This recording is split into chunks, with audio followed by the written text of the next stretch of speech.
as a Grey Knight in Naruto. Chapter 1, Awakening in the Waves. Chapter 1, Awakening in the Waves. The boy awoke to the sound of waves. Not the comforting hum of a beachside vacation or the distant roll of ocean from a modern city. This was different, raw, and untamed. The wind howled softly through gaps in the warped wooden walls. His bed was no bed at all, just bundled straw layered atop a rotting mat. He opened his eyes. Wooden rafters stared down at him like skeletal arms. His body felt sluggish, heavy, too small. He blinked, then blinked again, lifting his trembling hand to his face. It wasn't his hand. It was small, pale, young. What the? He whispered, and even his voice wasn't his own. Higher pitched, lighter, foreign. He scrambled upright, the motion dizzying. His vision swam for a second before steadying. The shack he was in was barely large enough to fit a single table, a water basin, and a few scattered items, a bamboo broom, a rusted cooking pot, and a small chest pressed into the far corner, locked and covered with dust. Panic built slowly, not like a storm, but like a rising tide. The scent of salt and humidity filled his lungs. He stumbled toward the door, pushed it open, and stepped out into a world he did not recognize. A narrow dirt path stretched down a hill toward a village nestled beside the sea. Children played barefoot among rice paddies. Fishermen hauled nets from worn boats. An old woman hung seaweed to dry. There were no cars, no electric poles, no signs of the world he once knew. In that moment, standing barefoot on the cracked wooden porch, the truth settled in. He wasn't home. He wasn't even himself anymore. The first days were a blur of quiet terror. He learned the village was in the land of waves, a small, poor island nation often overlooked by the great shinobi powers. Here, life was slow, fragile, and harsh. There were no ninja clans, no hidden villages, just farmers, fishermen, and tradesmen trying to survive. The boy, now Hajime, as he pieced together from the murmured names of passing villagers, had no surviving relatives. His mother had died giving birth to him, the midwife said flatly, with no trace of grief. There had been no medicine, no healers, no chakra-infused techniques to stop the bleeding. His father, a strange man who stayed only briefly in the village before vanishing, had left behind nothing but a name and an old trunk. He called himself a wandering shinobi, the village elder had said, stroking a white beard that reached his chest. Kept to himself. Wore no village headband. Left one day and never returned. No one knew where he had come from. No one knew where he went. The villagers didn't care, only that he left behind a burden. That burden was Hajime. On the third night, Hajime had his first dream that wasn't his. He found himself in an impossible space, vast, dark, and silent. A world of black stone beneath his feet and endless stars above. And in the center of it all floated a strange object. A metallic container, about the size of a wine bottle, suspended in midair. Its surface shimmered faintly, as though reality bent around it. It was capped with silver seals etched with script he couldn't read, alien, yet ancient. It pulsed gently, like a heartbeat. He stepped closer. Suddenly, a voice, not a whisper, not a sound, but a thought, cut through his mind like a divine sword. Contained within, the gene seed of the Emperor's chosen, the Grey Knights. He froze. His breath caught in his throat. That name, he knew it. The Grey Knights. In his past life, in the modern world, he had read about them. Fiction. Lore. Warhammer 40k. An army of psychic space marines forged by the Emperor of mankind to combat the demonic threats of the warp.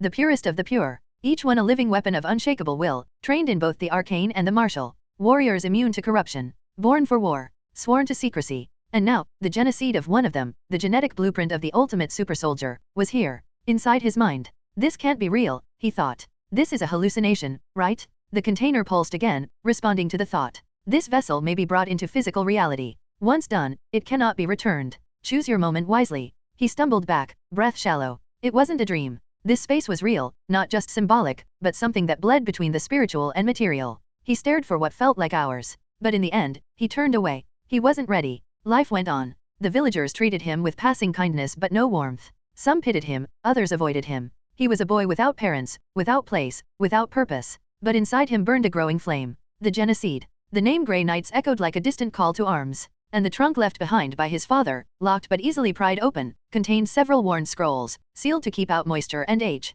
Inside, he found chakra theory, the fundamentals of inner energy, its connection to life force, and how to refine and circulate it. Control exercises, balancing leaves, focusing while walking, surface adhesion theory, basic physical conditioning, stances, breathing methods, strengthening the body, 2 simple ninjutsu, a weak earth-style wall and the clone technique. The writing was handwritten, rough but dense. His father had clearly intended it as a guide for a child. And Hajime read it all. Every night, by candlelight. Every morning, he rose before dawn to practice. His body was weak. His chakra refined. With his adult mentality he easily refined chakra. Now Hajime training his chakra control by climbing trees but kept failing, fall, and fall. But he persisted. Not because he wanted to become a ninja, but because something far greater waited inside him. The Emperor's chosen. Weeks passed. And one morning, standing barefoot on the surface of a shallow stream behind the village, Hajime opened his eyes and realized he was doing it. Standing on water, chakra flowed steadily through the soles of his feet. The surface rippled gently beneath him, but held firm. The village wind rustled his hair.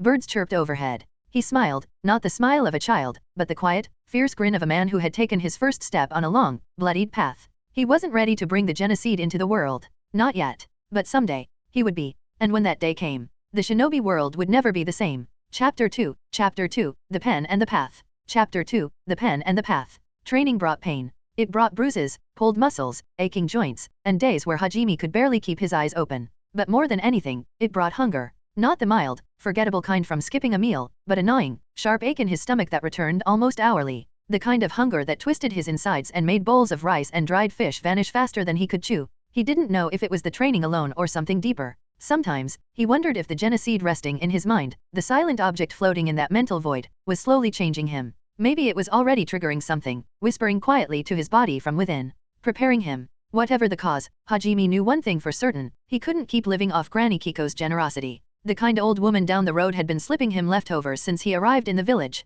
Burnt miso, soft yams, undercooked rice. Not because she had much, but because she had heart. But even her pantry was small, and Hajime's growing appetite was quickly becoming something closer to monstrous. The guilt had begun to gnaw at him almost as much as the hunger. He needed money. Or something to trade. Fast. The question plagued him as he sat beneath a tree, muscles sore from chakra control training. A chill breeze blew across the hills, and he gnawed absently on a wild apple, half-rotted and worm-bitten. His modern mind spun with half-baked plans. He had knowledge they didn't: real-world education, science, systems. But none of that meant anything when the people around him saw a skinny 12-year-old with dirt under his nails. Maybe he could help them farm more efficiently, teach crop rotation or composting techniques. He shook his head immediately. They wouldn't trust a kid. If anything, he'd just make enemies by pretending to be smarter than the adults. He considered making toys, simple ones like bamboo wind spinners or folding puzzles. But that would eat time. Time he couldn't spare, not when chakra training already devoured most of his day and left him collapsing onto straw at night. Frustrated, Hajime stood and began walking the main road back into the village.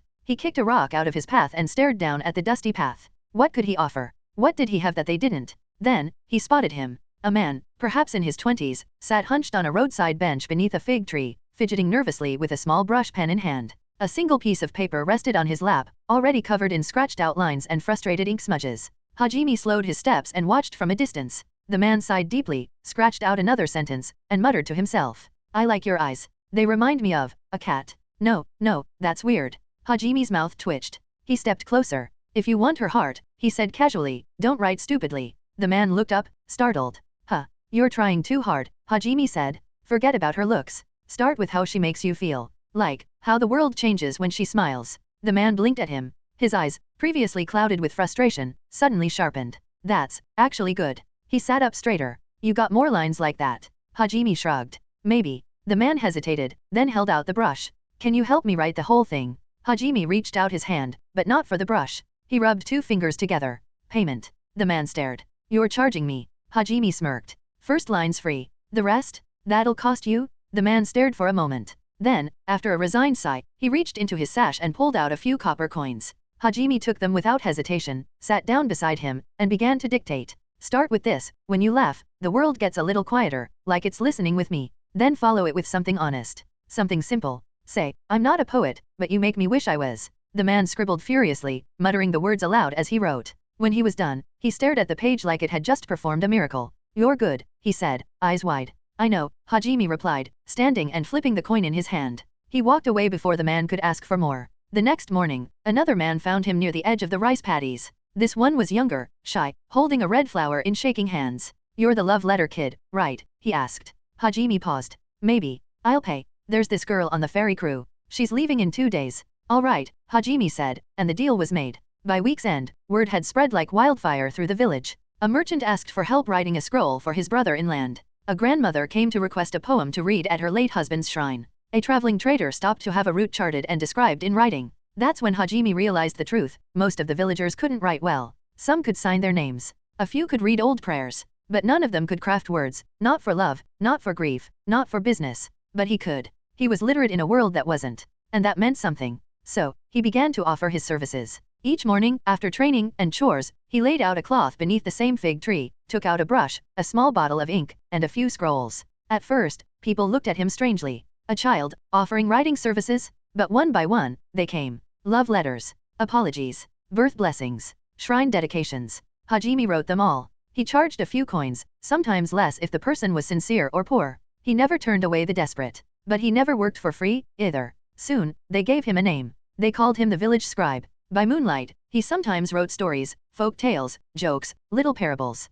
illustrated them in the simple style used in prayer scrolls. He'd sell them at the docks to bored fishermen and wide-eyed children for pocket change. And though it was slow, it was enough. He could afford his own food. He could train harder. He could think clearer, sleep warmer, and walk with his head held a little higher. One night, after finishing a long chakra control session and eating grilled fish with thick sweet potatoes, Hajime collapsed onto his mat, too tired to move. As his eyes drifted shut, he felt it again, that subtle pull, like being drawn backward into the depths of his own mind. He opened his eyes and stood once more in the black, endless mental space. There was no floor, no sky, only the void and the glowing, floating container at its center. The Geneseed hovered silently, its sealed form pulsing like a second heart in the dark. Hajime approached it slowly, his hands at his sides. "I'm still not ready," he said softly. His voice echoed in the empty vastness. "But I'm getting there." The Geneseed didn't reply. It never did. But its pulse felt steadier now, as if it agreed. That night, Hajime fell asleep with a full stomach, ink-stained fingers, and fire in his chest. He was still just a boy. But now, he was a boy with purpose.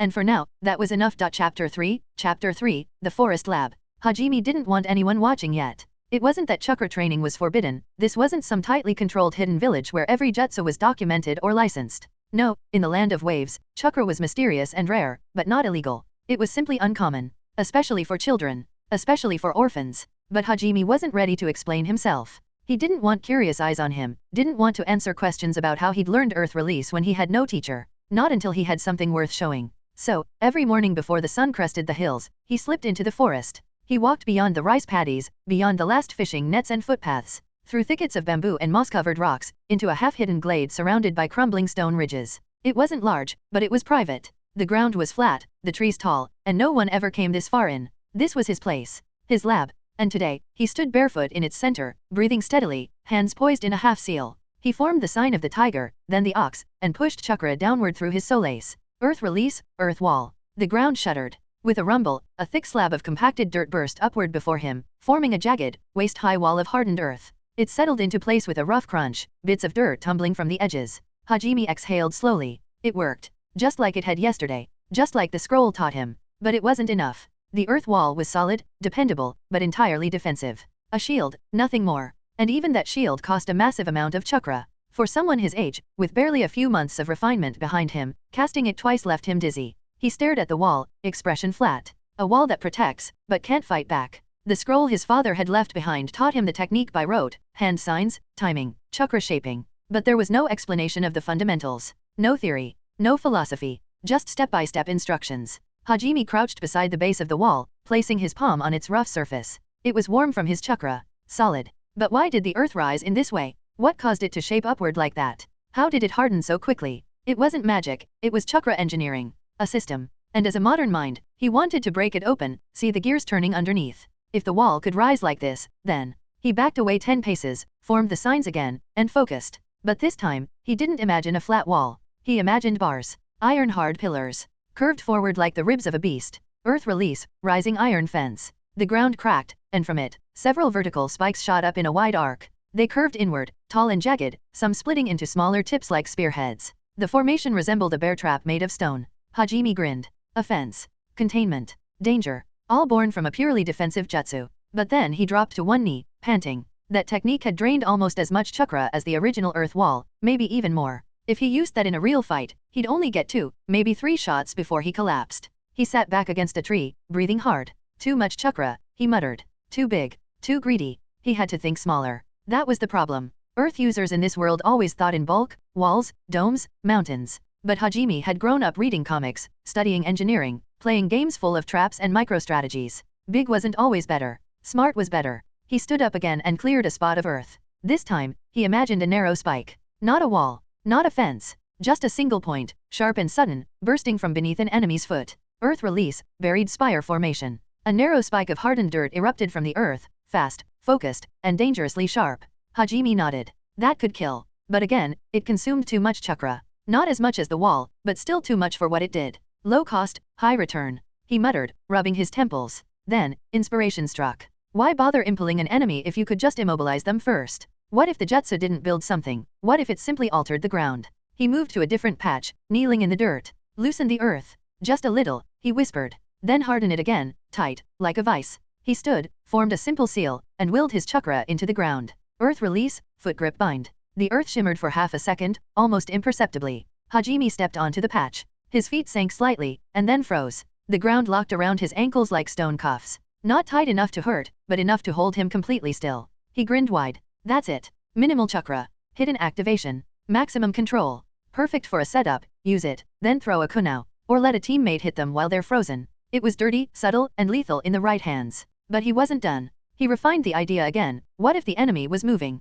Could he make them slip, not freeze? He softened a stretch of earth just enough to be treacherous. Then he ran at it. As he stepped onto the patch, his footing gave, and he stumbled forward with a grunt. Earth release, earth and blade slip. Simple. Disruptive. Low cost. If a sword user lunged and their front foot slipped at the last second, they were done. He chuckled to himself, brushing off his hands. His final test for the day was an assassination trick. A piercing spike, just one. No wider than a finger. Fast. Unpredictable. He imagined it under the arch of an enemy's foot. Formed a single sign. Earth release, piercing toe spike. A thin spike erupted with a sharp snap. Not huge, but fast. Enough to rupture muscle, tear through a tendon. He exhaled. He felt drained, but not dangerously so. The chakra cost of that last one was acceptable. He sat on a stump and looked around. The forest clearing was now a mess, cracked earth, impaling spikes, trampled dirt hardened into traps. Not natural. Not safe. Hajime stood slowly and scanned the broken terrain, thoughtful. If someone wandered in and saw this, they'd know something strange was going on.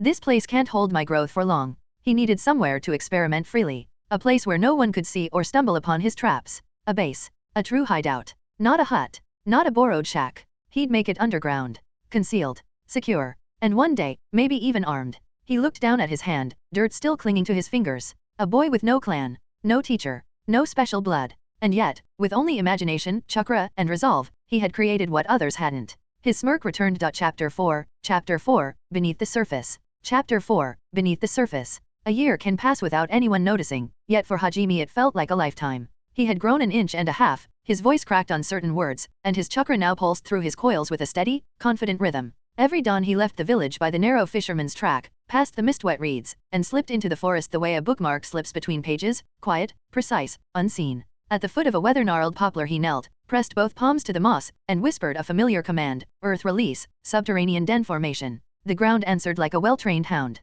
Grass parted, soil softened and flowed aside, revealing a neat, angled opening no wider than a cellar door. Stone steps unfurled downward, each one smoothing and hardening as chakra laced through the grains. When he descended, the entrance sealed behind him with a dull thud, leaving nothing but leaves and dew-pearled moss where a moment earlier there had been an obvious gap. The stairway twisted once and led into a rounded chamber large enough to hold half a dozen men. A single paper-shielded lamp guttered on a shelf, its flame fed by an air shaft he had drilled from a natural fissure overhead. He flicked through the hand seals again, the lamp brightened and, with a faint crackle, walls and ceiling shone, a thin glaze of chakra-hardened stone reflecting the light like polished slate. Hajime's base was still modest, 3 rooms and a cramped alcove, but each corner testified to a year of obsession. The main hall held straw dummies riddled with thin earth spikes, terracotta tiles scorched from chakra-heated tools, and chalk diagrams of foot placement for the low-cost binds and slips he'd invented. The scroll wall featured rough-hewn shelves stacked with merchant chapbooks, second-hand anatomy manuals, and his own journals, meticulous records of every success, every misfire, and every ounce of chakra spent.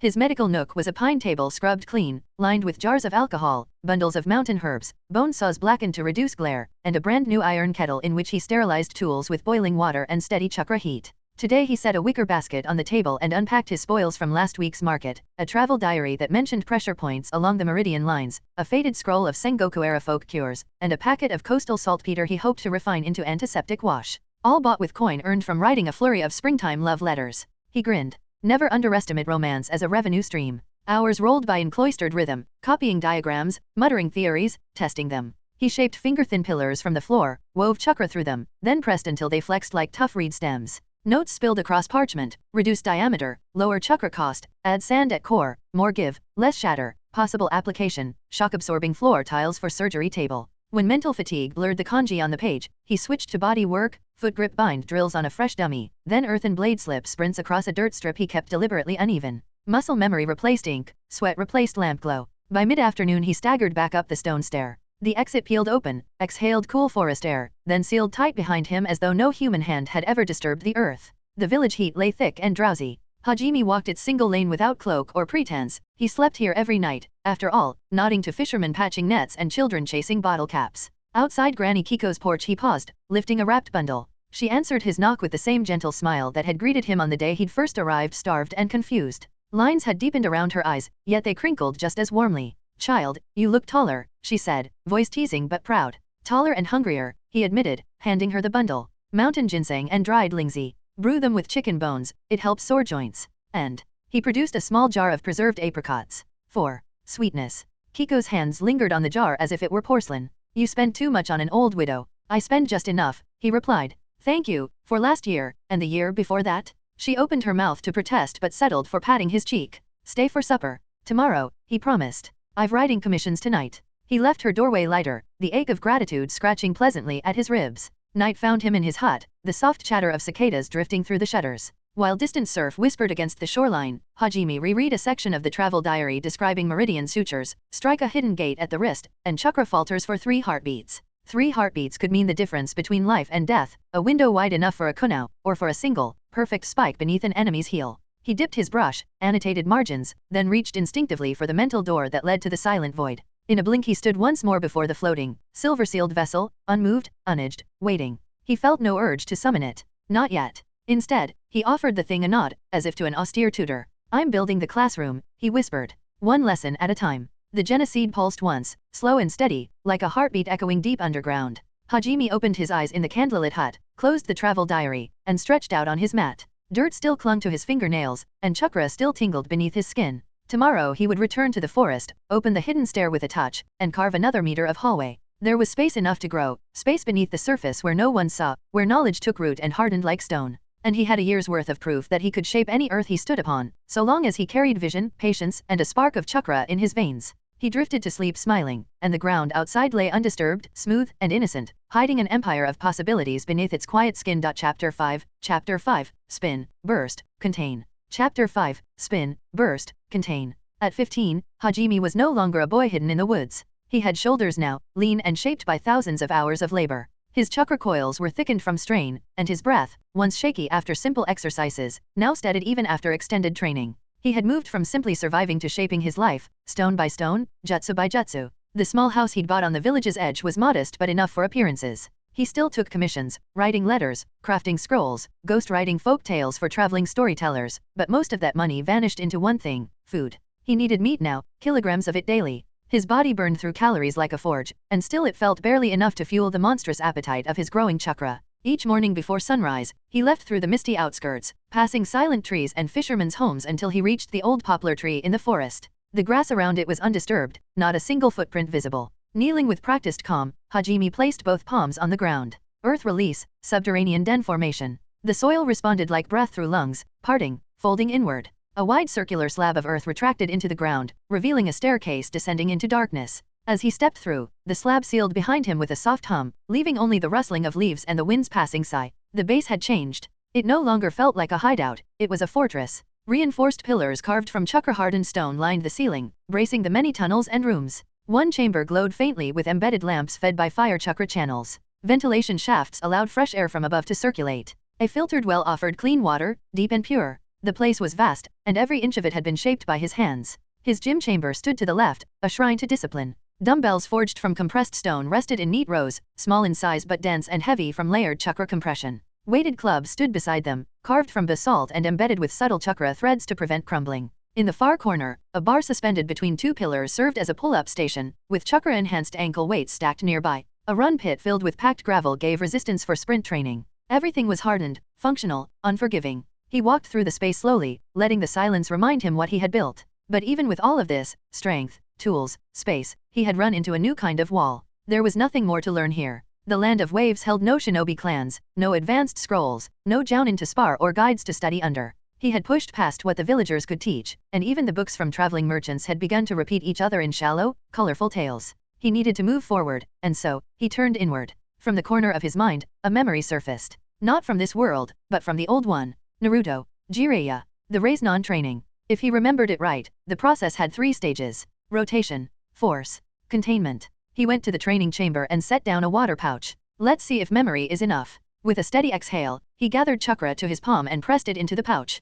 The water rippled faintly. Nothing burst. He frowned, adjusted the flow, then spun it faster. The water sloshed to the left, then the right, then upward in a twisting cyclone. Pop. The pouch exploded in his hand, drenching his arm. One step. He repeated the process, again and again. Failure after failure. Sometimes the pouch split too early. Sometimes the spin was uneven. But by evening, he could burst a water pouch consistently, sending water in every direction. It wasn't much, but it was proof that the rotation could be mastered. Stage 2 required pressure. He bought a new rubber-like ball from traveling merchants. He held it in his palm, and began to pour chakra in, spinning and pushing. Unlike the water pouch, this one fought back. His chakra pushed, and the rubber resisted. The balance was delicate, too much pressure, and the ball slipped, too little, and it remained solid. He screamed in frustration once when it backfired and jolted his arm. But he kept going. Eventually, the sphere swelled, cracked, and burst, not violently, but from internal strain. The ball ruptured, and his palm ached. He grinned through the sting. He was close. The final stage was the hardest, making the chakra spin, apply pressure, and hold its form, with no container. It was like trying to hold a cyclone in the shape of a teacup. Days turned to weeks. In the chamber's silence, Hajime focused, hands trembling, sweat soaking through his training wraps. He learned to control the chakra flow down to the smallest strand, spinning it evenly across a spherical matrix. Sometimes it collapsed. Sometimes it spun out like a whip. But slowly, agonizingly, he found the balance. And then, one night, it happened. The chakra didn't twist or shred. It stayed. A bright, swirling sphere hovered in his hand, humming like a distant thunderstorm, rotating furiously in all directions, but contained, compressed into a form of dense, humming chakra. His eyes widened. It's real, he whispered. I made it. He held it longer this time, letting its warmth fill the chamber. The rays none. No scrolls. No mentor. Just memory, chakra, and will. He released the jutsu and exhaled, hand aching. Looking around at the cracked walls, stone weights, and earth-forged chambers, he felt something stir in his chest. Not pride. Not satisfaction. Just readiness. He walked toward the main stair, barefoot on cold stone, sweat cooling against his back.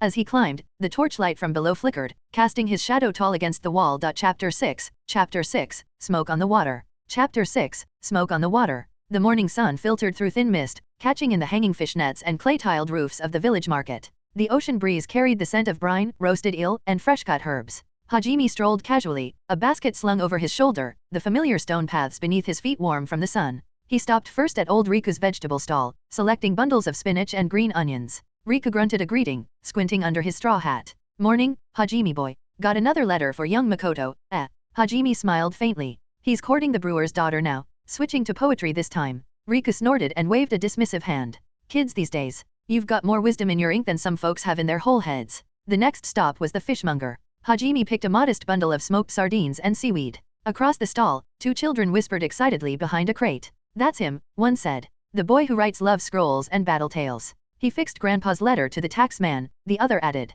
Hajime pretended not to notice but gave them a subtle wink as he passed. The people had come to respect him, not out of fear or mystery, but because he listened, and because he helped. He never boasted of chakra, never showed flashy techniques. But as the village scribe, letter writer, tale spinner, and quiet problem solver, Hajime had become a known figure, especially among merchants and travelers. He made his way toward a small eatery run by a plump widow named Mio. He sat by the stall, exchanged pleasantries, and ordered a hot bowl of fish soup with pickled radish and rice. As he ate, he listened. Voices carried over from a group of older men drinking morning tea at the next table. Saw the flags on the coast. Said it's Gato Company. No doubt. They're trying to buy out the trade route. They've already sent messengers to the port captain. Next, it'll be the tolls, and then the warehouses. Hajime's chopsticks paused midair. One man leaned in, whispering like it were a curse. That name, Gato. My cousin in Nagi Town says they broke the dock union there. Anyone who resisted, gone. No law to stop them once the coin flows. Hajime calmly finished his meal, bowed to Mio, and slipped away. He didn't run, but his pace quickened as he made his way back to the poplar tree.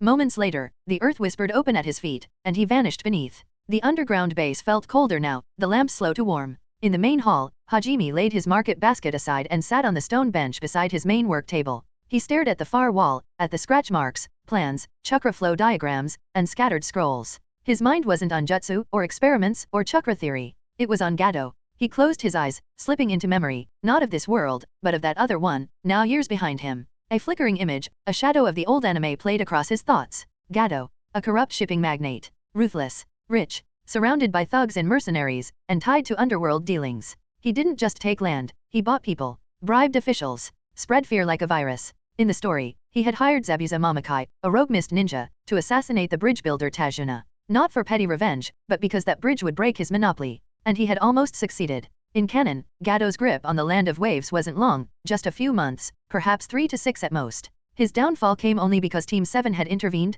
Naruto, Sasuke, Sakura, Kakashi, Zabuza and Haku died there, on the bridge soaked in mist and blood. But that hadn't happened yet. Which meant, Hajime stood and began to pace. If Gado was only now making a move, sending feelers to take over shipping, ports, supply chains, then Tajuna hadn't yet finished the bridge. Maybe hadn't even started. This was early. Gado's influence was just beginning to extend here. Which meant Hajime still had time. But not much. 3 months. Maybe 4. That was the window between subtle takeover and open stranglehold. After that, mercenaries would flood in. Prices would rise. People would suffer. And unless a leaf team arrived, no one would stop it. He exhaled slowly. His fingers tightened unconsciously. He wasn't part of any village. No headband. No official standing. But this was his home now. And if war was coming, economic or otherwise, he wouldn't sit quietly. He looked over to the shelves of scrolls and manuals, the chakra weights, the experimental notes on sealing jutsu, and the diagram still half-finished for a crude chakra scalpel. He'd need it all. Training, invention, preparation, and maybe, plans to intercept. His Raisnon training was complete. His base was secure. His strength was still climbing. Now he needed a strategy. Hajime returned to the bench, lit a new candle, and began to write. Not a love letter. Not a story. But plans for the upcoming events. Chapter 7, Schemes and Shadows. Chapter 7, Schemes and Shadows. The silence of the underground base had grown restless. Hajime paced the stone floor, bare feet brushing faint chalk markings drawn days ago, now smudged by heel and toe. A candle flickered weakly beside a half-eaten bowl of rice, casting long shadows over the crumpled scrolls, ink-stained notes, and chakra-etched diagrams littered across the central work table. His mind spun faster than his body moved. He'd mapped every coastal route. He'd drawn crude recreations of the land of waves, its ports, fishing towns, and shipping lines. He'd drafted at least 3 versions of a fake identity, merchant's apprentice, wandering orphan, foreign scholar. None of them satisfied him. He paused by the far wall where his largest parchment hung, his outside plan, as he called it. A simple goal, reach Konoha. Find a way in. Learn. There was no mistaking it anymore. If he wanted advanced chakra knowledge, mythical ninjutsu, sealing arts, battle tactics, forbidden techniques, Konoha was the only realistic source. The land of waves had given him what it could. Books from traders and scrolls from drifting mercenaries had their limits. But every time he stared at the plan, his thoughts recoiled. They'll sense my chakra. He had refined it, strengthened it, compressed it through years of training. A sharp sensor-type ninja would pick him out in seconds if he stepped foot past Konoha's gates without proper identification. No name, no clan, no papers. Just a 15-year-old boy with jutsu and a sharpened mind. What would they think? Spy, rogue, threat. Even if he approached honestly, with empty hands and bowed head, they might see him as an enemy. They didn't know what he was. Even he didn't know exactly what he was anymore. He clenched his jaw and turned away. Stupid, he muttered. Stop wasting time. He was thinking too far ahead, reaching for a future built on too many ifs. And while he toyed with fantasies of textbooks and scroll archives, a very real threat had already begun rooting itself into his home. Gado. He sat heavily at the bench, eyes fixed on a rolled scroll near the edge of the desk. He reached for it and opened it slowly. A sketched profile. Not detailed, but close enough. Gado, CEO of Gado Shipping Company. Merchant lord. Billionaire. Criminal. In his former life, Gado had only been a minor villain in an early arc. But here, in reality, he was something else entirely. Sharp, calculating, hidden behind money and mercenaries. The kind of man who could bleed a village without raising a sword.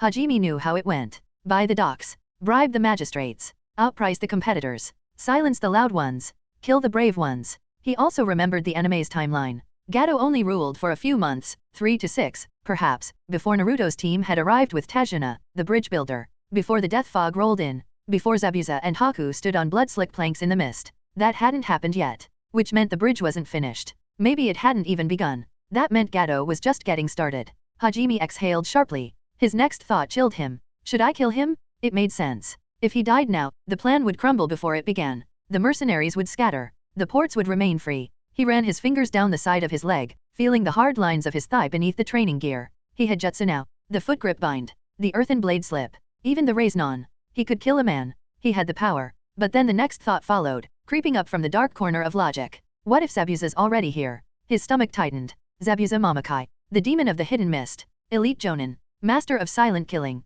A blade the size of a man. Enough chakra to slaughter squads. Merciless. And Haku. Ice release. Speed. Precision. Dedication. Even if Hajime ambushed Gado, even if he planned everything perfectly. One wrong move, and I'd die. He looked down at his hands. Calloused, trained, and still shaking. I've never fought a real battle. The words tasted bitter. He had techniques, theories, traps. But he'd never felt the terror of killing intent, never stood against a true killer. He had no teammates, no field commander, no medical backup, just knowledge, and control, and caution. He bowed his head, closed his eyes, and let the swirling thoughts quiet. Assassination is off the table. Not until I'm stronger. Not unless I'm sure Zabuza isn't here. He opened his eyes and reached for a new scroll. This one blank. With slow, steady strokes, he began writing a new plan. Recon strategy, Gado. Monitor the coastal ports. Note changes in personnel, especially imported guards or foreign merchants. Intercept supply manifests. Track which companies are unloading where, and whether they're Gado affiliated. Question local traders, carefully. Rumors spread fast, and people talk more when they think you're just the village scribe. Watch for mercenaries. Strange accents, large men with poorly hidden weapons, groups arriving by sea. Search for Zabuza's presence. No action. Only confirmation. If he's not here yet, time remains. He rolled the scroll and tucked it into his travel pouch. No more guessing. No more debating fantasy futures. Just work. Just information. Konoha could wait. For now, Gado's shadow loomed, and Hajime would remain beneath it, watching from the dark. Because when the storm finally broke, he intended to be ready. But Hajime don't know, plans can't keep up with the changes, he will soon experience it. Chapter 8, Stories by Firelight. Chapter 8, Stories by Firelight. Some nights are quieter than they should be. The warm orange haze of sunset settled over the land of waves like a soft blanket. Lanterns swung gently from bamboo poles in the village square, their golden glow flickering across cobblestone paths and weather-worn wooden stalls. The smell of grilled eel and miso soup still lingered in the air, mixing with salt from the nearby sea. Hajime sat near the center of it all on a low log bench, a smooth wooden stick in hand, his makeshift story spear. Around him, half a dozen children sat cross-legged, their eyes wide and faces lit by the crackling fire at their feet. And so, Hajime said, voice low and dramatic, when the fox spirit reached the summit of the Whispering Mountain, he expected to find the stolen moonstone. The kids leaned in. One held her breath. Another clutched a stick like a sword. But instead, he found a crying tanuki, holding it in his paws. Laughter exploded from the group. No way, one boy shouted. The tanuki tricked him again. A girl pointed a scolding finger at Hajime. That's the third time. Your tanuki is too sneaky. Hajime grinned. That's what happens when you judge a thief by his tail, and not his tears. The children roared with laughter again, some rolling onto their backs in the grass. As the story wound down, Hajime added a soft chakra pulse to the water bowl beside him, sending a ripple dancing across the surface at the final line. The little trick of chakra, harmless but pretty, made the kids stare in wonder every time. Among them sat Koji, a boy no older than 6. He was smaller than the others, a little quiet, and always careful, but never missed a single story night. Koji sat the closest, his hands folded neatly in his lap, watching Hajime not just with amusement, but with admiration. After the tale ended, Koji tugged gently on Hajime's sleeve. Can someone without chakra become a hero? The question hung there a moment, like a firefly paused mid-flight. Hajime looked at him with a softened gaze. Anyone who stands to protect someone else, that's already a kind of hero. Koji's smile came slow but sure. Parents had begun to gather by then, tired men in sandals, women carrying baskets of seaweed and steaming cloth. They called to their children with affectionate chides and whistles. I'll tell the next part tomorrow, Hajime said, rising and stretching with a quiet yawn. But only if you all finish your chores. Groans filled the air, followed by reluctant laughter. A few of the children waved enthusiastically, and some parents offered polite nods and murmured thanks as they passed. One elderly woman patted Hajime's shoulder and called him a good boy with a gift for calming wild ones. He simply smiled and waved them off. As the square emptied, he tucked a small cloth bundle of leftover grilled rice cakes under his arm and began walking the winding stone path back toward his hut at the edge of the village. The night had cooled, but the air still carried the warmth of the day. The moon had risen low over the ocean, casting a pale sheen across the tops of the trees. Insects chirped in the bushes, and the rustle of bamboo leaves whispered in the wind. For once, Hajime felt content. Not triumphant. Not restless. Just, grounded. This life, quiet, consistent, human, it was the kind of peace he hadn't known he needed. The earth release training, the raise non-experimentation, the underground base with its weight training pillars and ceiling diagrams, they were all necessary. But this, laughing with kids under a lantern-lit sky, this was something precious too. He passed by the old village well, its stones damp with condensation, when something caught his attention. Voices. Low, hurried whispers. Close. He slowed his pace and turned his head, stepping behind a weathered fence where shadow cloaked him. 3 villagers, 2 older women and a younger man stood close together, speaking with the urgency of people afraid to be overheard. Came from the west village, one woman whispered. The boy wandered into our fields. Said his parents left to fish 2 nights ago. Didn't come back. No storm that day, the man said. I was out on the pier. Nothing but calm. That's what makes it strange, said the second woman. Another pair of boats didn't return today either. That's 4 missing fishermen in under a week. And the tide's strange lately. Pulls back too far, like the sea's nervous. Their voices faded as they moved away, the gate clicking softly behind them. Hajime remained still. West Village. Missing families. Calm weather. No debris. No reports. He didn't like it. He resumed walking, slower now, the bundle of food forgotten in his hand. By the time he reached his hut, the wind had picked up, and the trees whispered to each other with a little more urgency. He entered the room, lit the chakra lantern on his desk, and placed the rice cakes aside. The yellow glow painted the walls gently. Familiar. Safe. He sat down, pulled open a clean scroll, dipped his brush, and began writing. Dash. Field notes, see disappearances. Asterisk 2 fishermen missing today. Come seas. Asterisk boy from West Village arrived alone.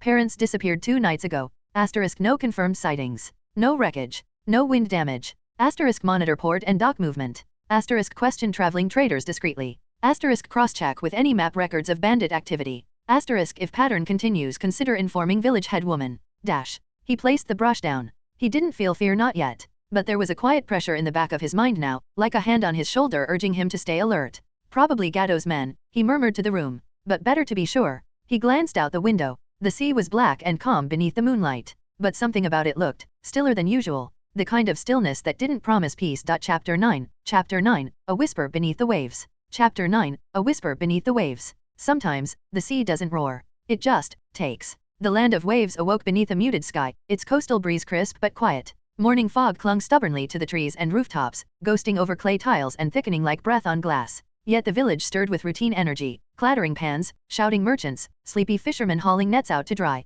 Hajime stepped out from his modest hut with a scroll tucked in his satchel and a few coins in his pouch. He wore his usual loose robe and a calm, thoughtful expression. To any passerby, he looked the part of the village's friendly scribe, maybe a little odd, maybe too quiet, but liked enough. The market greeted him with the usual flurry of smells and sound, grilled rice balls, stewed seaweed, the sizzle of battered octopus over flat iron. Children darted through the stalls, adults bartered in half-shouts, and sails rippled down by the docks. But Hajime wasn't strolling today. He was listening. 2 fishermen near a vegetable cart muttered about the main port shifting owners soon. Some shipping company, one said, lowering his voice. Real money behind it. Bought out a warehouse last week. The other man shook his head. Land of fire money. Means shinobi, maybe. Hajime didn't react outwardly, but inside, a cold coil tightened. Gado. That night's rumors had haunted him, and now they were solidifying. A creeping influence was seeding itself through the island, and few seemed to notice. Hajime moved on, helping an old woman pen a letter to her nephew across the sea. He smiled, thanked her for the food. But as he passed the old, unused northern dock later that day, his expression darkened. It was supposed to be abandoned, cracked ropes, weathered posts, the smell of damp mold clinging to everything. Yet today, he saw fresh footprints in the sand, several sets, overlapping. And among them, one smaller, lighter. A child's sandal lay half-buried by the piling. Next to it, the edge of a torn ribbon. Hajime knelt and examined the patterns. 3 adults, at least. Possibly 4. Small feet. Struggled. Carried away. He didn't move for a while, staring out across the black glass ocean. Even the gulls had gone quiet. Dash. By evening, the market was different. Villagers weren't shouting, they were whispering. A mother cried by the well, her voice cracked with panic. The head woman stood nearby, organizing volunteers to search the forest paths and coastline. Koji's missing, someone said. Last was seen near the market. Hajime froze. Then another voice added. Not just Koji. 3 from the west side, 2. And the Minato twins, that's 6 children. No, it's more, someone else whispered. At least a dozen now. No storms. No accidents. Just vanished. Hajime turned and walked away quickly, heart pounding. Dash. By nightfall, he was deep beneath the earth again. His base, lit by chakra lanterns and carved with months of karam, felt colder than usual. The training pillars, the raised-on marks scorched on the stone, the silent sealed scrolls, and written plans, they were all echoes of preparation. But now, it was time to act. He sat heavily at his table, unrolling the scrolls he had written days ago. His notes on chakra, on politics, on Konoha infiltration. They all seemed distant now. I was thinking too far ahead. Plans can't keep with the changes. He stared at a new parchment. Dots of ink bled into the fibers as he slowly wrote out a new name. Dash. Target, Gado. Known role, head of Gado Company. Base of operation, port warehouses, likely recently acquired. Likely motive, human trafficking, ransom, coercion. Pattern, children vanished near shorelines, old docks. Estimated time frame, active within past 1 to 2 weeks. Number taken, 12 confirmed, more suspected. Dash. He dropped the brush and pressed both hands against his temples. Asterisk should I move now? Should I fight? Asterisk. But doubt not at him. Zabuza. There was still no sign. No massive blade-wielding stranger. No corpses fished from the sea. Could Gado really have hired him yet? Maybe not. Maybe Hajime still had time. He whispered aloud, to the stone around him. If Zabuza was here, I'd have seen it by now. Or felt it. He hoped he was right. Because if the demon of the mist was already stalking this island, then this wasn't a mission, it was a suicide. He stood, gripping the wall for a moment, then walked to the sealed storage chamber. Within were few weapons, mostly experimental, kunai with seal tags, shuriken sharpened by chakra shaping, a spool of chakra wire. He took what he could carry, rolled up the combat scrolls, and set them beside his coat. I won't let them vanish. He looked down the dark tunnel leading to his outer exit, a sealed vertical shaft he could open and close with a thought. Not the kids. Not Koji. Outside, under a starless sky, a merchant was meeting a cloaked man by the dock. A bag of coin changed hands. A low voice asked, "When's the next pickup?" The merchant glanced toward the sea, then whispered, "Tomorrow night. They'll be ready. Just keep the blade hidden." Gato says not yet. The cloaked man grunted and vanished into the mist. Far beyond, deep beneath the trees, Hajime was already on the move. And this time, he's not training, he's making preparations. For days he's been preparing. Chapter 10. Chapter 10, Threads in the Mist. Chapter 10, Threads in the Mist. Preparation is not paranoia when shadows gather without sound. The underground base, once a mere carved-out training den, had grown into something more, a hidden sanctuary beneath the quiet forest of the Land of Waves. The air was always cool down here, damp with the smell of stone and earth, and faintly buzzing with chakra signatures etched into the walls by relentless earth release shaping. Morning light filtered in only through a small air shaft Hajime had carved to vent smoke from his makeshift lanterns. That faint line of golden sun traced across the floor, cutting across scrolls, charcoal maps, and torn parchment filled with sketches of chakra pathways, fighting stances, and plans, endless plans. Hajime sat at his stone desk, bare-chested and sweating, a damp towel draped over one shoulder as he hovered over a rough map of the Land of Waves coastal line. His muscles had hardened over the years, honed by earth-weighted training tools and endless repetitions. His mind, once dulled by mundane modern life, was sharp now, careful, calculating, burdened with purpose. He tapped a spot on the map with his finger, the portside warehouse. The rumors hadn't stopped. A child from the neighboring village. Missing fisherman. Come seas. No wreckage.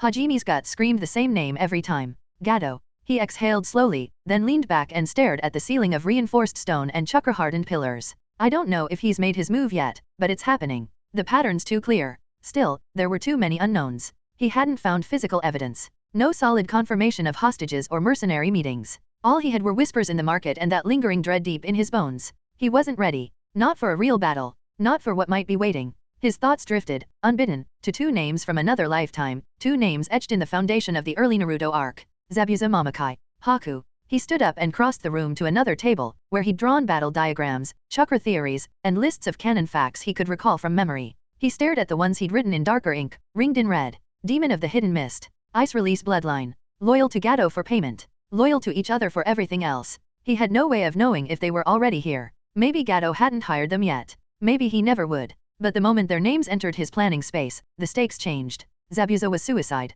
Haku, maybe not. Hajime sat back down and began outlining two branches of action. Plan A, no Zabuza yet. Observation, sneak into the outskirts of the suspected hideout at the docks. Use earth release tunneling techniques to approach unseen. Extraction strategy, create a narrow, silent crawl space to the hostage location. Dig out enough space to let captives escape while minimizing noise. Combat preparation, use low chakra earth-style techniques, foot grip bind, earth and slip to disable guards quickly and quietly. Escape route, build multiple exit shafts leading into the nearby forest. Collapse them afterward to cover the trail. Plan B, Zabuza or Haku are present. Abort any direct combat. Observation only. If Haku is present, attempt emotional diversion or passive engagement. Remember, he avoids killing unless ordered. If Zabuza is spotted, do not engage. Retreat. He drew a deep breath and added a question to the corner of the scroll. Can Haku be reasoned with? He remembered that quiet, mournful expression. The way Haku had spared Naruto when he didn't have to. How he had fought only because of loyalty, not bloodlust. Haku was fast, skilled, and dangerous but not heartless.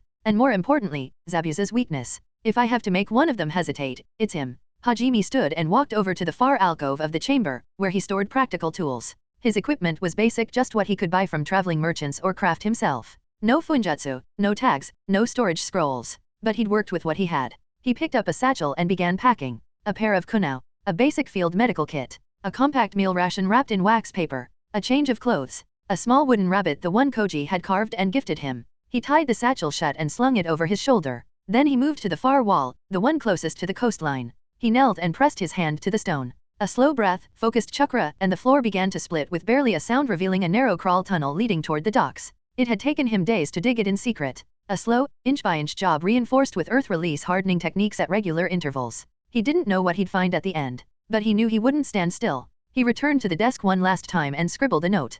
Contingency note, if I don't return. Check the tunnel beneath the east bluff. If captives are found, alert the head woman or the merchant's guild. Tell Granny Kiko I regret not finishing her story. He folded the note and tucked it inside a hidden drawer in the base, that will be exposed in a heavy rain. He exhaled deeply and looked around his sanctuary, the glowing stone lanterns, the chakra-smoothed floors, the gym weights molded from compressed earth. All built by his hands, from knowledge born of another world and desperation in this one. He touched the stone wall softly. Let's hope it's just marks. He opened the tunnel and crawled into the dark, earth sealing behind him as he vanished into the belly of the island, one step closer to answers, or war. End of Chapter 10, Threads in the Mist. Chapter 11, to those who little know about Warhammer, spoiler, update. What is a gene seed? A gene seed is the special DNA taken from the Emperor of Mankind or the Primarch, used to create Space Marines or Adeptus Asteroutes. It's the genetic blueprint, to be able to make of 19 special organs that are surgically implanted into a human to make them superhuman. What is the Grey Knights? The Grey Knights are elite daemon hunters, created with the Emperor's purest gene seed, making them the most powerful and incorruptible of all Space Marines.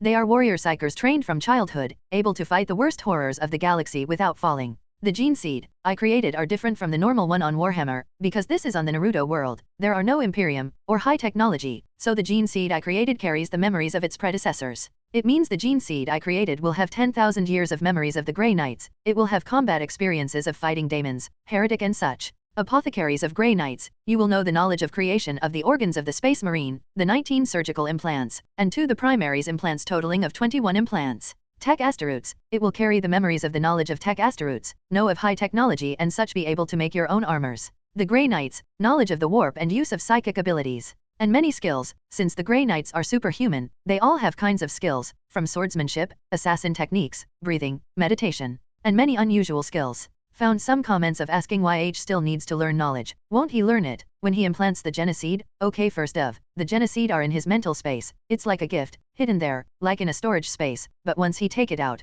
he won't be able to put it back. Now that's too dangerous. That's his gift after all. Second, gene seed are like organs. You need to learn biology, surgeries, and knowledge to be able to implant that safely in his chest. You can't just swallow the gene seed, right? Ha ha ha. Third, Hajime don't know that gene seed carries the memories of its predecessors, so his pretty much focus on learning knowledge. Chapter 12, Chapter 11, Beneath the Boards. Chapter 11, Beneath the Boards. Preparation means nothing if fear keeps your hands from moving. The tunnel was narrow. Hajime's chest scraped the dirt above him, his elbows dragged along the floor as he inched forward, and the darkness pressed in from every side. Even with chakra reinforcing his arms and breathing kept low and steady, claustrophobia crept along his spine like cold water. The scent of wet stone and earth was sharp, and the occasional pop of compressed air made him freeze. But he kept going. A faint, salty breeze wafted toward him. Hajime exhaled through his nose. He was close now. He dug this path over 3 nights, timing each excavation between midnight and dawn, constantly reinforcing the tunnel with chakra compression. It ran from the forest edge near his hidden base to the underside of one of the old port warehouses along the coast, one now swarming with Gato's hired men.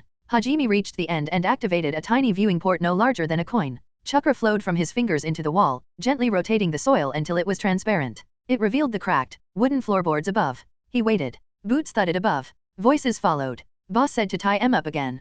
Kid's been coughing. Long as he's alive. We're not getting paid for corpses. 2 rough-looking men stumped past, one carrying a battered spear, the other chewing a strip of dried fish. They laughed, their voices coarse. Hajime's hands curled into fists beneath the earth. He angled the peephole upward. Between the gaps, he saw several children huddled in the corner of the warehouse, pale, frightened, and gagged. One of them looked familiar. Koji. So it was true. Gato's men were taking children now. He fought the rising bile in his throat. Then another voice. They're frightened. You should bring them water. Polite, gentle, smooth.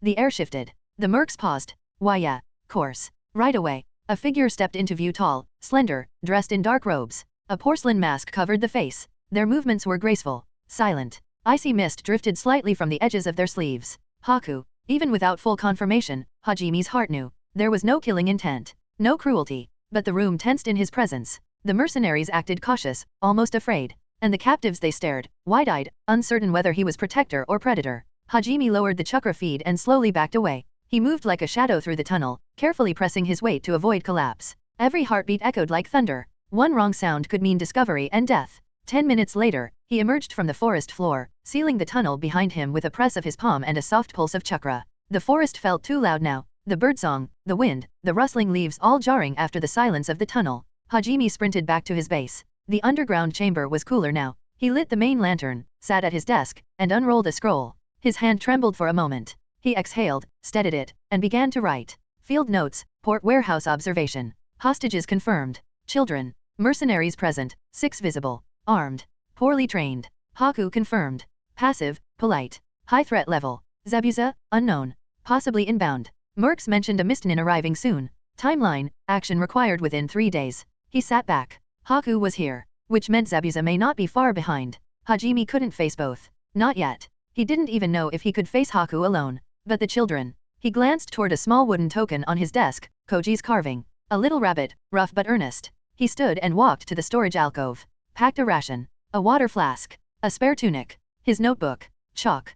Kunao. He would have to return. Soon. But this time, he wouldn't just be observing. This time, he'd be planning their escape. And if fate turned cruel, then he'd be ready to fight. End of chapter 11, Beneath the Boards. Chapter 13, Chapter 12, The Silent Rescue. Chapter 12, The Silent Rescue. Heroes aren't born in glory, they're forged in moments of quiet terror. The night was damp and windless, the air hanging thick with salt and silence. Hajime stood at the mouth of his hidden tunnel in the woods, eyes narrowed against the darkness. The earth was undisturbed, the narrow opening sealed with chakra-compacted soil. No signs of pursuit. Not yet. He knelt beside the entry, placed one hand to the ground, and breathed out slowly. All right. In, extract, retreat. No combat. His voice was barely a whisper, more for himself than anything else. He wore only the lightest layers, cloth wraps, a dark tunic, and a head covering to muffle his outline. At his hip, 2 kunao. On his back, a compact pouch with emergency rations, a sealing scroll, and a small set of chalk sticks. A ration pill tucked inside his sleeve. Hajime pressed his palm forward, and with a pulse of chakra, the earth uncoiled.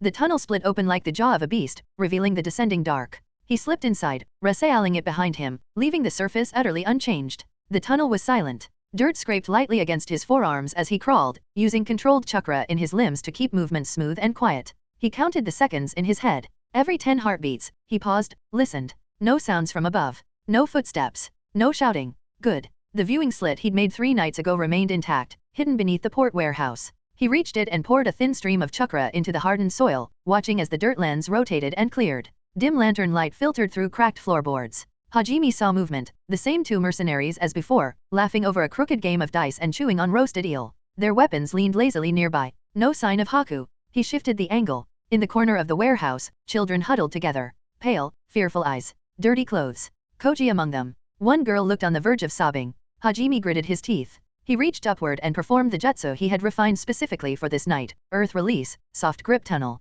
Chakra swirled through his fingers. The soil above softened, reshaped, then peeled upward like the petal of a flower, lifting an unseen trapdoor into the wooden floorboards. Quietly, carefully, he emerged into the warehouse shadows like a ghost. The guards were still laughing. With careful gestures, Hajime crept to the children, eyes flicking between them and the guards. He pressed a finger to his lips. One of the older boys nodded, understanding. He worked quickly. One by one, he cut the ropes binding their arms and motioned for the first pair to follow him back to the tunnel. The smallest ones went first, a girl no older than 5 and a trembling boy who couldn't stop rubbing his arms. Hajime whispered gently, urging them along the sloped passage. He kept a hand on the tunnel wall, feeding a slow chakra stream to hold the shape. Back and forth he moved, each trip a test of balance, silence, and control. He timed his returns with the guards' distractions, a moment of argument, a burst of laughter, or the clatter of their game. 3rd trip, 4th, 5th. Sweat clung to his spine. His breathing slowed with discipline, but chakra fatigue pricked his fingers and toes. Almost done. Only one child left, Koji now slumped beside the crates. The boy looked dazed, sickly pale. Come on, Hajime whispered, kneeling beside him. We have to go. The boy didn't respond. No time. Hajime hoisted him onto his back, careful not to let him stir too much. The weight was manageable, but his arms trembled. He turned, stepping back toward the tunnel, the trapdoor already peeled open and waiting. 1 step. 2. 3 more and they'd be gone. Then a voice, soft as falling snow. That's quite a clever escape route. Hajime froze. He looked up. Perched in the rafters above the crate stack was a figure, tall, masked, cloaked in mist. A porcelain face gleamed faintly in the low lantern light. The air chilled. Haku. The tunnel was behind him. The child was on his back. No guards had seen. No one had spoken but them. Still, he could not run. He could not speak. He stood, unmoving, eyes locked upward, heart pounding like war drums. End of chapter 12, The Silent Rescue. Chapter 14, Chapter 13, Haku. Chapter 13, Haku. Even in mist, the path forward burns brightest when your hands are clean. The warehouse was silent, unnaturally so. Not a creak from its beams, not even a whisper from the sea breeze. Just the steady sound of water dripping in the distance and the faint, cold tension that pressed like invisible fog against the skin. Hajime stood beneath the rafters, his back to a stack of old crates. His breath was calm, but inside, his thoughts were racing. Across from him, a slender figure in a dark robe descended from the beams with unnatural grace. A porcelain hunter nin mask reflected the moonlight from the cracked roof. Haku. Koji lay unconscious near the sealed trapdoor, his small chest rising and falling slowly. Hajime had made sure to block the tunnel the moment Haku appeared, his only exit locked behind reinforced stone and chakra. He didn't reach for a weapon.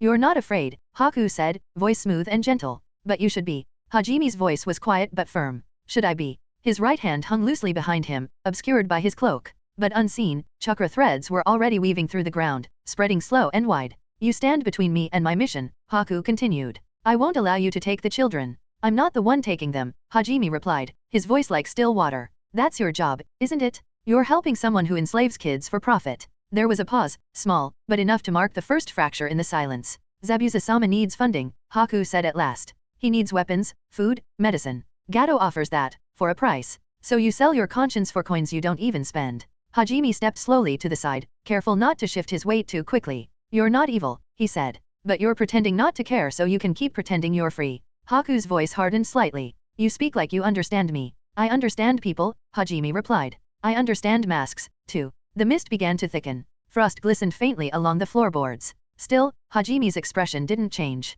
You watched them cry, he said. You watched them beg. And you did nothing. Survival isn't an excuse. Not anymore. Hajime took a shallow breath. His palm behind his cloak was glowing faintly now. You talk about survival like it's the only path, he continued. But you had a choice. You still do. I gave my life to Zabuza-sama, Haku said. He saved me. And now you live as a shadow of someone else's will. That hit. Hajime saw it, the brief, still hesitation in Haku's stance. A twitch of silence. The faintest tilt of the head. A seed of doubt. Hajime leaned forward slightly, voice softer now. If he told you to kill every child here, would you? Silence. If you would, you're not a person. You're a weapon. And if you wouldn't, then why are you helping him now? The mist shifted, suddenly unstable. That was the moment. Earth release, foot grip bind? With a pulse of chakra, the wooden floor beneath Haku turned fluid, sinking like muddy water. His feet sank fast, halfway to the ankle. Then, slam. The earth solidified in an instant, like stone chains locking him in place. At the same breath, Hajime's kunai flashed. His right arm snapped forward, the blade flying fast and straight toward Haku's mask. Haku reacted instantly, but not fast enough. He twisted, raising his arm to deflect. Thwip.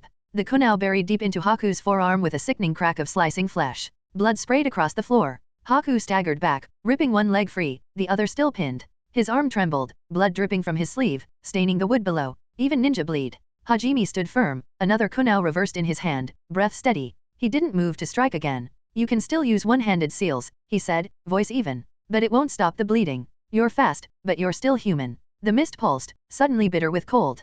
Haku's tone dropped, the melodic warmth gone. You shouldn't have done that. No, Hajime replied, calm and clear. But you'll remember this, the one time someone fought you without fear. Not for power, not for money, but because it was right. Haku said nothing, only the rising mist answered. And the battle began. End of chapter 13, Haku chapter 15, chapter 14, Mind over Mist. Chapter 14, Mind over Mist. Victory is earned not through strength alone, but by mastering the battlefield within the mind. The mist had deepened. Even as blood from Haku's wound trickled onto the floorboards, the warehouse was nearly drowned in a fog so thick that sight became meaningless. Only the sound of breath, the creak of shifting weight, and the hum of tension filled the air. Hajime stood still, kunai lowered slightly now, not out of mercy, but calculation.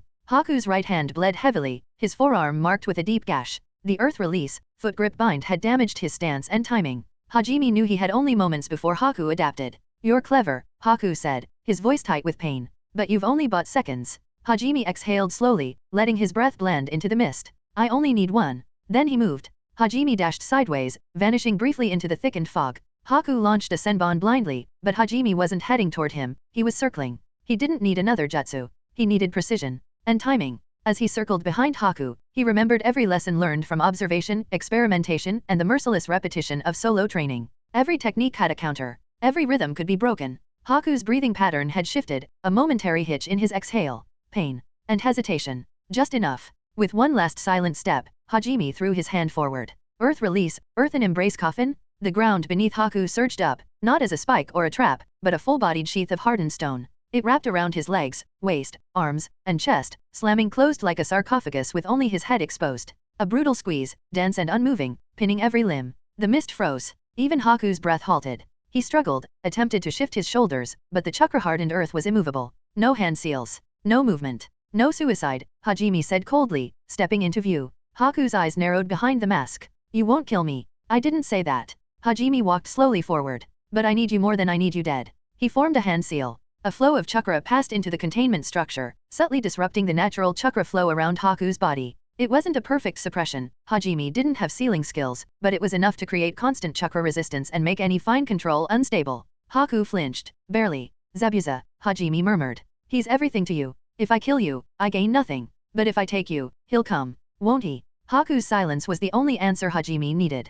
Hajime stepped backward, and with a pulse of chakra into the floor, reopened the hidden tunnel that snaked beneath the warehouse. Dirt peeled back smoothly, revealing the reinforced earthen corridor he had used to infiltrate the area. Without wasting a second, he heft Haku, still sealed in stone, onto a sliding stone sled he had fashioned earlier. Then he ran. The tunnel trembled with the weight of his pace and the drag of chakra-infused stone. Every turn, every shift in incline, he navigated with instinct and memory. Time felt brittle. He couldn't stay long. As he neared the end of the tunnel, he spotted Koji, unconscious but breathing, curled just beside the tunnel mouth. Relief and panic clashed in Hajime's chest. He crouched, quickly checking the boy's vitals. Still alive, just exhausted. He scooped Koji up gently, cradling the small body against his chest. With one arm he pulled the stone sled forward again, dragging Haku along. Minutes later, he emerged from the hidden entrance deep in the woods, his body slick with sweat. He caught up with the rescued children first, ushering them gently toward the camouflaged forest path leading to safety. Hajime gave curt instructions, masked by calm. Run to the old trail. Follow the flags I set. Don't look back. They nodded, some crying, but obeyed. Only once they were gone did he turn back to the tunnel and, straining with effort, drag the stone-encased Haku and carry the unconscious Koji toward his underground base. Back in the underground base, the stone walls of Hajime's chamber glowed with soft lantern light. Dust settled as the containment jutsu reformed in a stone alcove, Haku bound tightly inside, now unconscious from chakra exhaustion. Koji lay on a cot in the corner, wrapped in a blanket, breathing slow and steady. Hajime paced once, twice, then stopped. He looked down at his hands, shaking, not from fear, but from adrenaline. He had just captured Haku. Alone. Not through brute force. Not through killing intent. But through strategy. Words. Timing. His breathing steadied. He turned to the sealed alcove. Zabuza would come. He knew that now. But Hajime had the leverage. And more importantly, he had time. End of Chapter 14, Mind Over Mist. Chapter 16, Chapter 15, Mist and Motives. Chapter 15, Mist and Motives. You can't cut the mist. But sometimes, you can see through it.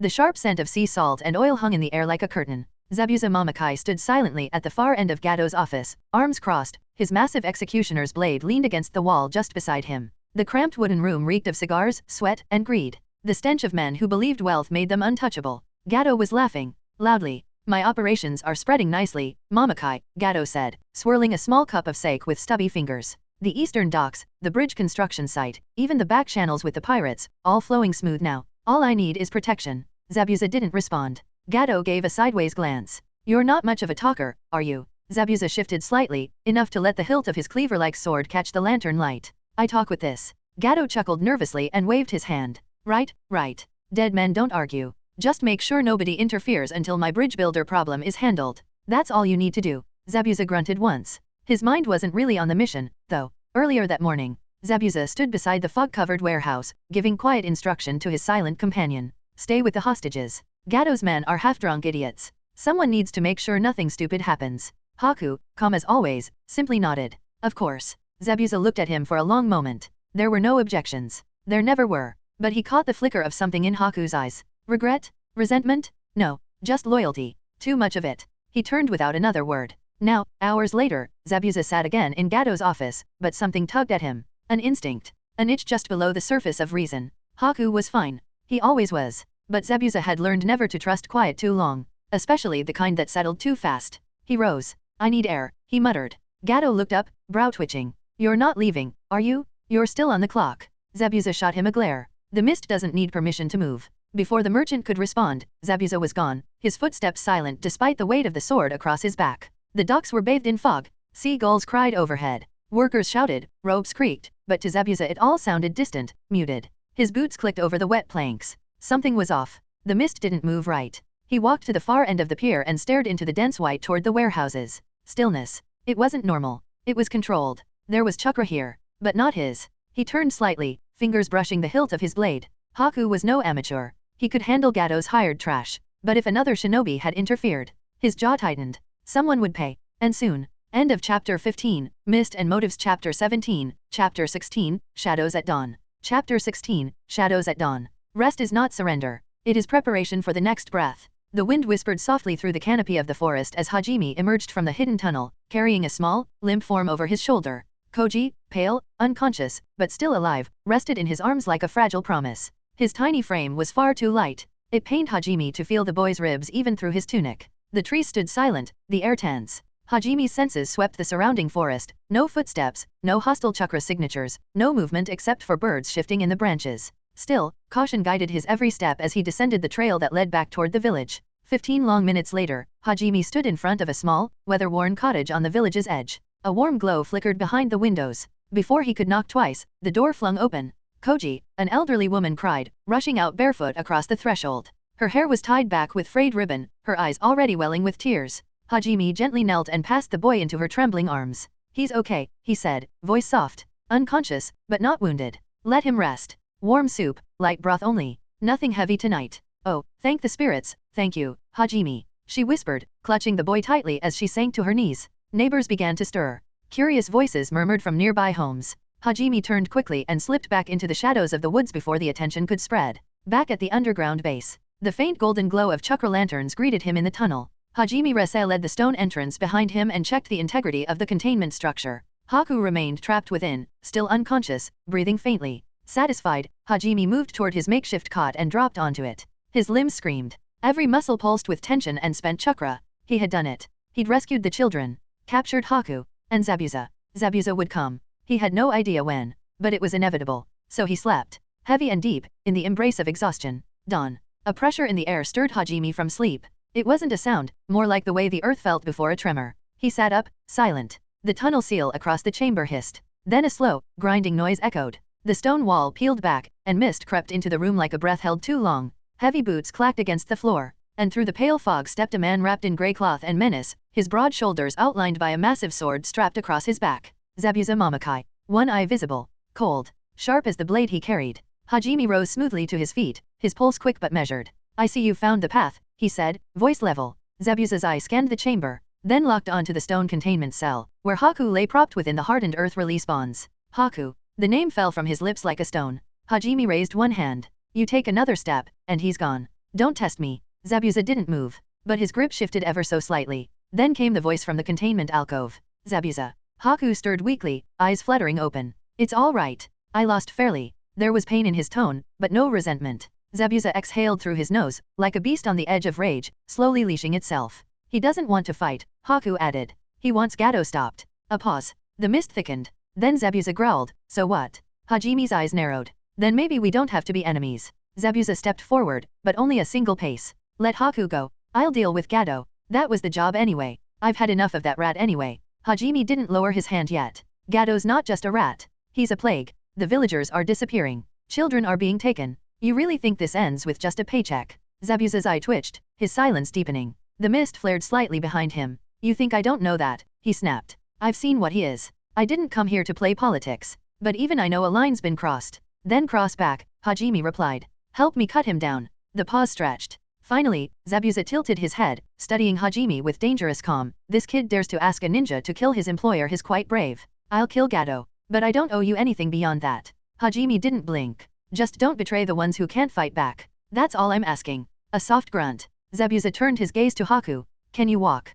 Haku gave a weak nod. Yes, I think so. Hajime approached slowly and began to unweave the earth chakra bindings. Haku slumped forward but caught himself on one knee. I told you, Haku said softly to Zabuza. He doesn't want to fight. Zabuza didn't respond with words. He reached out, rested one large hand on Haku's shoulder, and helped him stand. Rest up, he muttered. We've got a rat to kill. And with a nod to Hajime, not of thanks, but of acknowledgement, they turned and walked back into the mist. Hajime stood alone in the silence of his base. He had made a deal with devils, but he had turned enemies into weapons. And Gato's time was almost up. Chapter 18, Chapter 17, No Smoke Without Fire. Chapter 17, No Smoke Without Fire. When you strike, make sure the world knows why. The salty wind from the sea tugged at Hajime's cloak as he stood on the wooded ridge, just beyond the borders of the village he had called home for months. His expression was calm, but his eyes were sharp, scanning the trade road that wound along the coast. The village was quiet now. The people were safe. Koji had returned to his mother. Haku had been handed over to Zabuza. And Gato. That was what he was here to confirm. The sun was climbing through the morning haze. Traders passed sporadically on the dirt road below, merchants, peddlers, and fishermen hauling salted catch in woven baskets. A few oxen carts rolled by, loaded with dried lumber and crates of fruit.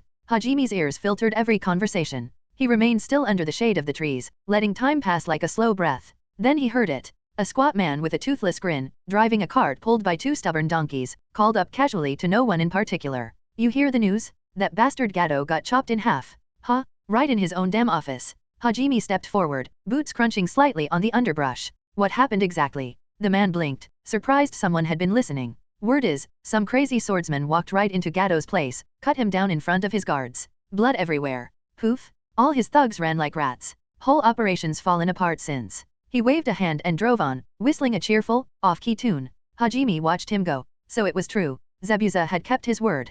Gato was dead. Hajime exhaled slowly and turned east. The next village was a half-day's walk inland, nestled in the low hills between the sea and the mainland roads. Though smaller in size, it thrived with disciplined efficiency. Here, carpenters worked in teams, hauling thick beams and setting them into the first skeletons of a long structure stretching across the water. The beginning of the bridge. Hajime observed from a quiet slope. He spotted the man he had come to see, Tajuna. The bearded builder moved among his crew like a captain among sailors. His voice was sharp, impatient, but his instructions were sound. He waved a gourd of sake in one hand and a rolled-up design plan in the other, barking orders with pride. "That support beam needs to be higher. If you think that post is going to survive a monsoon, you're all drunk." Laughter followed, but the workers moved faster. There were no shinobi in sight. No guards. No signs of fear. Hajime listened closely. "Lucky Gato croaked when he did," one of the younger men said, wiping sweat from his brow. "Yeah," replied an older worker. "Boss was about to send someone to Konoha. We'd be out of fortune hiring ninja." Hajime smiled faintly. That confirmed it. Tajuna never filed a mission request. Konoha would never send Team 7. The cycle had broken here. Because he had acted first. Because of him, Koji and the others were safe. The bridge would rise without bloodshed. The story had shifted. And now it was time to move on. Hajime returned to the hidden tunnel beneath the land of waves, walking with quiet steps. His base was unchanged, sealed and silent beneath the stone. He lit a chakra lantern and checked every mark and lock. The chamber where Haku had been bound was smooth now, cleared of traces. Just another memory. Hajime stood in the center of the chamber and closed his eyes. He didn't feel triumphant. Only, forward. He packed carefully, food for a week, sealing chalk, ink, map scrolls, his personal journal, 3 kunao, and the worn carving Koji had given him. Then he sealed the base one final time, hiding its entrance beneath a fresh layer of earth and moss. The road north was long. He did not know what lay ahead. But he had a direction. At dawn, as the village slept peacefully behind him, before Hajime left, he said goodbye to the kind old woman Grandma Kiko. Now Hajime crossed an old moss-covered gate that marked the boundary of the land of waves. He didn't look back. He followed the inland road, letting the forests grow deeper and the ocean fall away behind him. He was heading toward Tanzuka Quarters, a place of wandering shinobi, banned jutsu scrolls, and lost knowledge. He had a goal there. A purpose. And that goal there are very important. Chapter 19, Chapter 18, Across the Wake. Chapter 18, Across the Wake. The boat rocked gently as it cut through the waves, wind tugging at sails stretched above like outstretched wings. The sky was pale with dawn, the sea quiet but purposeful, rolling like the breath of something ancient beneath the hull. Hajime stood at the stern, hands on the railing, his cloak fluttering at his sides. He hadn't spoken to the other passengers much. Most were common folk, merchants with crates of tea and fabrics, laborers ferrying between provinces, and 2 ronin who kept mostly to themselves and eyed everyone with quiet suspicion. Hajime didn't mind. He welcomed the silence. The land of waves was behind him now. His underground base sealed beneath the earth. Koji was safe, returned to his family. Gato was dead. Zabuza and Haku were gone. For now, the thread connecting them still taut but not tugged. That chapter had ended, and something larger was stirring beyond the horizon. Hajime's eyes were fixed ahead. The mist had thinned with the sun's rise, revealing a dark line in the distance, the land of fire. And beyond that, deeper inland, was a city teetering between decay and splendor. Tanzuka Quarters. But he wasn't interested in the city itself. He was chasing a legend. Tsunade. Her name rang like a thunderclap in his mind, the legendary sucker. A healer like no other. One of the legendary Sunin. The future 5th Hokage. A woman who could crush boulders with her bare hands and then stitch a broken man back together with chakra as fine as silk. More than that, she was the epitome of medical knowledge in this world. And Hajime needed her. He didn't seek her power for glory. He didn't care for fame. But hidden deep within his soul, behind layered seals in his mental plane, was a truth too vast for this world, the gene seed of a Grey Knight. A fragment of the Emperor's legacy, a blueprint of a being beyond comprehension. But knowledge was the key. Medical knowledge. Chakra biology. Surgical skill. Without the ability to alter and prepare his body, the gene seed was useless. Dormant. A treasure sealed behind a door he could not yet unlock. Tsunade was the key. And more than that, through her, there might be a way into Konoha. Officially. Peacefully. with guidance. No deception. No infiltration. If he could convince her, prove himself, gain her trust, he might walk into the Hidden Leaf Village not as a threat, but as a student. The sea wind was bracing, slapping against his cheeks and pulling at his thoughts like strands of hair. Hajime closed his eyes, letting the cold cut through him. He inhaled deeply. His path was set. The boat docked by mid-morning in a bustling port town on the southern coast of the Land of Fire. The pier creaked under heavy carts and bustling travelers. Voices clashed in the air, merchants, children, sailors shouting orders. Hajime stepped off the boat with his cloak pulled tight, blending into the noise. He traveled inland with patience and purpose. For 3 days, he journeyed across lowland plains and wooded hills, staying off the main roads when possible. He shared trails with pilgrims and tradesmen, eating when he could, sleeping near firelight under simple cover. He kept his chakra masked, his head low, his pace steady. Then, on the evening of the 3rd day, Tanzaka quarters came into view. The city was a tangle of contradictions. Towering shrines beside sake dens. Loud music beside silent alleyways. Firelight flickered off tiled rooftops and neon signs. It was both ancient and gaudy, spiritual and vice-ridden. 1,000 desires drifted through the streets like smoke. Hajime secured a room at a modest inn tucked behind a ramen shop and beside a rundown fortune teller's hut. The walls were thin, but the futon was clean, and the innkeeper asked no questions. That night, he set out under the lantern-lit sky. His goal was clear: find Tsunade. If she was anywhere in this country, this was her likely haunt. Known to chase bets and debts in equal measure, she wasn't the type to hide in a monastery or seek politics in courts. No, she'd be in the dice halls. He visited every gambling house he could find, one by one. He didn't announce his purpose, didn't ask openly. He observed, listened, moved with quiet purpose. At the Silver Tiger, a veteran gambler with a crooked smile muttered over her dice, another brat looking for the sucker? You ain't the first. She left 2 days ago. At the Iron Bell, a pit boss laughed and said, she lost 100,000 yen here. Not a single win. Typical. But at the Golden Carp, Hajime got a lead. He sat near the wall, quietly sipping cheap tea and watching the crowd. 2 men at a nearby table whispered between rounds. She was here, all right. Short woman, big presence. Came in with a girl trailing behind her carrying a little pig. A pig. Hajime noted the word. Shizun.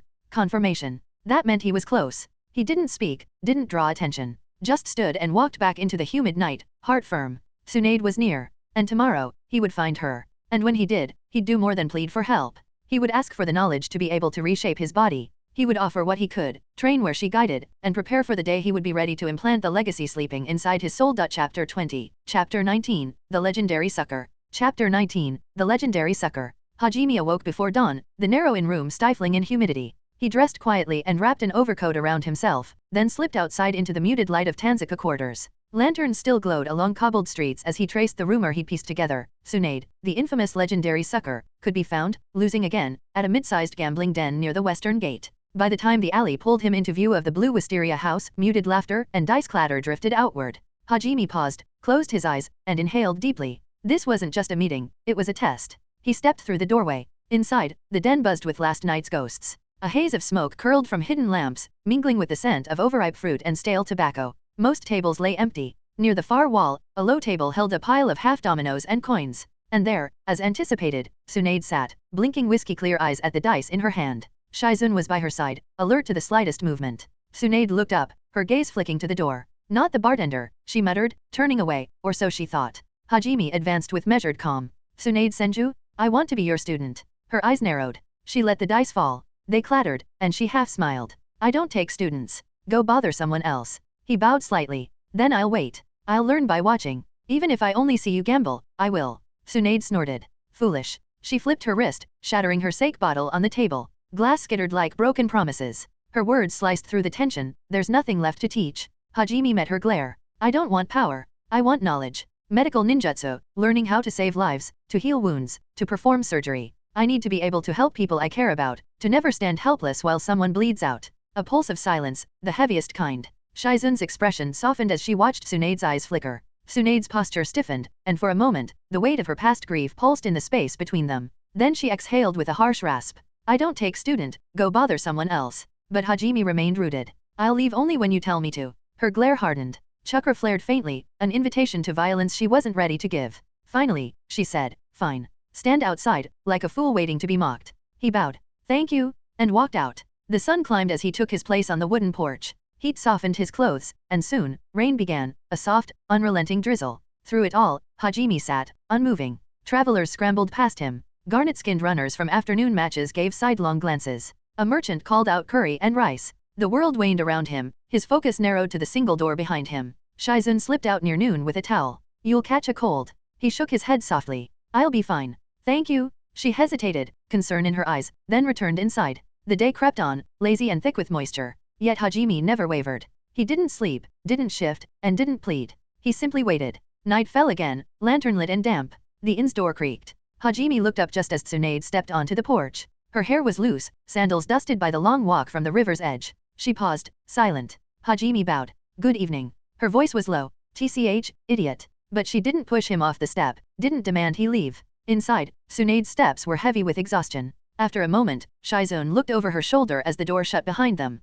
She's thinking about that kid, Shizun whispered. Tsunade stared out the window, amber eyes distant. Another fool chasing ghosts, she murmured. But the single word resonated less with certainty, and more with something like possibility. Far above the trickle of night rain, Hajime remained outside. A single figure, waiting. Not arrogantly, not fearfully, just patiently, with intention. Chapter 21, Chapter 20, The Healer's Threshold. Chapter 20, The Healer's Threshold. You want to learn? Then prove you deserve it. The sky above Tanzuka quarters was painted in the soft amber of early morning. Shops were only beginning to stir, lanterns still flickering from the gambling dens that hadn't closed through the night. Morning mist clung to the tiles and wood like reluctant dreams. Outside the smaller of those dens, sitting cross-legged near the steps, Hajime hadn't moved since the evening before. His posture was calm but unyielding, his eyes closed in steady meditation. The night's chill still clung to his clothes, but he had neither shivered nor slept. The door creaked open with a soft groan. Shizun stepped out, blinking against the rising sun. When her eyes fell on the boy, still seated exactly where she'd last seen him, her expression softened into quiet surprise. You really stayed, she murmured. Hajime opened his eyes slowly. He didn't smile, didn't bow again, he simply met her gaze and said, Good morning, Shizun-san. She knelt beside him and handed him a small towel and a bottle of water. Here. You'll collapse if you keep up like this. I'm fine, Hajime said, taking the water. His voice was hoarse, but steady. Thank you. Behind them, heavy footsteps echoed from inside. Tsunade appeared at the entrance, arms folded across her chest, the golden hem of her cloak brushing against the doorframe. Her expression was unreadable, half annoyance, half scrutiny. You know, she said dryly, I thought you'd be gone by sunrise. Or curled up shivering under a bench. Hajime stood and bowed low. I'm still here. Yeah, I noticed. She stepped down, coming eye to eye with him now. So you want to be my student? I do. Why? She asked, blunt as a fist. Hajime met her gaze. Because I want to learn to save lives. To heal the people I care about. I have no clan, no title, and no power, but I can still learn. And if I can heal even one person one day, it's worth everything. Tsunade stared at him for a long moment. Not blinking. Not moving. Then she scoffed. Don't get dramatic, kid. Words are cheap. She turned, gesturing for him to follow. Come on. If we're going to waste time, might as well start early. They crossed a quiet alleyway and into a small wooden building adjacent to the gambling hall. Dust and old herbs clung to the air like cobwebs. A forgotten medical room, still equipped, but untouched. Shizun followed behind with a quiet sigh. She was clearly used to this rhythm. Tsunade walked over to a storage box, pulled out a roll of linen, and tossed it at Hajime. He caught it awkwardly. First, she said, turning around, you don't get to learn a single jutsu unless I know your chakra is even worth the air you're breathing. Sit. Hajime sat cross-legged on the floor. She knelt in front of him and placed her fingers on his wrist, then his temple. Chakra flowed, warm and precise, like sunlight filtered through glass. Hajime felt her scan the pathways in his body, tracing his chakra coils, his core, his reserves. Her expression changed slightly. Barely. Well, you're not entirely hopeless, she muttered. Your coils are small, but clean.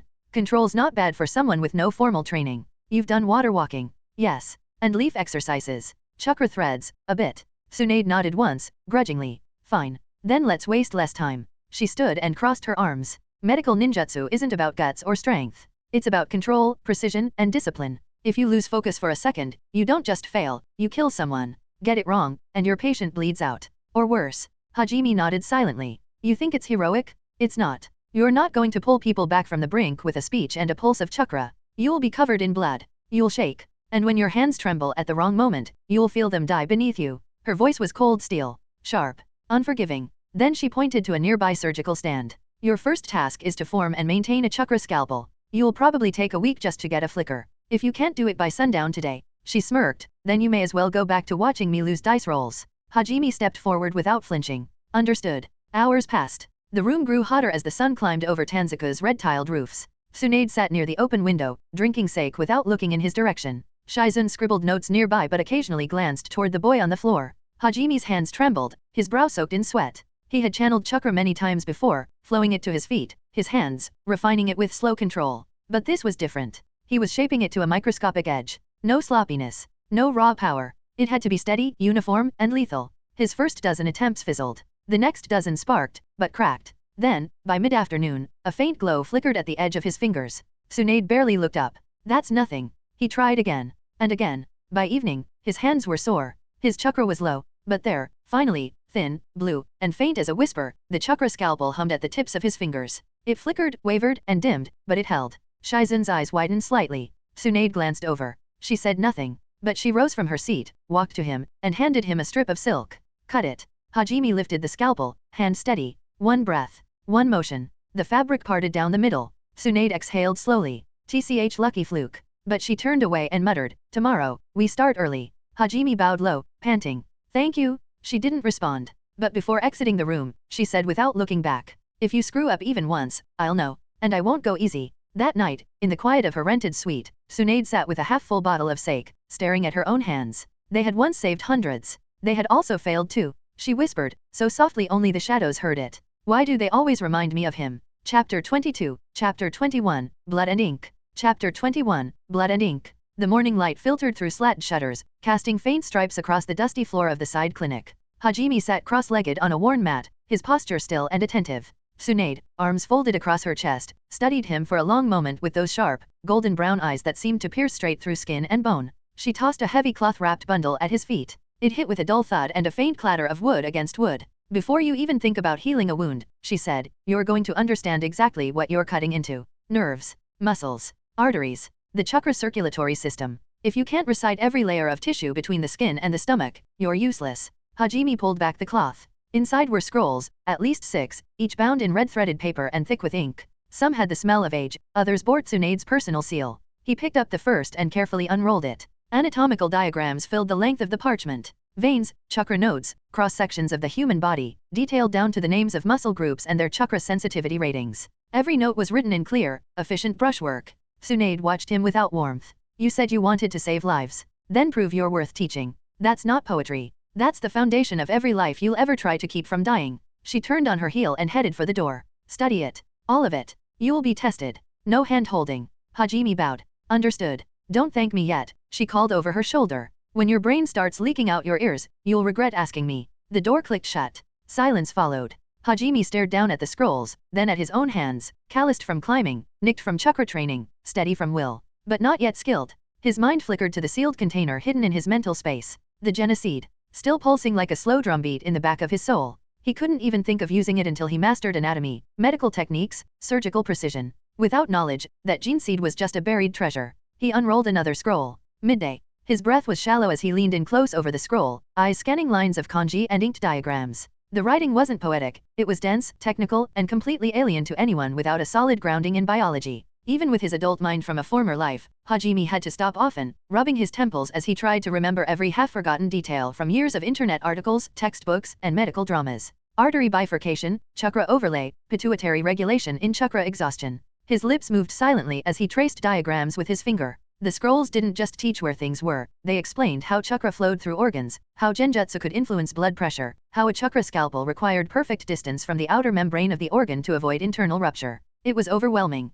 But he kept reading. He broke only to drink, stretch, and jot notes in a battered notebook he found tucked in the side room. No one came to check on him. Not Tsunade. Not Shizune. This wasn't the kind of training where someone hovered nearby to cheer you on. It was sink or swim, and Hajime refused to sink. Evening. When the oil lamp flickered low, casting gold shadows on the parchment, Hajime leaned back and exhaled slowly. His eyes were bloodshot. His fingers stained with ink. But he had made it through 2 full scrolls. He now understood how a chakra scalpel wasn't just about chakra control, it was a scalpel because you needed to know where to cut. Hit the wrong muscle, and you severed movement. Cut the wrong chakra point, and you could shut down a shinobi's control for days. He massaged the side of his neck and murmured aloud, deltoid insertion, overlaid chakra tendon, major nerve cluster, blood-rich region. He could feel it now, the bridge forming in his mind. Raw knowledge becoming usable insight. His chakra control had always been exceptional, but now it would be paired with anatomical precision. Still not enough. But it was a start. Late night. He closed the scrolls and carefully rewrapped them in the cloth bundle. A bead of sweat trailed down his temple, but his posture remained composed.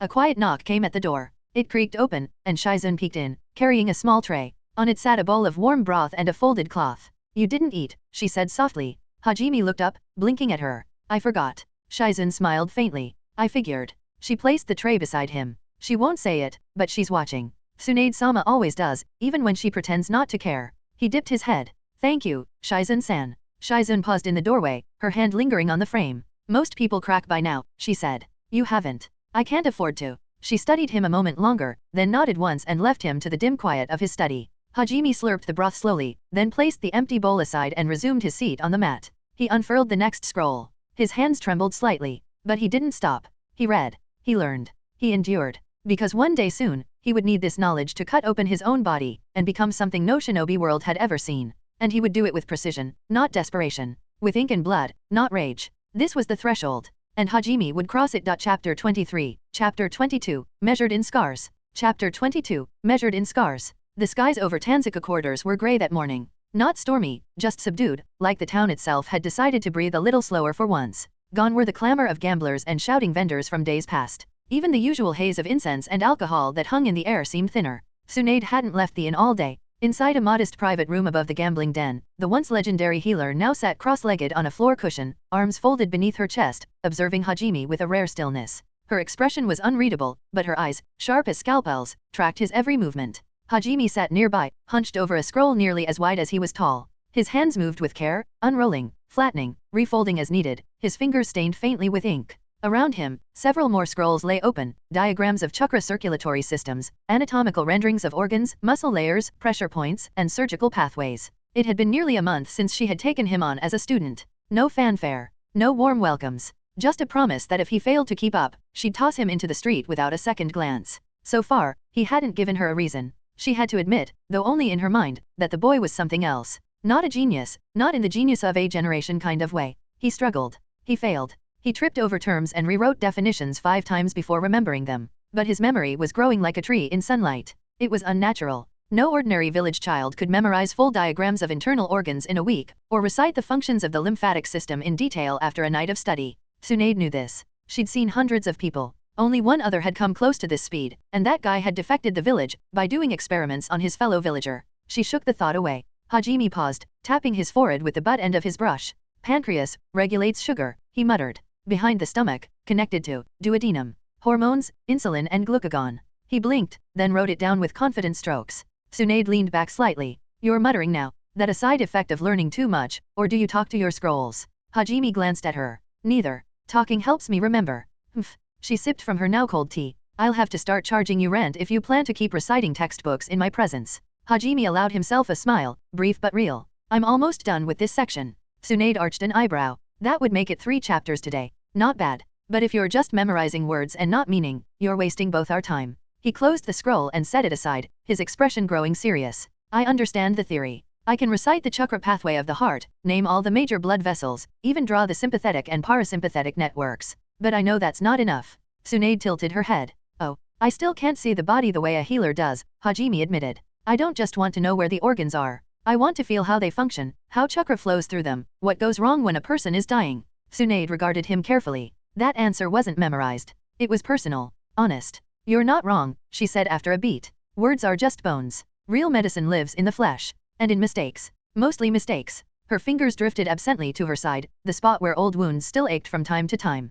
You'll earn more from failure than any scroll. I've failed plenty, Hajime said quietly. But I haven't had to pay the price yet. Not like real medics do. Tsunade didn't reply for a moment. Her mind had gone elsewhere, white sheets, blood on her hands, Dan's final breath. She stood abruptly. Good. You're aware of what you lack. That's the first mark of a proper healer. She walked toward her desk and pulled open a drawer, retrieving another scroll. It was thicker than the others, worn around the edges but well kept. This, she said, tossing it onto the mat beside him, contains records of my earliest medical cases. Diagnoses, treatment plans, post-op results. I'm not giving it to you to memorize. I want you to read it and tell me what went wrong. Hajime blinked. You want me to analyze your mistakes. I want you to find the cracks, she said. No surgery is perfect. No jutsu is flawless. If you want to be more than a chakra channeling butcher, you have to learn to think around the edge of your own skills. Understand? Yes, he said, bowing low. Thank you, Tsunade-sama. She waved him off and sat back down. Don't thank me until you've bled for it. Reading that scroll's easy. Knowing what it means, what it cost, is the hard part. That evening, as candles flickered and the town's laughter returned to the street below, Hajime was still reading. His eyes scanned line after line, notes of patients too far gone, chakra systems collapsing from stress, post-operative infections, botched healing attempts from rookies who panicked under pressure. Each story carried a lesson. Each name was a scar. He could feel the weight of it. And beneath it, the pressure of his own ambitions. He touched his chest, over his heart. The genocide still waited. But not yet. First, he had to be worthy of it. And tonight, he took one step closer. Chapter 24, Chapter 23, White Coats and Iron Will. Chapter 23, White Coats and Iron Will. The old clinic had once been little more than a dust-choked room, forgotten behind a gambling hall. Its shelves were warped, instruments dulled by rust, and scrolls curled tight like dried leaves. But now, a month later, it breathed again. Hajime stood at its center in a freshly scrubbed coat, sleeves rolled up, pale light filtering in from the slat windows. Clean linens were folded in a crate to the side.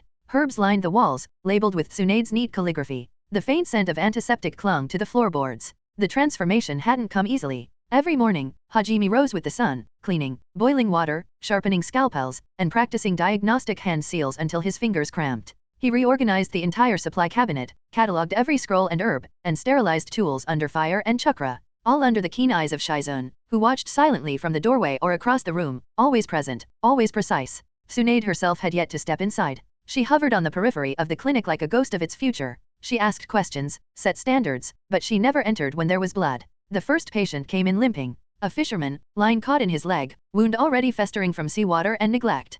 Hajime didn't flinch. He bowed, welcomed the man in, and gestured to the cot. Shizun stood nearby, arms folded, gaze sharp but not unkind. Diagnosis, she said simply. Hajime nodded. He pressed his palms together and molded chakra. Mystical diagnosis technique. His chakra spread out in thin pulses, sweeping through the man's leg like sonar. He closed his eyes, visualizing layers of tissue, the way the infected area pulsed slightly warmer, the shifting pressure where swelling pushed against vessels. No shattered bone. Foreign material lodged near the calf muscle. He exhaled slowly. Hook fragments still inside. Inflammation progressing. Minor infection, but treatable. Shizun said nothing, only watched as he moved to the next step. Hemostasis technique. His fingers glowed a faint green as he stemmed the bleeding. He murmured calming words to the man while cleansing the wound, chakra threading into blood vessels to clamp and seal them without invasive cutting. Next, he activated the anesthetic palm technique, his chakra flowing into the area to numb pain receptors, and made a single, deliberate incision with the chakra scalpel. The energy blade shimmered at the tips of his fingers, precise, controlled. He retrieved the hook's broken end and closed the wound with slow, focused healing using the mystical palm technique. The man blinked, groggy but whole. I didn't even feel it, he muttered in disbelief. Hajime bowed. You won't have to limp tomorrow. Shizun pulled Hajime aside after the patient left. You knew when to use chakra and when not to. That matters more than flashy jutsu. He didn't smile. He just nodded and began cleaning the tools. As the weeks rolled on, the clinic began to see a steady stream of people, farmers with pulled muscles, children with bruises or burns, travelers with chakra fatigue or fever. Hajime treated them all, learning not just with his hands but his senses. His medical ninjutsu sharpened rapidly. With the basic first aid technique, he stabilized sprains and cuts quickly, often before even applying bandages. His control over the anesthetic palm grew refined enough to isolate individual pain centers in the body. Chakra scalpel work extended to light tendon work and muscle adjustments, under Shizun's ever-watching eyes. The mystical palm technique was still draining, but he could now use it long enough to seal cracked ribs or deep gouges. What surprised Shizun most wasn't just the technique, it was the speed. One night, after closing the clinic, she watched Hajime clean tools and recite muscle groups aloud, correcting his own errors mid-sentence. How are you learning so fast? She asked quietly. He hesitated, then answered truthfully, I have a strong memory. Maybe stronger than I should for someone my age. I've seen things, thought differently, before I came here. Shizun said nothing for a long moment. Then only, you'll burn out if you don't rest. I'll rest after I'm ready, he replied softly. Each night, Tsunade sat alone on the upper balcony of the inn, sipping sake and listening to Shizun's reports. She rarely reacted. But some nights, when Shizun left, she would mutter things to the moon. Severed tendon, and he didn't nick the nerve, she said one night, brows furrowed. She remembered learning to do that herself. It had taken her months. Even Shizun had required guided practice over several surgeries. Now this boy was replicating it after only diagrams and observation. Too fast. Too precise. Yet there were no signs of cheating, no shortcuts. He worked for every inch of progress. One evening, she stood at the top of the stairs and looked down through the half-open clinic door. Hajime was seated at the rear table, pen in hand, cataloging herbal extracts and correlating chakra suppression effects from patient reactions. The candlelight reflected in his eyes, tired, but unyielding. Tsunade didn't enter. She just watched. You're either gifted, she whispered to herself, or you're not human. A few days later, a young man arrived at the clinic, collapsed at the doorway, injured from a boar hunt gone wrong, bleeding from the thigh and coughing blood from bruised lungs. Shizun wasn't with him. She had stepped out for medicine. And Tsunade, as always, was absent from the treatment room. Hajime didn't panic. He locked the doors, sterilized the tools, and began treatment. Mystical diagnosis.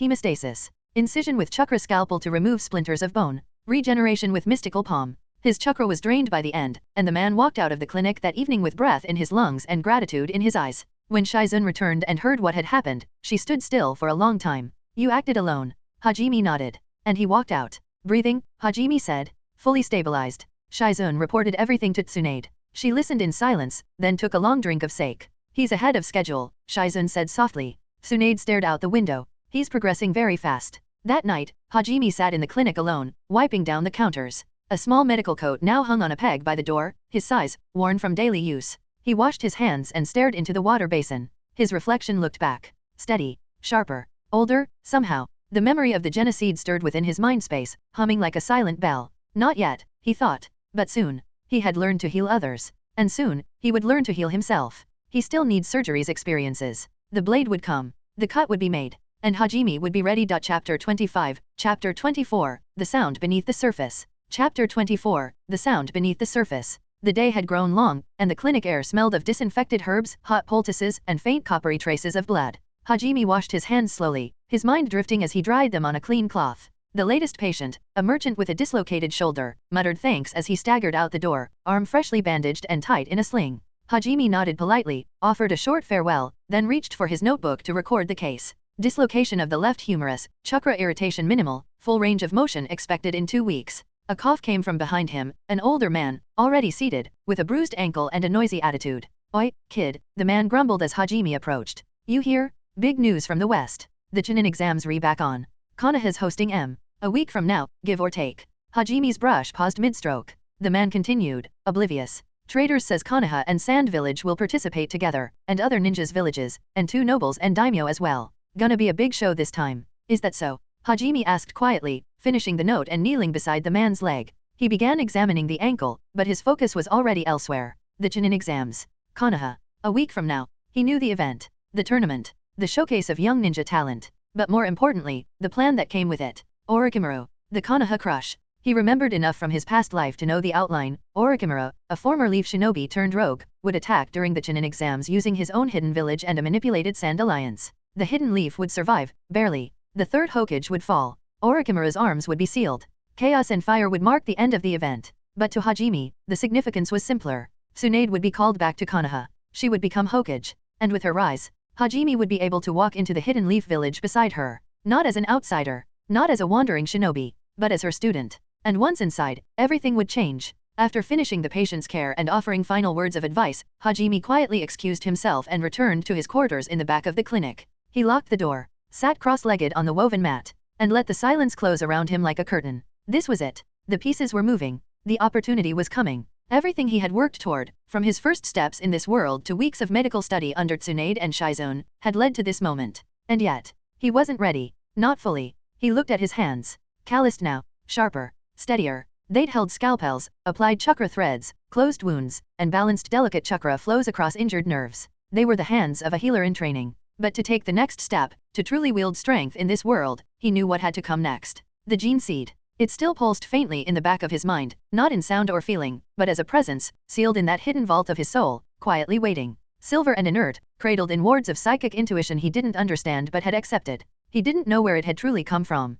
He didn't know why it waited so patiently inside him. But he believed one thing with absolute certainty. It would make him stronger. Maybe not right away. Maybe not without pain or risk. But stronger nonetheless. Stronger than any chakra training. Stronger than any bloodline. Stronger than the fragile path of a mere medic. With the strength granted by the gene seed, he could endure anything.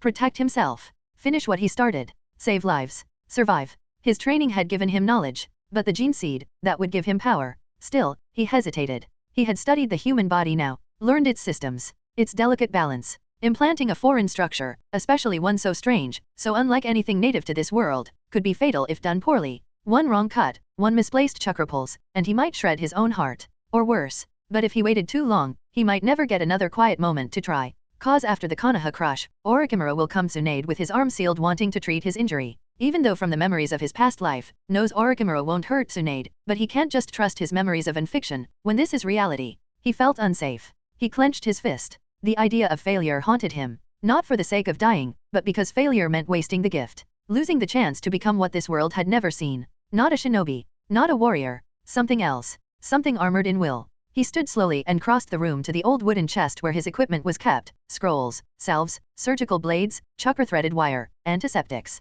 It was almost time. I'm not ready, he whispered. But I won't ever feel ready. So I'll act anyway. No fanfare. No reckless emotion. Just clarity. In 1 week, the world would change. And Hajime would not be left behind. Chapter 26, Chapter 25, The Grey Knight's Gene Seed. Chapter 25, The Grey Knight's Gene Seed. The night was silent. Not the kind of silence that brought peace, but the kind that made even the lantern light seem still, like the world itself was holding its breath. Hajime sat cross-legged in the center of his room, back straight, hands resting on his knees. The clinic behind the wall was quiet now, Shizune asleep in her quarters. No patients. No footsteps. Just the low hum of chakra pulsing through his veins, steady and calm. His breathing slowed, then stopped. In his mind, he sank. Through flesh and spirit, down past the borders of consciousness, until the world around him faded and he stepped into the core of his own soul. It was cold here, yet not painful. Empty, yet alive. A void shaped by willpower and dreams. And floating in the heart of that void, suspended in midair, was the container. Roughly the size of a wine bottle, its surface shimmered with a dull silver light. The metal twisted reality around it, edges seeming to bend, time slowing just slightly in its presence. Around the cap were strange glyphs, unlike any language of this world. Carved into the top in rings of steel and psychic power, the symbols pulsed faintly, like a heartbeat echoing across millennia. Alien. And yet familiar. His hand reached for it without hesitation. The moment his fingers brushed the surface, a wave of pressure rolled through him, like the weight of another galaxy pressing into his soul. His breath caught, though his physical body remained still. A whisper. Not a voice, not quite. Just an impression. Place it at the center. Beneath the sternum. Let the vessel awaken. Hajime opened his eyes in the waking world. And the container was in his hand. He gasped once, reflexive, then held it still in his lap. It was warm now, as though responding to the chakra in his blood. The etched runes pulsed brighter, casting soft silver shadows across the floor. There was no more time for hesitation. He rose and moved to the corner of the room where he had set up his surgical tools. Everything was laid out, clean water, sterilized cloths, chakra-threaded needle, antiseptic salve, and most importantly, his own hands. He would perform the surgery himself. No anesthetic palm technique. No dulling chakra. He needed to feel every layer. To know he was cutting the right path. To trust his precision, because there was no margin for error. He unwrapped the outer robe and drew in a long breath. The chakra scalpel flared to life in his right hand, silent, near invisible except for the faint shimmer of light around the blade-shaped chakra. Then, with steady hands and cold resolve, he pressed the blade to his chest and began to cut. Pain surged. Blinding, white-hot. But he didn't scream. His teeth clenched. Sweat poured down his brow. But his mind, sharper now than it had ever been, focused on the path of the blade. Skin parted. Muscle followed. Each layer revealed another, and he moved through them as if tracing a map he'd memorized from months of anatomical study. Every nerve, every blood vessel, avoided with the grace of a master in training. When he reached the sternum, he hesitated only a moment. Then he followed the instinct, the whisper from the container. He opened the silver cap. The room dimmed. From within, the gene seed emerged. It was not what he expected. No lump of tissue. No machine. It was a core, pearl smooth and veined with faint blue light, like a tiny sun encased in crystallized flesh. It pulsed slowly, as if breathing. The moment it touched the open air, his chakra reacted violently, wild arcs of energy rippling through the room. He didn't understand why, but he knew what to do. He pressed it into the cavity beneath his sternum. It slid in, almost guided, not rejecting the body, but sinking into place like it had always belonged. The moment it touched his inner chakra network, it ignited. Not in fire, but in light. His entire body locked up. Chakra flared out of him in a massive pulse, blowing out the candlelight and shaking the floorboards beneath him. He cried out, not from pain, but from something far deeper. Something psychic. Something ancient. His body convulsed as the gene seed anchored itself, not just to muscle or blood, but to soul. And from the darkness behind his eyes, came memory. Not his. Thousands of voices. Languages he had never learned. Names he had never heard. Places that did not exist in this world. Words not made for mortal mouths. Wars across the stars. Demons with burning eyes. A golden throne that has corpse but pulsing with powers. And knights. So many knights. All of them clad in silver. All of them kneeling in silence. All of them watching. Hajime's scream never came. His body arched once, violently, and then he collapsed. The room was silent again. The container, now empty, rolled gently across the wooden floor before coming to a rest beside the candle holder. And Hajime lay still. His chest rose, barely, but his eyes were closed. Not dead. Not awake. Not dreaming.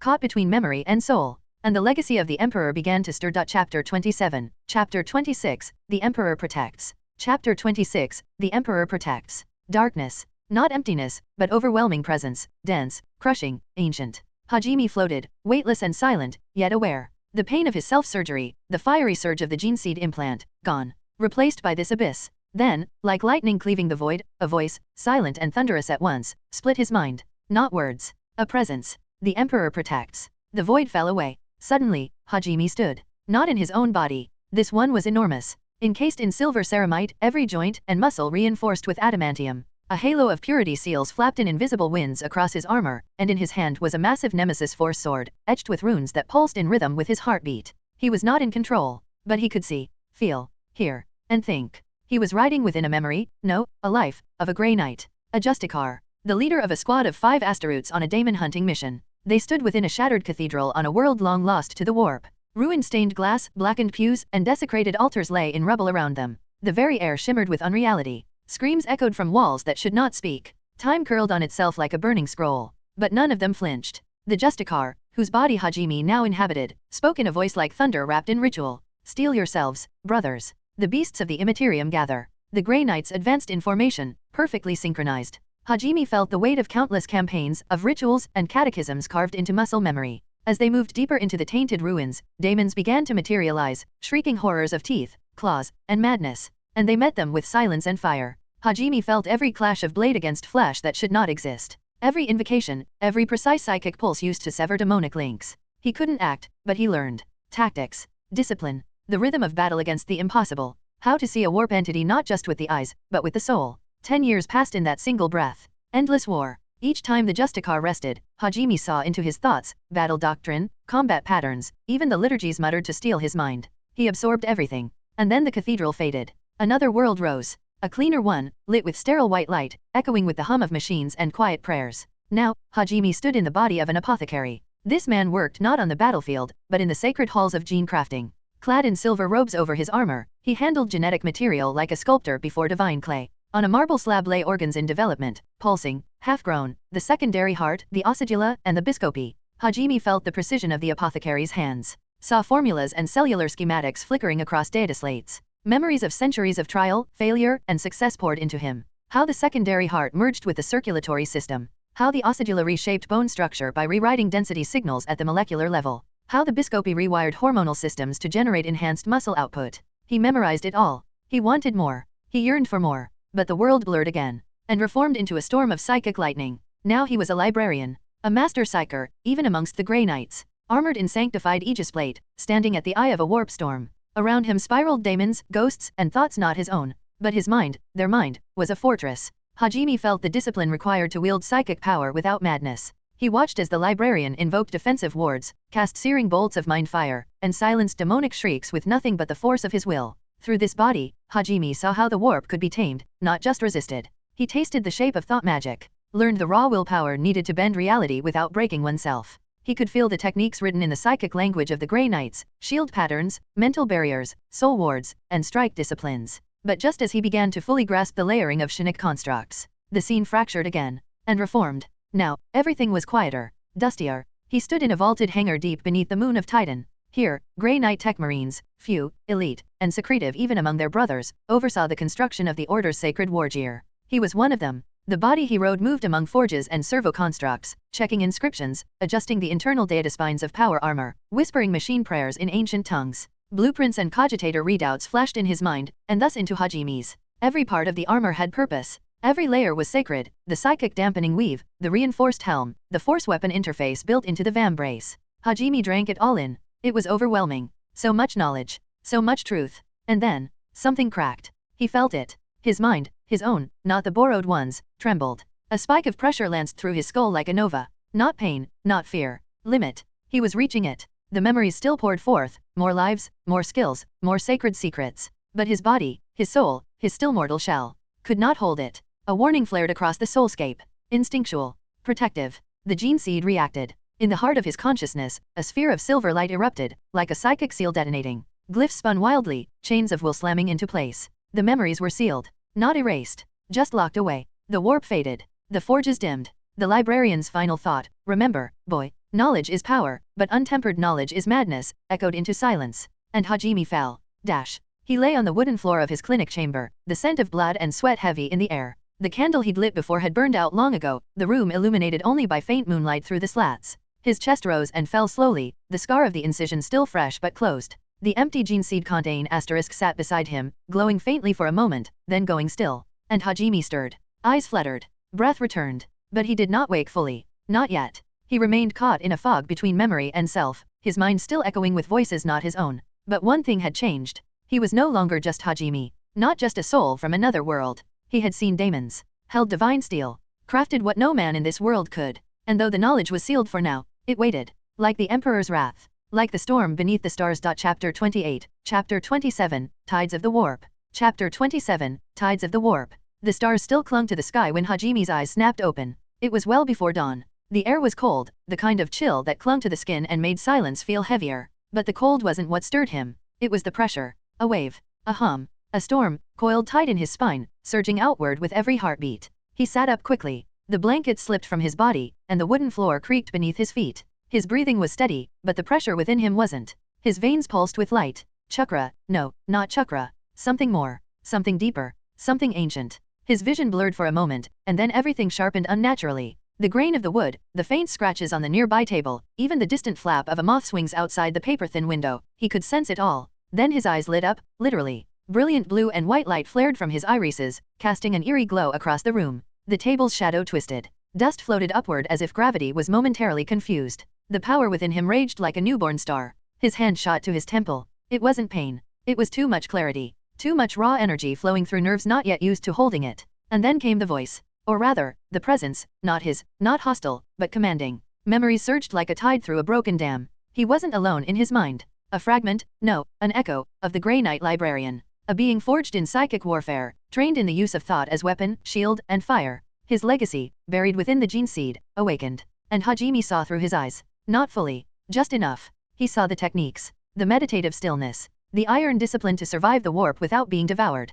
Control, the echo whispered. Shape it. Do not let it shape you. With shaking fingers, Hajime sat cross-legged once more, ignoring the sweat forming on his brow. He breathed deep, not with lungs, but with mind. He meditated. And when his spirit opened, it was not chakra he reached for, but the warp. He projected outward. Not with jutsu. Not with seals. With thought alone. Dash. Astral projection, entering the warp. His consciousness slipped from his body like a thread of silk unraveling. Space folded. Gravity lost meaning. He drifted upward. And then, he stood at the edge of infinity. The warp. But not the nightmare realm of monsters and madness he had read about in the Grey Knight memories. This warp was peaceful. No shrieking daemons. No formless gods of excess and decay. No maelstrom of pain and lies. Instead, it was like an endless sky painted in waves of luminous color. Purple rivers flowed through golden mist. Soft light danced on invisible tides. Thoughts echoed here, like whispered songs, lost dreams drifting like clouds. The emotion of the living world pulsed through it faintly, curiosity, fear, hope, all muted by distance. The warp was alive. And it was beautiful. Hajime floated, awestruck. In the 40K universe, this place was a battleground, corrupted by trillions of souls and their horrors. But here, in this younger, quieter universe, there were so few minds. So few dreams. No gods had yet scarred its surface. No daemons had seeded terror. It was still pure. And unclaimed. He reached out with his astral hand. The warp responded like water to touch, rippling gently around his fingers. Power swirled with ease, bending to his focus. He didn't need words. No incantations. The librarian's memory returned in flashes, mantras of control, geometric mental patterns to shape and stabilize energy, safeguards to seal one's mind. He practiced them now, as if he had always known them. He drew the warp energy toward himself, and it came willingly. It filled him like breath. Dash. The smile of power. When his eyes opened in the real world again, the stars were fading. Morning was approaching. His body was drenched in sweat, and the floor beneath him hummed faintly from lingering power. He rose slowly, and a smile crossed his lips. For the first time since coming to this world, he felt safe. Not invincible, but prepared. This world had monsters, rogue shinobi, hidden blades behind smiles. But now he wielded a power untouched by any nation's teachings. No bloodline limit. No forbidden jutsu. Only the warp. And the legacy of warriors forged to fight gods. He was no longer just a healer in training. No longer just a stranger in this world. Chapter 29, Chapter 28, Designs in Flesh and Thought. Chapter 28, Designs in Flesh and Thought. The morning sun filtered through thin rice paper walls, casting faint lattice shadows across the wooden floor of the clinic's back room. The warmth should have been soothing, familiar, but Hajime barely noticed it. He sat at his desk, a scroll unfurled before him, inkbrush idle in one hand. His gaze wasn't on the paper, but inward, deep within his mind, where the echoes of 1,000 lifetimes still stirred like ripples across a stormy ocean. He had awoken before dawn, mind sharper than ever, but carrying a pressure that hadn't faded. It wasn't fatigue. It was density. His thoughts moved with a strange weight, saturated with fragments, no, lived memories, from those whose legacy now pulsed inside him. The Grey Knights. The Justicar's decade of relentless daemon hunting in the warp, leading a squad of 5 asteroids through unending wars against monstrosities born of human sin and alien nightmares. The apothecary's surgical mastery, the crafting of organs, the growing of glands, the sacred art of reshaping the human form into a weapon of divine purpose. Hajime could still feel the tactile sensation of inserting an ocidula into the spine of a neophyte, of measuring endocrine outputs with gene-coded diagnostic threads. And then, the librarian, the psychic pillar, the anchor amidst the madness of the warp. The one whose will could crack planets, or shield them. He'd absorbed it all, felt it all, and though the full torrent had been cut short, sealed by the gene seed once it realized his mortal body couldn't carry more, it had left behind enough. A gift, a burden, a fire. And now, he was trying to make sense of it. With slow precision, Hajime dipped his brush and began sketching. Not kanji, not anatomy charts, organs. Specifically, 3. The secondary heart, a powerful circulatory backup and oxygenator, boosting endurance and blood flow. The ocidula, the bone sculptor, designed to release specialized hormones that would cause his skeletal system to strengthen, lengthen, and fortify. And the biscopy, a gland designed to kickstart hypermuscle growth and regulate extreme physical stress. He drew them not from guesswork, but from memory, schematics buried in the apothecary's mind, awakened and now translated to ink through his hand. He stared at the heart first. It was complex. Not just a physical construct of flesh and tissue. It was engineered at the genetic level, meant to be grown in a biotube fed by thousands of nanite-laced nutrient streams, infused with encoded signals from machine spirits and data shrines,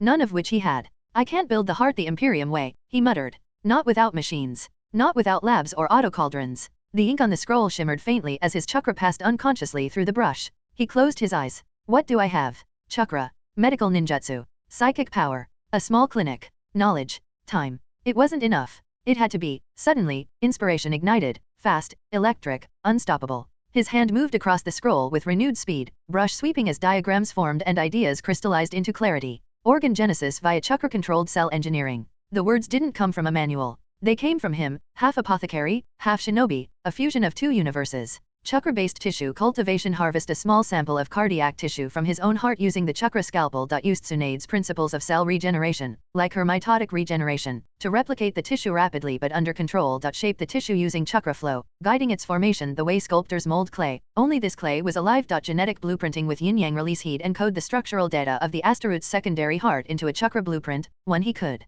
maintain during crafting. Use yin release to conceptualize the heart's complex form in his mind. Use yang release to give that form function and vitality, slowly growing the heart over time. Integration and syncing. Use chakra threads to connect the growing organ to a nutrient flow source, perhaps blood from a donor line or from his own filtered stream. Train the secondary heart to beat in sync with his primary using medical chakra to nudge rhythms into alignment. Finally, seal it with a chakra inscribed regulator, something akin to a barrier seal, but internal, tuned to blood pressure and energy balance. He leaned back, chest heaving slightly. It was crazy. It was untested. But it could work. It had to work. He stood and stepped to the window. Outside, the streets were just beginning to stir with life. A cart rumbled somewhere in the distance, and the scent of morning firewood drifted on the air. He didn't envy the world anymore. The shinobi, the nobles, the bloodline clans. They were powerful, but they were limited by their legacy. He had been given knowledge alien to this world. And even without the machines of the Imperium, his mind now stood at the crossroads between 2 ways of life. One of steel, gene forges, and ritualized war. And one of chakra, control, and spiritual power.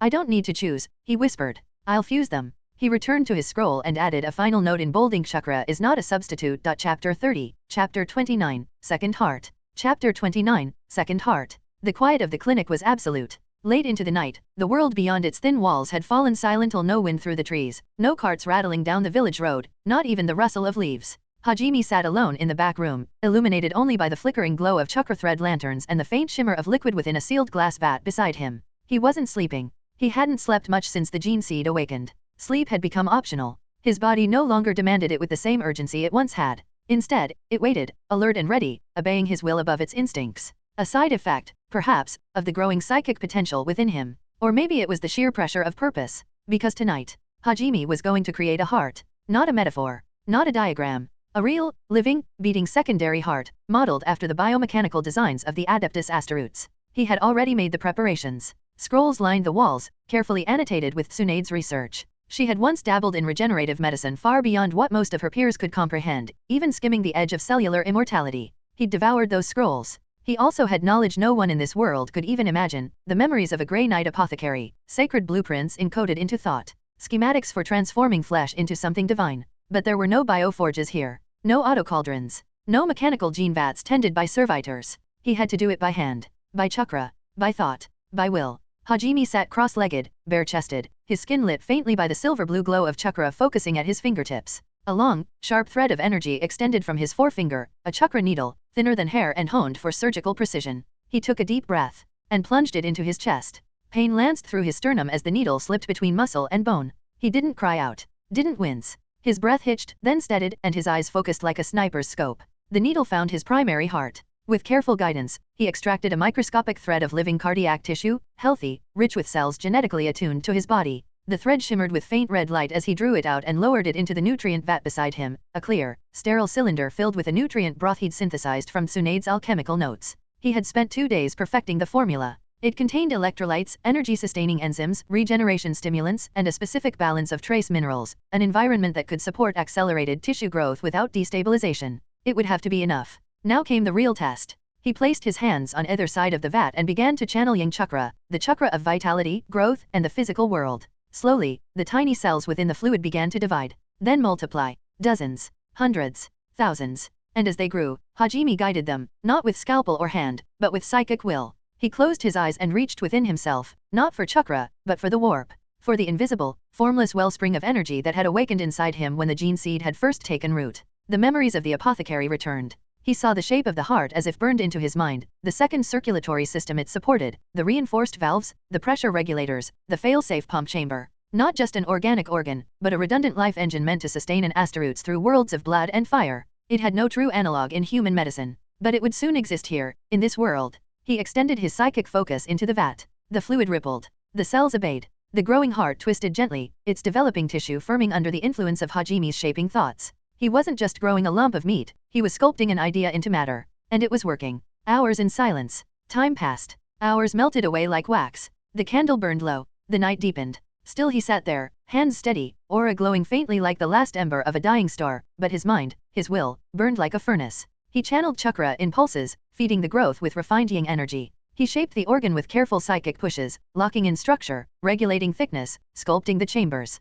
At last, when the first rays of dawn touched the rice paper wall, and a single bird sang distantly from the rooftop, the heart was complete. Not quite as large as a normal heart, but powerful, coiled with dense muscle, ready for implantation, and utterly his. Hajime barely noticed when soft footsteps approached from the hallway. Shizun's voice came through the wooden door, gentle and just a bit weary. Hajime, sorry to bother you, just letting you know the Chunin exams begin tomorrow. Konoha will be flooded with ninja. Maybe there will be dozen shinobi passing here through Konoha. Thought you should be careful. He blinked. Tomorrow? He hadn't realized that much time had passed. The pieces were moving. He could feel the threads of fate tightening. Orochimaru would strike. The third Hokage would fall. And Tsunade would be summoned. Soon, they would travel to Konoha. Soon, the world would change. But Hajime? He would not be walking into that fire unprepared. He stared at the heart, gently pulsing in its vat, glowing faintly from within. No chakra signature. No Asteroots organs in his body yet, just this one, soon to be added. But even without it, he could already feel the foundation solidifying. Not just chakra, not just psychic power, but the fusion of both. I won't just inherit power, he whispered. I'll build it. Piece by piece, heart by heart. His fingers brushed the side of the vat with reverence. This was not the end. It was only the beginning. Chapter 31, Chapter 30, The Second Heart. Chapter 30, The Second Heart. The sun hovered low on the horizon when Hajime finished his last patient for the day, a minor leg fracture wrapped tightly with chakra-infused bandages. The streets of Tanzuka quarters had begun to thin, lanterns flickering to life along the alleys as merchants closed shop. The clinic, for once, was quiet. Shizun was busy taking inventory behind the medicine shelves, and Tsunade sat near the window, her posture relaxed, her blonde hair looking very smooth and beautiful, a half-filled cup of sake resting lazily in her hand. She looked peaceful, almost too peaceful for someone who had threatened to throw scalpels at him for asking too many questions days earlier. Hajime approached with calm steps. She noticed without looking, her golden eyes peeking sideways. You need something. I'd like to take a few days, he said evenly. Personal reasons. Tsunade raised one brow, pausing just long enough to hint at suspicion. Personal. It won't affect the clinic. She eyed him for a heartbeat longer, then yawned. Just don't drop dead in a ditch. You still owe me 2 weeks of salve-stirring duty. A herbal. That was all the permission he needed. By nightfall, Hajime was already on the move. A sealed scroll over his back, his medical tools tightly bound in a kit. No one watched him leave, he made sure of that. The boundary wall of Tanzuka quarters slipped behind him, and ahead stretched the forest, quiet and windless under the rising moon. Several kilometers out, in a secluded grove surrounded by dense rock formations and thick soil, he began to shape his sanctum. He closed his eyes, drew chakra into his hands, and reached deeper, with his mind. Earth bent at his will. The ground split and receded. Stone smoothed, walls hardened, and a tunnel opened downward into the darkness. He entered and sealed the entrance behind him. A chamber of silence formed, a dome-shaped cavity in the earth, no larger than a small cellar. It was plain, utilitarian, carved with purpose. He extended a wave of psychic energy across the space. It swept through like cleansing fire. Bacteria, spores, germs, every trace of life was erased at the molecular level. The chamber was sterile. The walls were solid. The floor smooth beneath his bare feet. This was enough. He unrolled his tools carefully onto a stone slab. Chakra-threaded wires. Antiseptics. His chakra scalpel. A shallow basin. And floating in a sealed vat, suspended in a nutrient-rich solution of proteins and regenerative enzymes, he learned from the apothecary Grey Knight memories. The second heart. It pulsed faintly, encased in fluid. Days ago, he had pierced his own chest with a chakra needle and harvested heart cells directly from himself.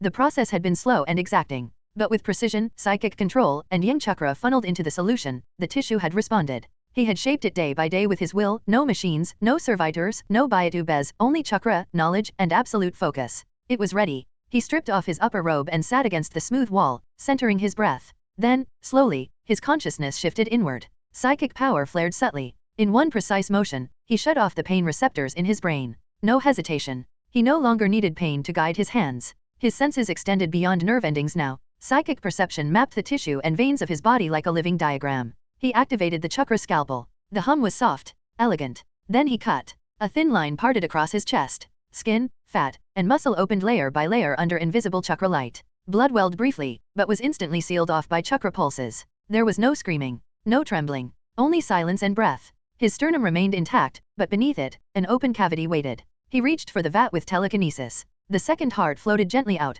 droplets trailing behind. It hung in the air, pulsing slowly, like an embryonic jewel wrapped in glowing arteries. Guided by thought alone, he lowered it into the cavity. It nestled beside his primary heart perfectly. Designed from his own genetic structure, it recognized the host. Blood began to circulate, faint and unsteady. He focused again. Chakra threads sparked from his fingertips, like shimmering strings of light, and reached into the exposed flesh. Vein met vein, artery met artery. With psychic control, he guided the connections, stabilized the flow. Blood surged. The chamber throbbed with energy. But something was wrong. The hearts beat out of sync. One fast, one slow. His vision blurred.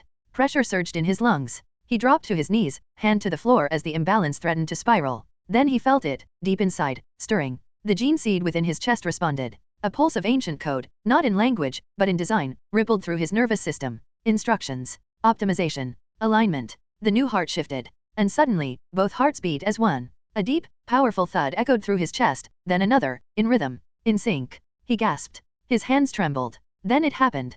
Clarity. His vision sharpened beyond normal. Air filled his lungs and seemed to ignite his thoughts. His body pulsed with oxygen-rich blood. His limbs felt lighter, stronger. He could feel his stamina recovering like water pouring into a dry well. Chakra surged into balance, almost tripling in recovery rate. Every breath brought life. Every second brought strength. His wounds sealed shut under a blend of psychic healing and chakra-driven cell regeneration. He sat there, drenched in sweat, heartbeats pounding in harmonious rhythm. He smiled faintly. He had done it. He had created and implanted an organ that did not exist in this world. No chakra beast, no Kekkei Genkai, no jutsu, not even the greatest clans had something like this. He was no longer bound by this world's limits. And this was only the first step.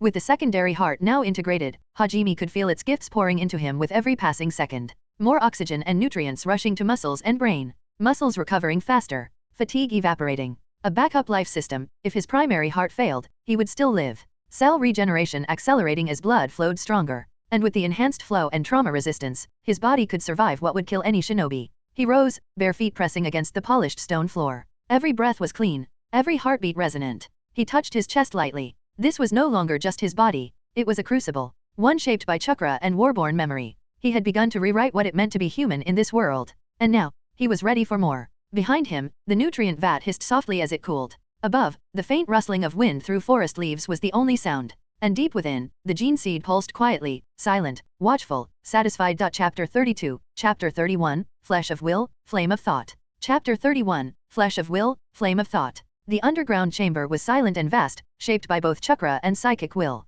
Stone walls pressed inward with clean, smooth perfection, untouched by nature, bacteria, or decay. Hajime stood barefoot on the polished earthen floor, his breath calm, eyes closed. A faint glow radiated from within him, blue and white, pulsing softly like starlight buried beneath skin. The second heart in his chest beat in tandem with the first, synchronized after its successful integration. The rhythmic double thump sent oxygen-rich blood coursing through his body. With each beat, his clarity sharpened, muscles relaxed, and thoughts became precise. Already, he felt the change, enhanced stamina, accelerated chakra recovery, and a mind that moved like a finely tuned engine. The gene seed had stirred after the implantation, optimizing the heart in real time, ensuring it beat as if it had always belonged to him. He inhaled, not just with lungs, but with spirit, and raised one hand, not in gesture, but in intent. There were no hand signs, no whispered incantations. Only will. A shimmer spread from beneath his feet, radiating outward in a soft ripple. Psychic power surged from his core, spreading like an invisible dome that pressed gently against the stone walls. A sanctuary had formed, a barrier that repelled any malevolent force, shielding him from demons, corruption, or psychic interference.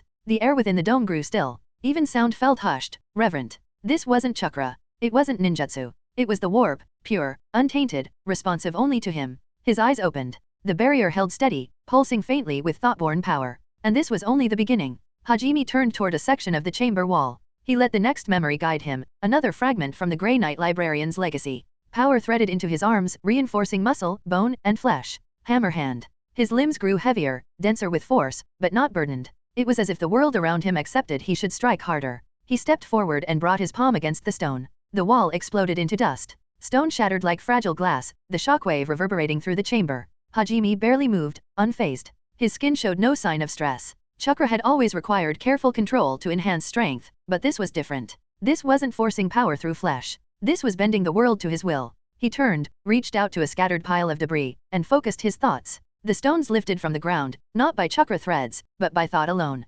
Telekinesis. They hovered in the air, perfectly still. Then he added more, scrolls, his satchel, a vial of ink. Each item began to orbit him in smooth, controlled circles. He lifted his feet, and his own body rose off the ground. There was no wind, no resistance. He simply floated, untethered to gravity, as if it had forgotten him. He smiled. This was the power of the warp in this world. No resistance, no rival, no danger, just endless depth. His thoughts folded inward again, drawing on the mental discipline buried in the librarian's training. A fortress assembled in his mind, built of pure will and shaped by geometric clarity. A mental citadel. No illusions could pierce it. No genjutsu could twist it. Even memories from his old world, when conjured for testing, shattered like glass against its bastions. His thoughts were now his own, invincible, and sealed. Then came the storm. He raised his hand, and a searing bolt of warp energy burst from his palm. Smite. It struck the far side of the chamber with a roar, vaporizing a massive chunk of the wall. Dust and heat filled the air. His hand did not waver. He tried again, focusing now on raw combustion.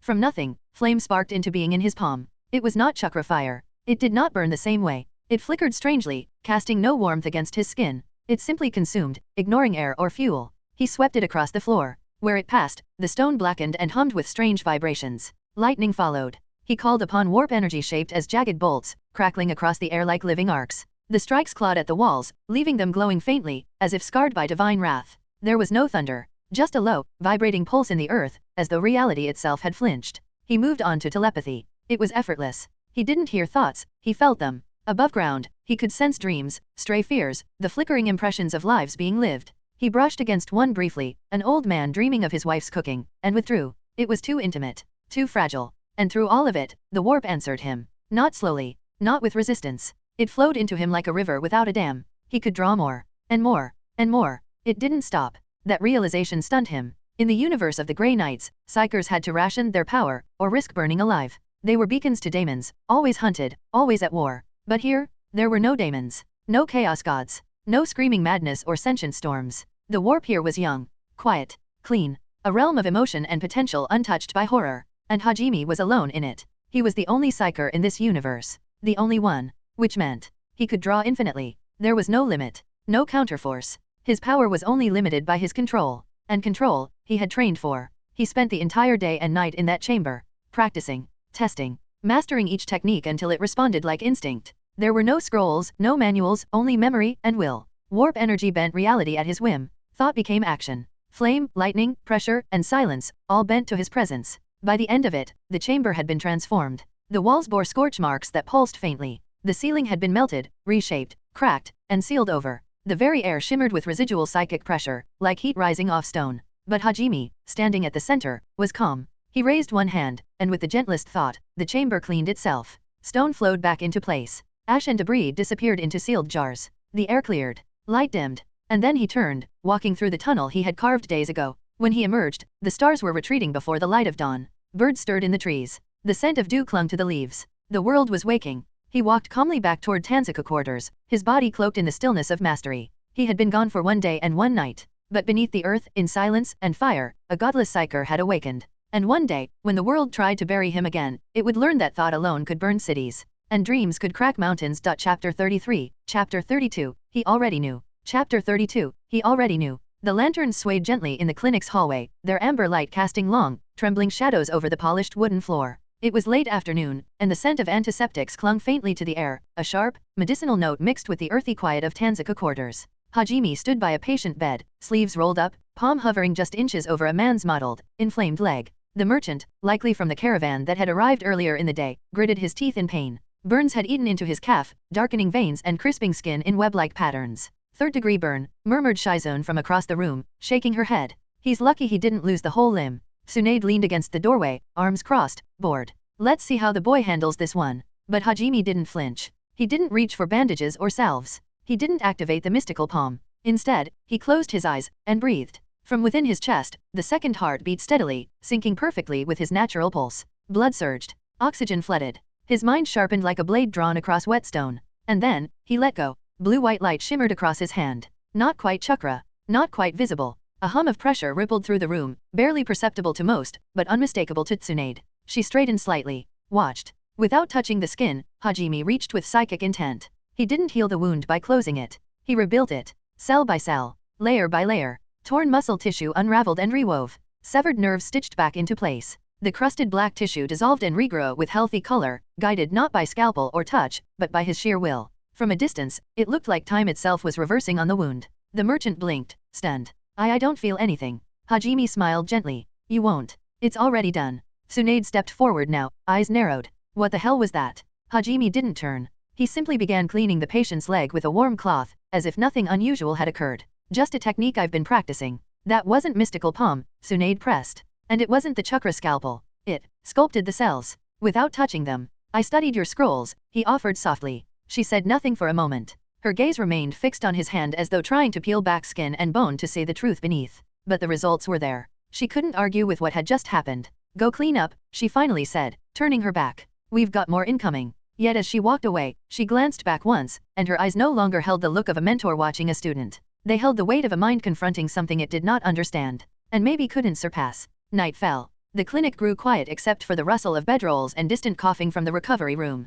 Hajime leaned against a wall, sipping tea, his thoughts elsewhere. Then the door burst open. 2 villagers stormed in, dragging a limp, blood-covered teenager between them. He's not breathing, one shouted. Shizune rushed forward, catching the boy before he hit the floor. Blood poured from his side, collapsed lung, crushed ribs. A rhythmic pulse. She looked at Tsunade, panic rising. But Tsunade wasn't there. She was gone.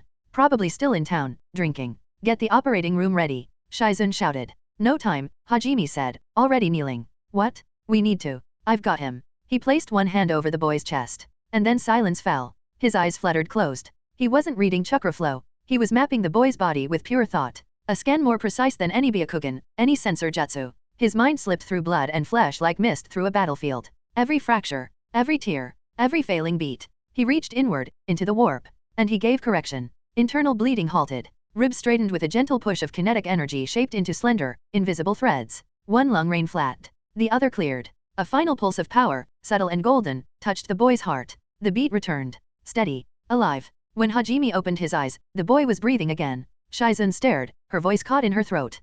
That should have required full surgery. How did you? Footsteps thundered down the hall. Tsunade appeared, out of breath, half-dressed from her walk back. What happened? Hajime stood calmly. The bleeding stopped. Lungs are stable. He'll need bed rest. She looked at the boy, then at him. And for a moment, all the light in the room seemed to dim around her. That wasn't ninjutsu, she whispered. No, he agreed. Tsunade said nothing more. But the way she looked at him changed in that moment. Not just as a mentor watching her student, but as a woman who had just seen something that shouldn't exist. And couldn't ignore it anymore. 2 days later, a fresh wave of injured arrived. A collapsed bridge. A civilian cart buried in the rubble. Most were bruised, bloodied, shaken. But one was barely alive. A courier boy no older than 12. His abdomen split open. Organs exposed. Blood pouring from his stomach like water from a broken pipe. Tsunade was the first to reach him. She dropped to her knees, and froze. The blood, the way it smelled, the way it moved. Her eyes widened. Her hands trembled. A memory struck like lightning. Nawaki, Dan. Their bodies broken.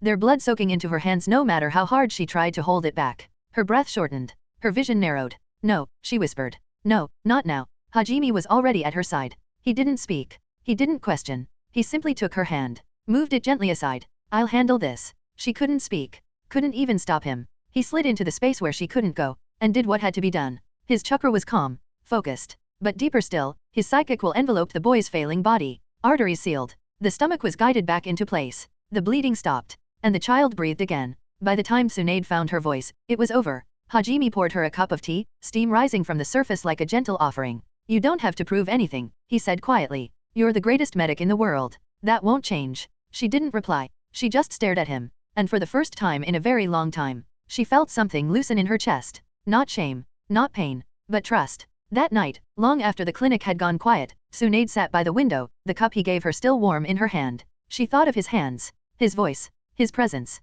He already knew her fear bled. He never mocked her fear, never asked about it, never tried to fix her. He simply stepped in when she needed someone, and said nothing after. That was power, and that was kindness. She looked at the moon, silver light pouring across the courtyard. And for a long time, she wondered, who was this boy? And what exactly had he become? Chapter 34, Chapter 33, Spinal Alchemy. Chapter 33, Spinal Alchemy. Night cloaked Tanzuka quarters like a soft, silken curtain. The lanterns lining the roads flickered with fading embers, and most of the city had surrendered to sleep. But beneath the surface, several kilometers out, in a hidden underground chamber, Hajime was still very much awake. He sat cross-legged in the middle of his sterile sanctum, the stone walls around him faintly glowing with psychic power that Hajime releases as a light source. His robe hung open, sweat glistening across his bare chest and back, his eyes dimly luminous with power. Before him, suspended within a transparent psychic field, pulsed a sliver of life, unfinished, embryonic, but undeniably alive. The osidula. A marvel of biological engineering and psychic precision, the organ was a whisper away from being complete.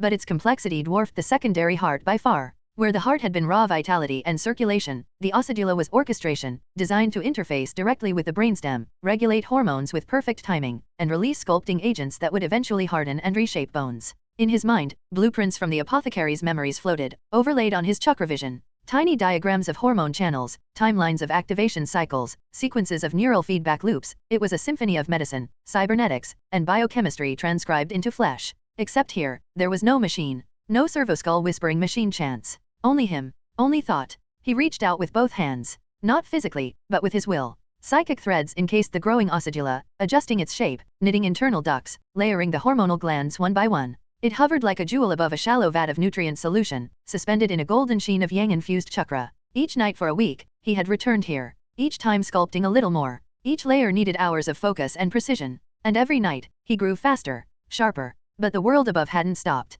Morning always came too soon. Hajime would return to the clinic just before sunrise, slipping through the alleyways like mist. His face fresh, hands clean, and expression unreadable, as if nothing had happened. And each day resumed like clockwork. The clinic was bustling. Illnesses, injuries, infections. Villagers from nearby settlements still poured into Tanzuka for treatment, thanks to the repute of its infamous doctor. And Hajime, even Tsunade, unpredictable as she was, had started deferring certain patients to him. Not openly, not with praise, but in subtle ways. Shizun, she called out once, tossing a folder aside. Give the kid a harder case now. He's got steadier hands than I do after 4 drinks. Hajime, passing by, merely raised a brow. Tsunade met his glance, daring him to comment. He didn't. She didn't smile. But her silence spoke enough. Shizun, on the other hand, seemed perpetually caught between admiration and mild exasperation. You barely sleep, she murmured one afternoon, catching him reorganizing all the clinic's stock in perfect alphabetical, compound balanced order. I don't need much, he replied. Liar, she said, handing him tea. You go out every night, tell me, did you find a girl outside?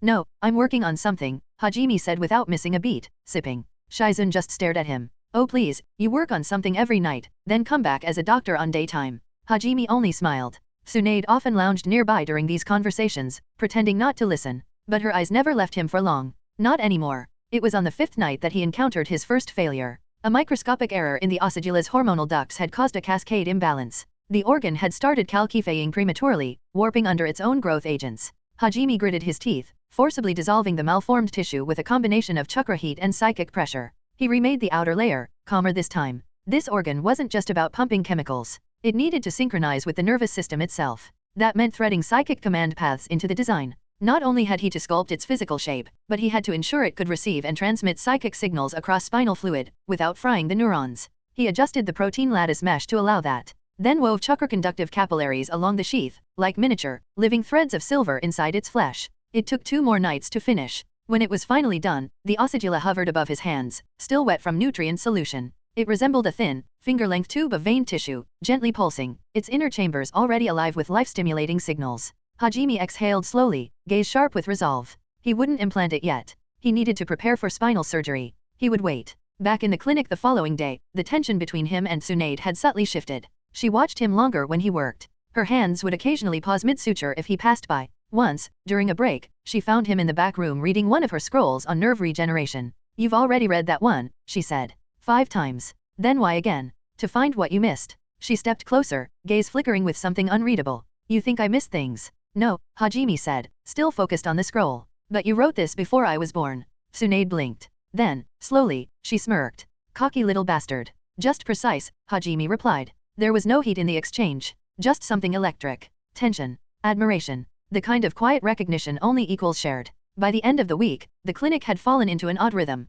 Shizen made the tea. Hajime adjusted the patient's prescriptions with frightening accuracy. Tsunade only interfered when someone needed bones put back with a single strike. And in the spaces between, they shared silences. Conversations. Glances. No one said it aloud. But something was forming. And below it all, beneath layers of clinic walls and stone, a secret organ now pulsed in a vat of gold-laced solution, awaiting its time. The next stage of alchemy would begin soon. But for now, Hajime smiled faintly as he passed by Tsunade, who glanced up from her scroll with a raised brow. One step at a time. And each one further from humanity. Chapter 35, Chapter 34, Bones of Growth. Chapter 34, Bones of Growth. The midday sun hung high over Tansuka quarters, casting lazy beams through the open clinic window. The air inside buzzed with calm activity, herbal smoke curling from a nearby burner, the clatter of glass vials and ceramic trays. Hajime stood behind the counter, carefully bandaging a merchant's sprained wrist while Shizen sorted powdered salves at the shelf nearby. "You'll need to rest it for a week," Hajime said softly, his chakra-infused hands finishing the wrap with a firm but gentle knot.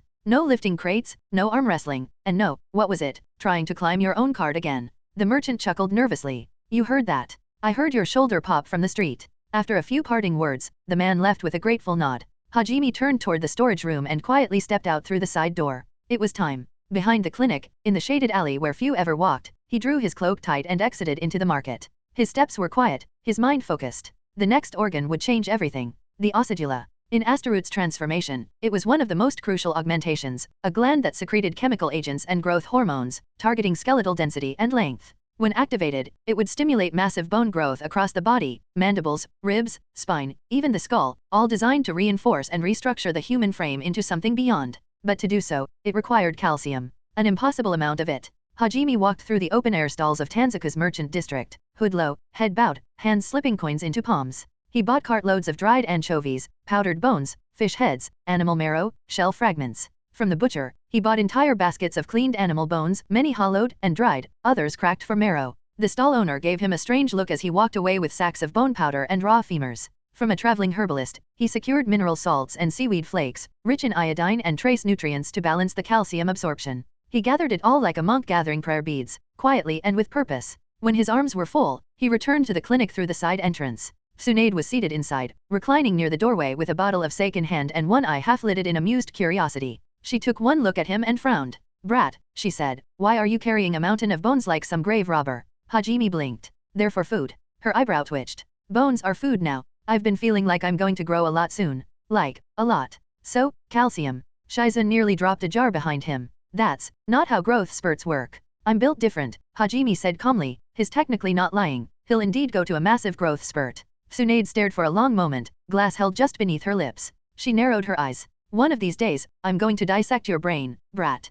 "I'd advise against it," Hajime replied without missing a beat. "It's a bit layered." He disappeared into the back room without another word, leaving Tsunade frowning after him. That night, when the clinic had fallen into silence and the lanterns outside flickered low, Hajime slipped out again, this time with all the materials packed into scrolls sealed in ink. The moon guided him deep into the forest, far beyond the reach of foot traffic, until the terrain dipped into rocky hollows and ancient roots. He knelt beside the forest floor, placed one hand on the soil, and opened the hidden passage. The ground shifted silently, parting beneath him. He descended. The underground chamber welcomed him like a second skin. Its walls were smooth, carved through earth and stone by layered waves of psychic will and chakra precision. The air was still, utterly sterile. No bacteria. No insects. No contamination. Every molecule had been sculpted clean. He sealed the entry behind him and set down the scrolls. With a faint psychic pulse, he unfurled them in midair. Dozens of animal bones, fish skeletons, powdered marrow, and shell fragments levitated around him. He extended one hand, and his thoughts rippled outward. Bones disintegrated in midair, their mass broken into microscopic powder under telekinetic pressure.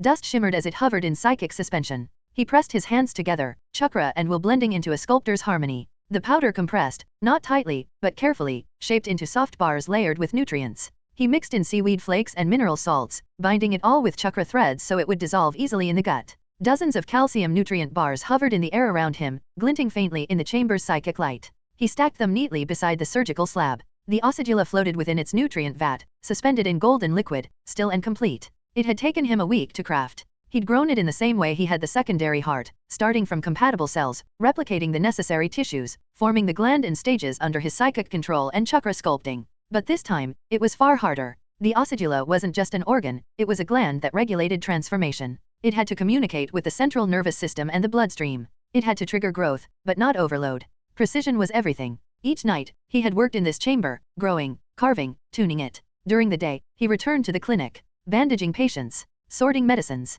training with chakra, laughing with Shizun, drinking tea in silence with Tsunade. Every day normal, every night sacred. They never knew that while they slept, he shaped his own evolution underground. And now, it was time again. He stood over the surgical stone and laid out his tools. The gland would need to be placed between the cervical vertebrae, at the base of the skull near the spinal column, dangerously close to nerves and arteries. Any mistake could cause paralysis or death. He would not allow mistakes. He sat in silence and breathed deep.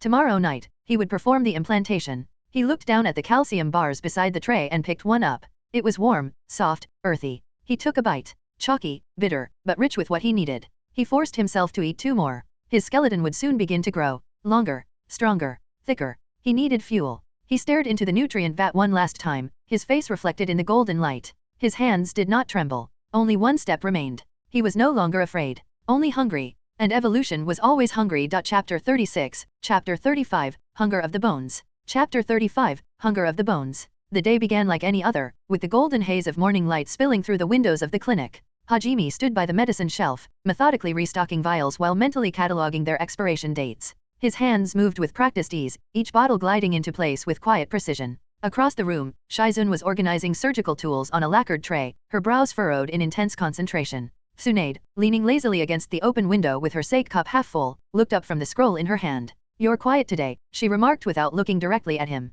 "Thinking?" Hajime said simply, sliding a tray of scalpels into a drawer. "That's dangerous," she smirked, sipping her drink. They exchanged no more words, but the atmosphere was comfortable, charged with a subtle camaraderie. Their interactions had grown more natural over the weeks, occasional teasing from Tsunade, light banter from Hajime, and an amused eye roll from Shizun in between. The clinic no longer felt like a battlefield of egos. It had become a rhythm, a life. By midday, Hajime had already treated a sprained wrist, stitched a merchant's sliced palm, and administered an herbal sedative to a panicked traveler with heat stroke. He moved with calm assurance, each chakra-assisted motion efficient, clean, and strangely elegant. Shizun watched him from the corner of her eye, noticing the way his fingers glowed faintly when he closed wounds. Not quite the mystical palm technique, and not purely chakra either. Tsunade noticed it too, but she said nothing. Not yet. Evening came, bringing with it the smell of grilled meat from the nearby food stalls. The clinic's doors were shut for the day. Hajime declined Tsunade's offer to drink, claiming tiredness. She shrugged, unsurprised, but her eyes followed him as he left. He moved swiftly through the quiet streets, past lantern-lit roads and sleeping vendors, until the wall of Tanzaka quarters vanished behind him.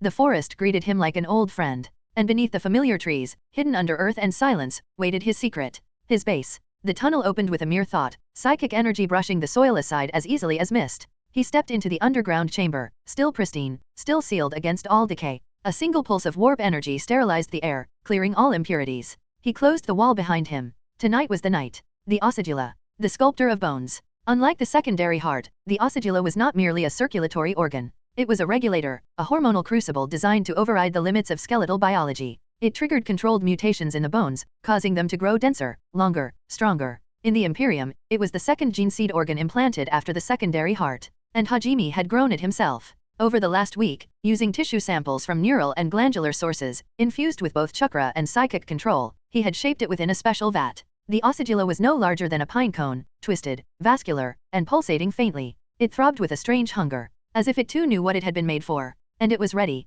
Hajime stripped off his shirt and tied his hair back with a simple cord. He stood before a polished obsidian slab and spread his tools out once more. The scalpel, antiseptic gel, chakra-threaded needles, and a sealed case containing several of the calcium bars he had made days ago. He had spent hours preparing those. Crushed fish bones, animal bones, and calcium-rich mineral powder, all telekinetically refined into soft, chewable bars using low-heat shaping. They smelled terrible, but they were compact, dense, and perfect for skeletal uptake. He sat cross-legged and let out a breath. Then, with a flick of psychic will, he silenced his pain receptors. His nervous system went still, cold and clear, not numb, but removed, like an observer watching from a distant tower. With the chakra scalpel lit in his hand, he tilted his head forward, exposing the back of his neck. His fingers traced down to the base of his skull, along the curve of the cervical spine. C3, C4, right between them. He began the incision. The scalpel parted skin and muscle effortlessly, guided by both chakra and psychic precision. There was no blood, he stemmed it as he worked. His psychic vision lit up the veins and nerves like a glowing blueprint.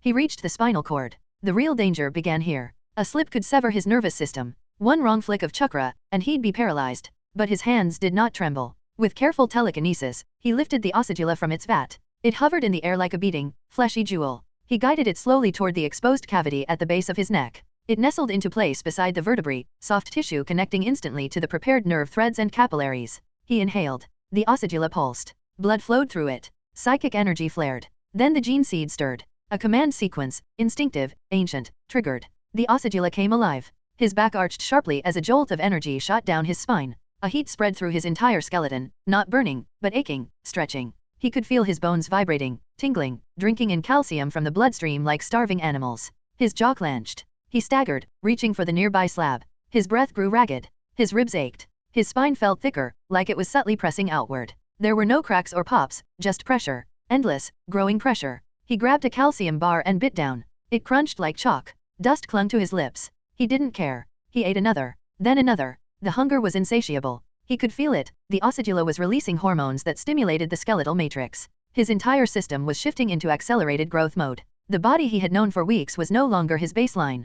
His bones would change. His ribs would thicken. His arms would lengthen. His jaw would harden. His skull would subtly reinforce itself. His entire skeleton was being rebuilt. He slumped back against the wall, covered in sweat. The lights dimmed faintly from the pressure of his own psychic aura. Even now, the warp bent gently to his will, guiding the healing process, soothing tissue damage, speeding recovery. He opened his eyes. Pain was irrelevant. Fear was gone. His body had taken another step away from humanity, and into something greater. And it was only the beginning. Chapter 37, Chapter 36, Growth Beyond Flesh. Chapter 36, Growth Beyond Flesh. The scent of herbs and sterilized cloth filled the morning air in the clinic. Sunlight slanted through the windows, illuminating motes of dust dancing gently across the wooden floors. Outside, the Tanzuka quarter stirred lazily with the usual bustle, but within the walls of the small medical center, things were quiet, almost peaceful. Hajime moved with practiced ease through the back room, sorting newly ground salves and aligning patient records. His fingers worked with surgical precision, hands steady, even as he noticed, again, how tight his sleeves had become.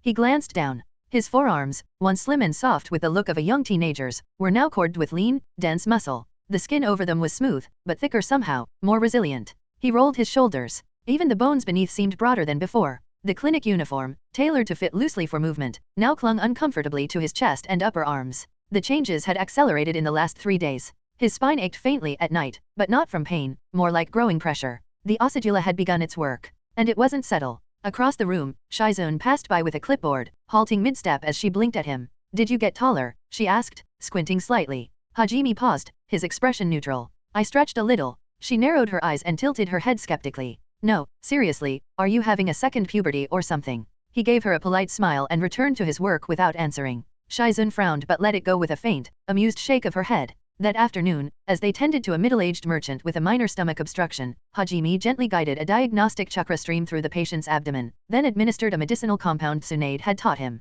The technique was delicate, requiring a precise blend of chakra, physical feedback, and anatomical knowledge. Tsunade watched from the corner. Her golden eyes didn't blink as Hajime performed the technique flawlessly, his movements efficient, his posture relaxed, his chakra control unnaturally smooth. When the procedure ended, the patient sat up, groaning with relief. Tsunade dismissed him with a few words and turned toward Hajime. "You've been getting stronger," she said. He looked up calmly. "I've been keeping up with your scrolls." She walked up, close enough to reach for his shoulder. She didn't, but the impulse was there, hovering in the air between them. She studied him, not as a mentor, but as a doctor examining a phenomenon. You look different, she added, softer this time. Different how? You're growing too fast. Your build. Posture. Hell, even your chakra presence feels denser. Is that bad? She didn't answer. Instead, she brushed past him, then stopped and turned back. After clinic hours, come see me. Late in the afternoon, when the last patient left and Shizune went out for supplies, Hajime found himself sitting shirtless on the edge of the examination table behind the clinic curtain. Tsunade stood behind him, her fingers lit with a soft green diagnostic glow. Her face was expressionless at first, calm, calculating. Then she stiffened. What the hell? She whispered. Her chakra scanned deeper. He could feel the warmth of it flowing down his spine, weaving around his ribs, analyzing each vertebra. Her chakra paused at the chest, and then surged in a loop as if confirming what it had sensed. Your bones, she murmured. They're growing. Too fast. Too precisely? I do take a lot of calcium, Hajime offered dryly. Good thing Hajime used his psychic ability to hide his second heart, otherwise he might even be treated as a monster. This isn't calcium. She stepped in front of him, eyes narrow with disbelief. This is like, your skeletal structure is reinforcing itself. Your ribcage, it's not normal. It's growing inward, almost forming a shell around your organs. She reached out and placed her palm gently on his sternum. Her chakra pulsed. There it was, rows of thickening ribs, slowly interlocking across his chest, knitting together like some biological armor plate. It was subtle still, like the beginnings of an exoskeleton. But the signs were clear. This shouldn't be happening, she muttered. Hajime remained silent. He felt a strange warmth in his chest, not fear, not pride. Something more like regret. He hated lying to her. She had been his teacher, his shield. And now, she stared at him like he was something else. Do you feel any pain? Numbness? Discomfort? She asked quickly, switching to full medical mode. No, I feel stronger. Clearer. Like my body's finally catching up to where it's supposed to be. Tsunade studied him for a moment, then slowly let her hand fall. There's no disease, she admitted reluctantly. No chakra imbalance. It's like your body knows exactly what it's doing, but I've never seen anything like this. Not in any clan. Not in any experiment. He met her eyes. Then I guess I'm lucky. She looked at him a little longer. Then she sighed, an old, tired sound, and stepped away. If anything goes wrong, she said, voice lower, more serious, you come to me. No secrets. No acting tough. I don't care how weird this is, I want you alive, not brave. Hajime bowed his head slightly. Understood. That night, after dinner and a few light conversations with Shizune and Tsunade under the paper lanterns outside the clinic, Hajime slipped away as usual, into the forest, into the silence. But his mind lingered. Not on fear, but on the look in Tsunade's eyes. She wasn't angry. She was worried. She saw the transformation now, not as something dangerous, but as something lonely. Something that no longer fit within the shape of what she understood. He would have to be careful. He wasn't done changing yet. The osadula had only begun its work. And there were more organs to come. But for tonight, beneath a canopy of stars, Hajime sat cross-legged on a smooth stone beneath the earth. His spine stretched slightly. His ribs shifted. And with every breath, he grew, bit by bit, into something this world had never seen. Chapter 38, Chapter 37, Growing. Chapter 37, Growing. Through the morning air, as steam curled gently from lacquered bowls sat atop the wooden porch. Sunlight spilled over the tiles of the clinic roof, warming the paper walls and drying the dew that clung to the flowers Tsunade had half forgotten in the corner planter box. Hajime sat cross-legged at the low table outside the rear veranda, his shadow stretching longer than it had the week before. He had grown, visibly, undeniably. At just 15 years old, he now stood over 180 centimeters tall, with a body beginning to take on a form rarely seen outside elite adult shinobi. His shoulders had broadened, chest deepened, and even his jawline sharpened ever so slightly. There was still a youthful smoothness to his face, but it was being swallowed slowly by the angular strength of maturity. Shizune stepped out with a tray, blinking at the sight of him. You got taller again, she said, half accusingly. Just a little, Hajime replied with a polite nod, taking the cup of tea she offered. That's what you said last week. You were going to hit your head on door frames at this rate. Taunton, sitting dutifully at her feet, gave a soft oink as if in agreement. Tsunade arrived a few minutes later, sake in hand, looking only half awake but already watching Hajime with that keen, clinical gaze she never quite turned off. She sat without a word, took a sip, then narrowed her eyes. What's with the bricks? Hajime, already halfway through his rice, calmly unwrapped a folded cloth and revealed a few pale, rough-edged bars. They looked vaguely edible, but had a strange texture, like compressed chalk or smoothed coral. He broke one in half with a soft crack, then casually took a bite.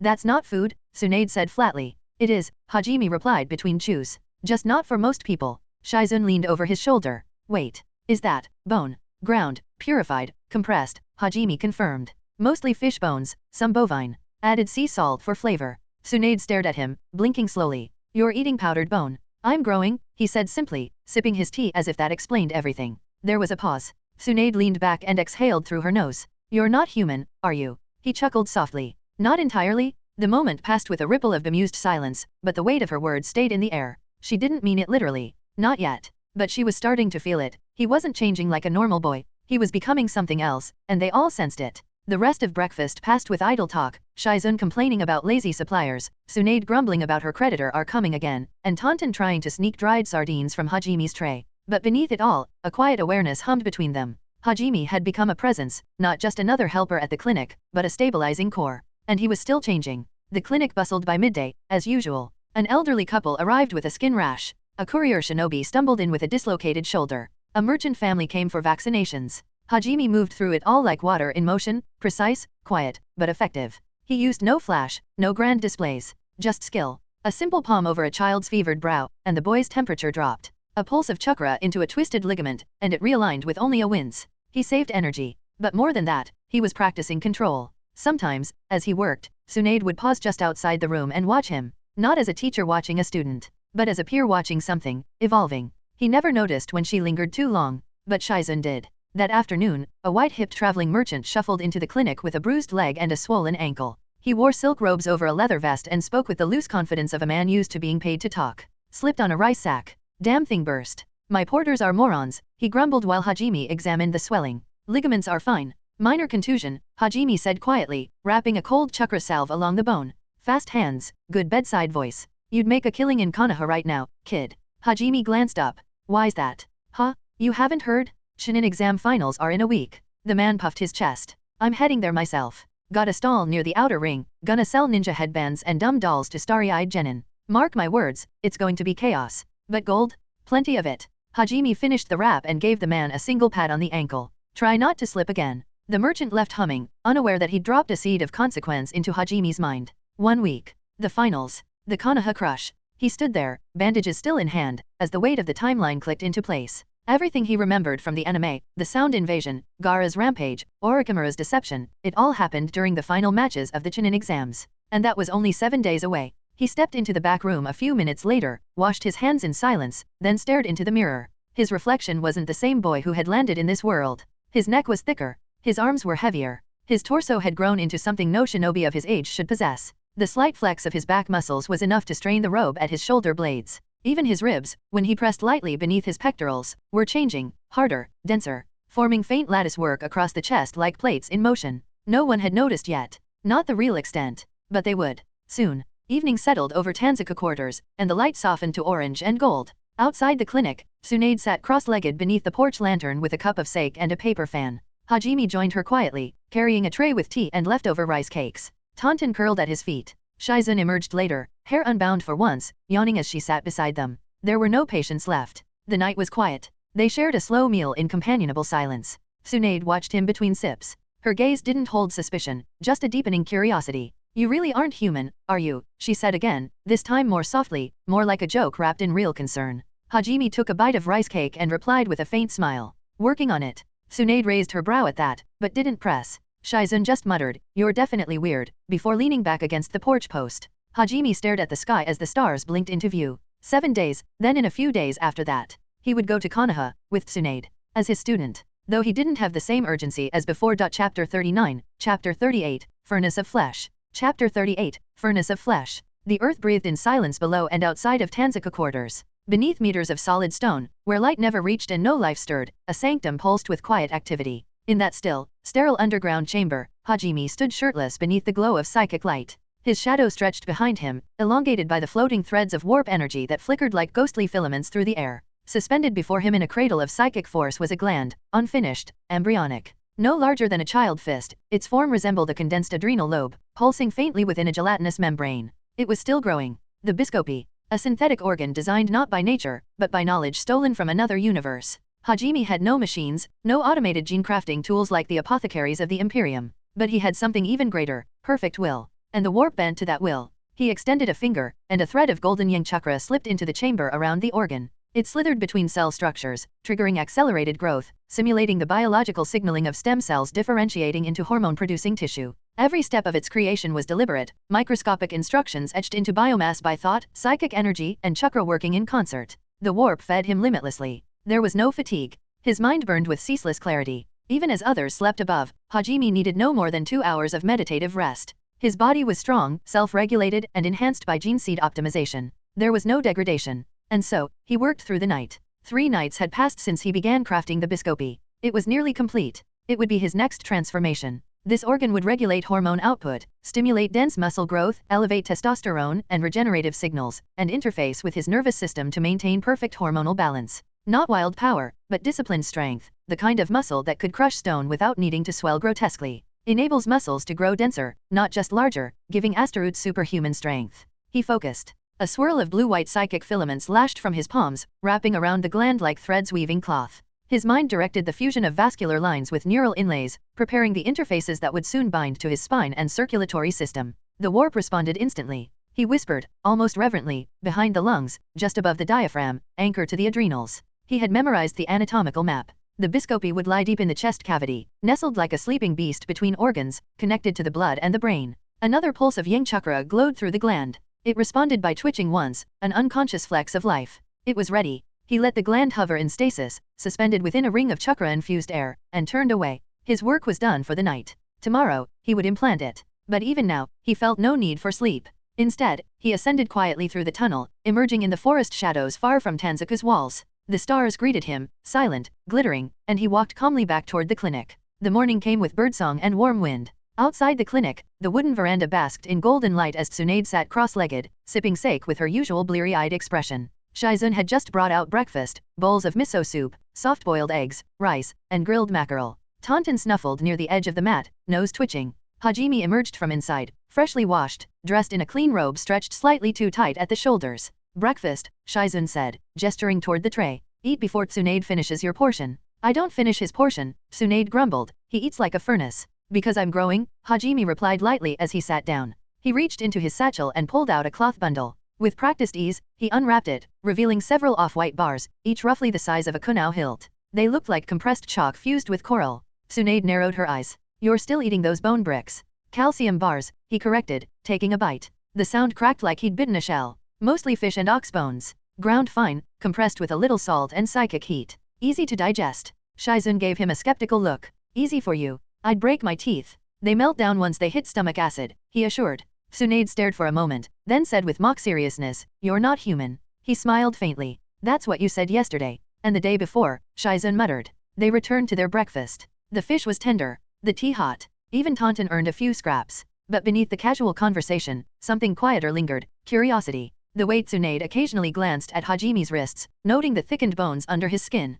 Or how Shizun squinted at the way his jaw had grown sharper, cleaner. He was changing fast. And they knew it. Clinic hours passed in a blur. Hajime moved through patients with quiet skill, his psychic precision subtly blending into his chakra usage. A twisted ankle, a fevered child, a shinobi with bruised ribs. None of it challenged him anymore. He healed not by procedure, but by insight. His control had become so refined that he could direct tissue repair without even touching a wound. Shizun noticed, of course. But Tsunade noticed more. She watched from across the room as Hajime stabilized a patient's arrhythmia with 2 fingers pressed lightly to the sternum. No visible chakra. No hand signs. Just presence and intent. Tsunade's lips pursed as she made a mental note. He was no longer learning. He was refining. That night, Hajime returned underground. The chamber welcomed him like a second home, cold, clean, sterile. The biscopi still floated in the stasis field, pulsing with faint life. Hajime stripped off his robe, laying it neatly against the stone. His skin gleamed faintly in the psychic light, muscles lean but corded, veins prominent from clean nutrition and steady mutation. He reached inward with his mind and silenced pain receptors. Then, with a steady breath, he activated the chakra scalpel. There was no hesitation. A thin incision opened along his chest, just below the pectorals, between the ribs. He widened the cavity carefully, parting tissue without bleeding, sealing capillaries as he moved. Psychic threads held his ribs apart like invisible hands. The biscopi floated forward. He guided it inside. It nestled against the rear chest wall, slipping behind the lungs, cradled between the adrenal glands and the diaphragm. Then came the integration. Psychic filaments stretched from his fingers into the gland, connecting nerve to nerve, vessel to vessel. He fused it with his bloodstream. It began to warm, then pulse, then activate. His whole body shuddered. Not with pain, but with pressure, with fire. The warp surged through his system like a divine bellows stoking the forge of his blood. The biscopi flared with life, releasing its first hormonal signals in a cascade of engineered growth. His muscles twitched. Veins thickened. Even his lungs adjusted to the surge, processing oxygen at greater efficiency. The gene seed responded almost immediately. It aligned the new organ, optimizing the signals, dampening instability, calibrating his endocrine balance. His adrenal glands merged rhythmically with the new system. And still, he felt no fear, only strength. He reached for one of the calcium bars nearby, cracked it open, and consumed it in 4 bites. Then another. The gland had just begun, but already he felt the hunger. Not for food, for material. His bones are growing. Now it was his flesh that would follow. More mass, more density, more power, all under his command. When dawn touched the mountains above Tanzuka quarters, Hajime stepped from the forest in silence, his robe freshly folded, body warm from within. There were 3 days left before the Chunin exams. And Hajime, who once arrived in this world small, fragile, and cautious, now walked with the poise of something beyond human. He smiled faintly as the clinic came into view. There was still more work to do. But now, he was ready for anything. Chapter 40, Chapter 39, Forge of Muscle. Chapter 39, Forge of Muscle. It was late afternoon when Hajime stepped into the back room of the clinic, where Tsunade and Shizune were sorting tinctures and bandage rolls. The paper windows glowed gold in the dying sunlight, casting long shadows across the floor. The scent of herbs and disinfectant lingered in the air, familiar and grounding. I'll be gone for 3 or 4 days, Hajime said calmly, adjusting the collar of his shirt. Tsunade didn't look up from her ledger. Another secret project. Shizune glanced at him, brow furrowed. Is it dangerous? He offered a faint smile. It's necessary. Tsunade finally raised her eyes. Her gaze lingered, not suspicious, but weighing, judging. You'll come back stronger, I assume. That's the idea, Hajime replied with a respectful nod. Then don't die. We need someone competent while I'm drinking, she muttered, waving a hand. Go. Taunton oinked quietly at his feet as he turned and stepped out the door, vanishing into the dusk. That night, Hajime walked deep into the mountains, beyond the reach of any wandering shinobi. He reached his underground chamber, his sanctuary carved into the stone with earth chakra and psychic will. The smooth black walls glowed faintly with stabilizing seals and psychic containment glyphs. The air was clean, recycled through filtration arrays of his own making, kept at optimal oxygen levels. It was a place meant for transformation. The biscopy within his chest pulsed gently, a new organ, still young, but already secreting chemical instructions. Testosterone levels had skyrocketed, along with growth hormone analogs, cortisol regulators, and protein synthesizing signals. Hajime could feel it deep in his muscles. It was like an ember waiting for oxygen, and he would give it fire. He extended his hand, fingers glowing with silver blue psychic light. The earth groaned as it responded to his will. Massive gym equipment began to form, stone and alloy compressed into dense, seamless plates, rods, and mechanisms. He didn't mimic modern Earth's gyms. These were tools of war, weighted pull-up towers built from granite slabs, squat racks capable of holding literal tons, adjustable gravity platforms with chakra regulators, and kinetic resistance walls reinforced by metal alloys woven with chakra threads. Then he formed the cuffs, wrist, ankle, and torso weights, made not to be lifted, but endured. Each band bore sealing marks that increased their gravitational pull as he moved. Just lifting his arms would become a strain. And that was the point. This was no exercise regimen. It was a ritual. Hajime stepped into the center of the chamber and removed his shirt. His body, already transformed by the osigilla and biscopy, gleamed under the cool lights of the psychic arrays. His back was cut with sharp definition. His chest had expanded. Veins ran like silver cords across his arms, and his abs were no longer mere definition, they were carved. But it wasn't enough. The biscopy demanded more. It thrived on muscle trauma and recovery, and Hajime would feed it. He donned the weighted cuffs and vest, instantly increasing his body's load by hundreds of pounds. Each movement now required chakra efficiency and absolute focus. He began the regimen. Deadlifts. Sets of 20, each pull dragging stone and metal through the floor. Squats. Weighted beyond natural limits, gravity enhanced by his seals. Push-ups with one arm. Then inverted sit-ups while suspended from the ceiling. Row pulls with thick chakra-infused ropes wrapped around boulders. Between sets, he paused only long enough to heal, hands glowing with medical chakra, mending torn muscle fibers at a cellular level, not just restoring, but enhancing. His psychic threads worked inside the tissue, realigning myofibrils, increasing density with each pass. He ate as he moved, rations of grilled meat, calcium bars, broth infused with fish marrow, and nutrient-dense pills of his own design. All of it metabolized at lightning speed thanks to the yang chakra swirling within him, hypercharging his body's absorption rate. By the second day, his growth had become visible in real time. As he strained beneath a chakra-infused squat rack, muscles in his thighs and gluts swelled, rebuilt, then swelled again. He could feel the fascia around his muscles stretch to accommodate new mass. Every inch of his body throbbed with regenerative heat. His breathing never faltered. His heart never spiked. The warp sustained him, clean, limitless energy that flowed through his nervous system like divine fire. Sleep became optional, not essential. He dozed for an hour at most, psychically aware the entire time. By the third night, Hajime stood in front of the full-length reflective panel he had forged from polished stone and chakra mirrors. He didn't recognize himself. His body was like a war engine, coiled with power, but without excess. His shoulders had broadened, chest expanded further, and even his legs, once wiry, had thickened with dense, athletic muscle. He wasn't bulky, but compressed with strength, like a big cat or an elite assassin. He clenched his fists and watched the muscle ripple beneath his skin. The biscopy pulsed gently in his chest, satisfied, for now, but something had changed. As Hajime meditated after his final set, he reached inward with his psychic mind and scanned himself from the inside out. He found something, limits being applied. The biscopy, despite its power, was being governed by his own biology. It was holding back, regulating itself to prevent overgrowth or systemic imbalance. Even the psychic enhancements couldn't override the genetic fail-safes. Hajime understood. To grow further, to reach true Astaroot's potential, he needed more. More organs, more reinforcement, more structural support. Or, he would have to wait for his natural body to catch up. Late 20s, early 30s, when his hormonal baseline reached its peak naturally. Until then, he had reached the outer edge of what the biscopy alone could offer. He exhaled slowly and sat in silence, heartbeat steady, hands resting on his knees. The gym around him faded into darkness as the chakra lamps dimmed. Only the faint pulse of the warp remained, humming through his veins like a second circulatory system. He had grown, visibly, functionally, permanently, but the road ahead was long, and the forge of flesh was far from finished. Chapter 41, Chapter 40, Crude Blade, Unbreakable Will. Chapter 40, Crude Blade, Unbreakable Will. The underground chamber was silent.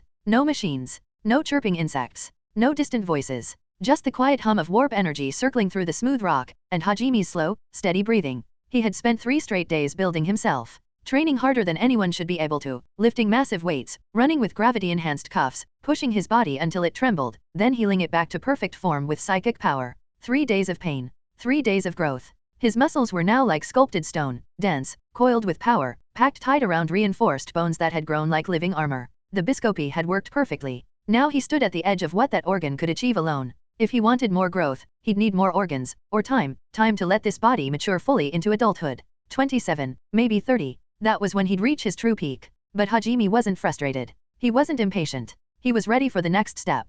He needed a weapon. Something worthy of the warrior he was becoming. Not a shinobi's blade. Not a scalpel or staff. But a symbol. A Nemesis Force halberd. Even if he couldn't forge it with Imperium-grade alloys or use real tech marine tools, he'd still make it. With his hands. With his will. With the warp. He closed his eyes, focused, and dropped his mind into the earth. His psychic power reached deep, meters below the surface, past stone and clay, touching the hidden skeletons of the world, mineral veins, crude iron ore, pockets of nickel and magnesium. The earth trembled, reacting to his will. Bits of metal, stone, and sediment broke free from the crust and began rising in a spiral around him. Chunks of raw ore floated through the chamber like broken moons orbiting a star. He extended his hands, and began to crush them, not with fists, but with thought. Telekinesis wrapped the ore, condensing it, pressing it together layer by layer. The metal groaned as air was forced out, as the pieces fused into one solid mass. He didn't stop there. The halberd would need to be dense. The materials were crude, impure, unrefined, not worthy by Imperium standards. So he had to overcompensate.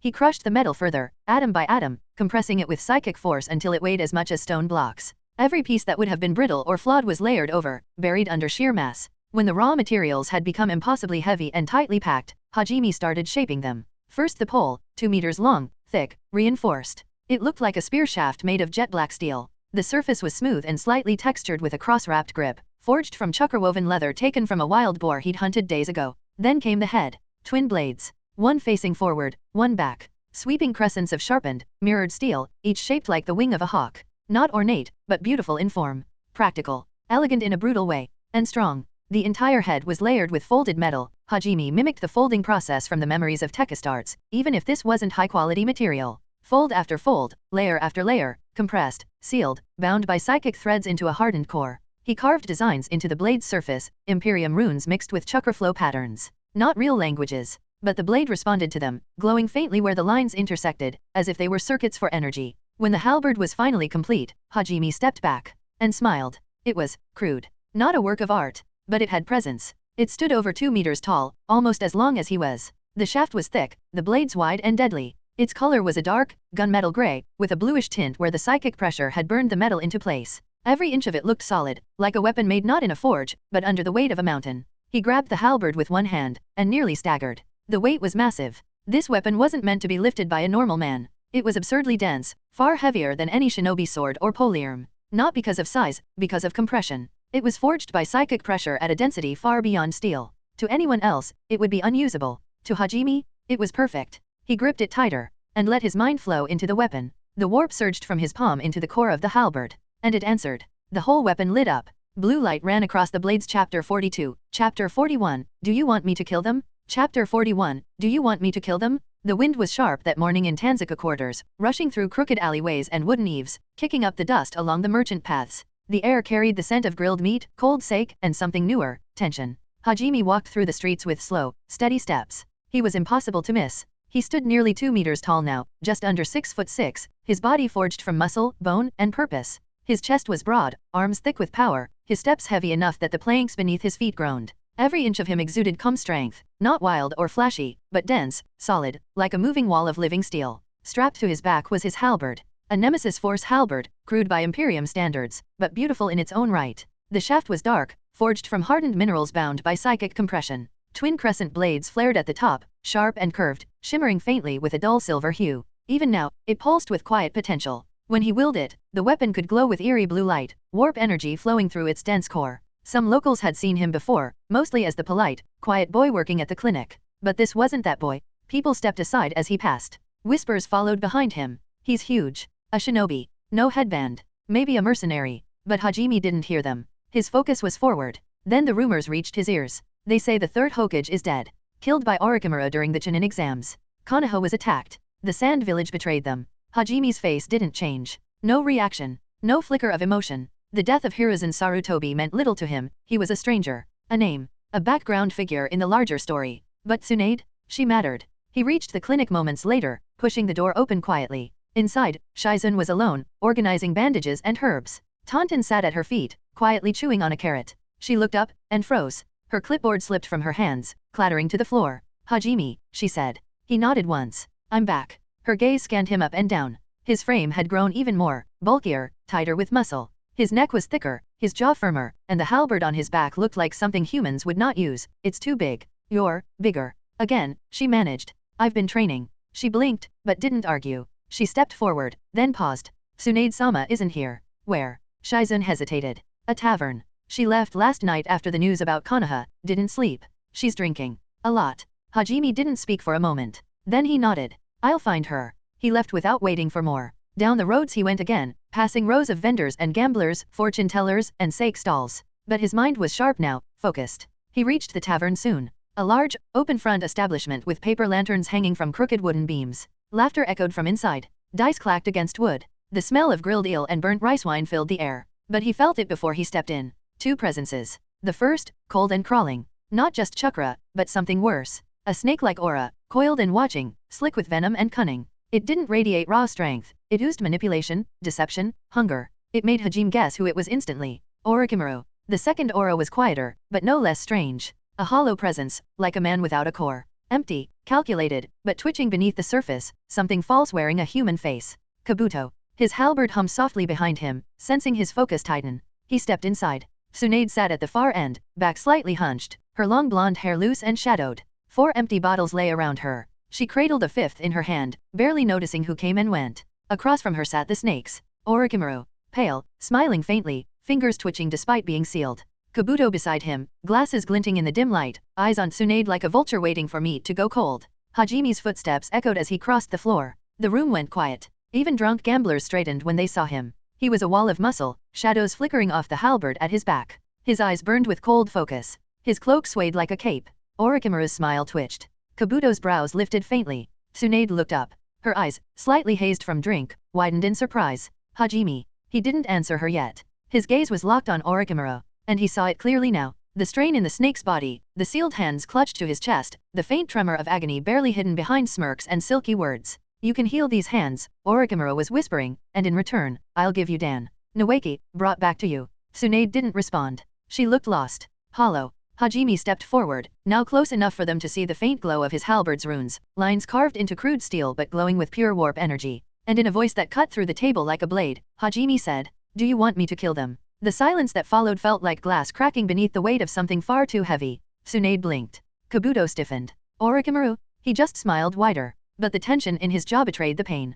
Hajime's hand didn't move toward his weapon, but the blue glow from the twin blades behind his back brightened ever so slightly, cold, ghostly, beautiful. It was a warning. He was ready. Chapter 41, Do you want me to kill them? Chapter 43, Chapter 42, Poisoned Offer. Chapter 42, Poisoned Offer. The silence in the tavern was thick, like smoke that refused to rise. Hajime stood tall at the entrance, his halberd strapped across his back, its double blade still faintly glowing with cold blue psychic light. He was a mountain among men now, nearly 2 meters tall, heavily muscled, his broad shoulders stretching the fabric of his cloak. Shadows danced across his sharp features, his expression unreadable. All eyes remained on him, but his own gaze was locked on Orochimaru. The snake Sunin sat across from Tsunade at a small corner table, his posture relaxed, his fingers twitching slightly despite their current uselessness. His eyes, yellow and slit like a serpent's, narrowed ever so slightly, but the smirk remained. Tsunade, half-drunk, glanced between them. Her voice was small, almost confused. Hajime. He didn't answer. The tension from his earlier words still hung in the air like a blade ready to fall. Do you want me to kill them? It hadn't been a threat. It was an offer. A genuine, emotionless option, like choosing whether to close a window or put out a candle. Orochimaru shifted slightly. The movement was subtle, but in his pale face there was a flicker of discomfort, pain, likely. His hands were sealed. Chakra was blocked. Every heartbeat probably sent fire through his nerves. Still, he smiled. He glanced at Hajime with curiosity, not fear. You're not from Konoha, he said softly. Not a shinobi. Not Umbu. No foreign protector. You're an outsider. Are you Tsunade apprentice? Hajime remained motionless. The halberd on his back pulsed faintly again, just once. Like a heartbeat made of blue fire. Orochimaru's smirk widened, but he leaned slightly toward Tsunade, careful not to move too much. I didn't come here for violence, he said smoothly. I came to make an offer. His voice was honeyed poison. Every word was soft, deliberate. You could end the pain, Tsunade. Heal these hands. He raised his sealed arms slightly, grimacing. And in return, I'll return them. She blinked slowly. Her eyes were glassy from the sake. But the names cut through the haze like daggers. Dan. Nawaki. Her breath hitched. Hajime saw it. A tremble in her fingers. A sudden stiffness in her shoulders. I can bring them back to you, Orochimaru continued. You have my word. He paused, glancing once more at Hajime. He did not push further. He wanted to. Hajime could feel it. The itch to manipulate, to provoke. It radiated off the man like cold mist. But something kept him in check. A pressure in the room he couldn't ignore. The pressure of Hajime's presence. He had felt it from the moment Hajime stepped in. That aura. Not chakra. Something deeper, older. Wrong, by this world's standards. Not evil, but alien. A current from another realm entirely. And it scared him. Behind his cold smile, Orochimaru was calculating. Weighing every word, every twitch, every breath. Hajime did not blink. He did not speak. His silence was louder than shouting. Kabuto, standing nearby, watched too. His glasses flashed with the lantern light. He opened his mouth once to say something, then closed it again as Hajime's gaze flicked toward him. They both felt it. He was not to be provoked. After a long moment, Orochimaru stood. His movement slow, elegant. He dipped his head slightly to Tsunade. You don't have to decide now, he said smoothly. Think on it. I'll return in 3 days. When you're ready. Kabuto moved behind him, silent. The two turned toward the door, but as Orochimaru passed by Hajime, he paused. He tilted his head slightly. Not in threat, but curiosity. Like a biologist observing a rare specimen. You're not from here, he murmured. I can smell it on you. I can feel it. What are you, I wonder? Hajime didn't answer. He didn't need to. Instead, the halberd on his back gave another faint hum, the psychic runes along its shaft pulsing brighter for a heartbeat. Orochimaru's smile twitched, almost faltered. Then he turned and left. The door shut behind them, leaving the tavern in silence once more. Tsunade sat still at the table, her eyes wide but unfocused. Her fingers slowly uncurled from the bottle. She didn't speak. Hajime approached quietly. No words passed between them. He reached out a hand. She stared at it for a long moment. Then, silently, she took it. They left the tavern together. Outside, the wind was cooler than before, brushing across the rooftops and down the narrow street. The sky above had begun to shift into the deep orange of evening. They walked side by side. Hajime carried himself like a living monument, tall, broad, halberd glinting behind him in the fading light. His footsteps were steady, heavy, but somehow graceful, each one placed with quiet purpose. Tsunade walked beside him, her usual swagger dulled, her eyes downcast. The weight of the past pressed hard on her shoulders, and she said nothing. Neither did Hajime. He didn't need to. This wasn't the time for questions or reassurances. Not yet. Just presence. Just silence. The path back to the clinic was long, lit only by the last rays of the sun and the soft glow of lanterns flickering to life along the road. People turned to stare as they passed. Whispers followed again. That's him again. With Tsunade-sama. He's huge. But none of it mattered. Tsunade kept her eyes on the road.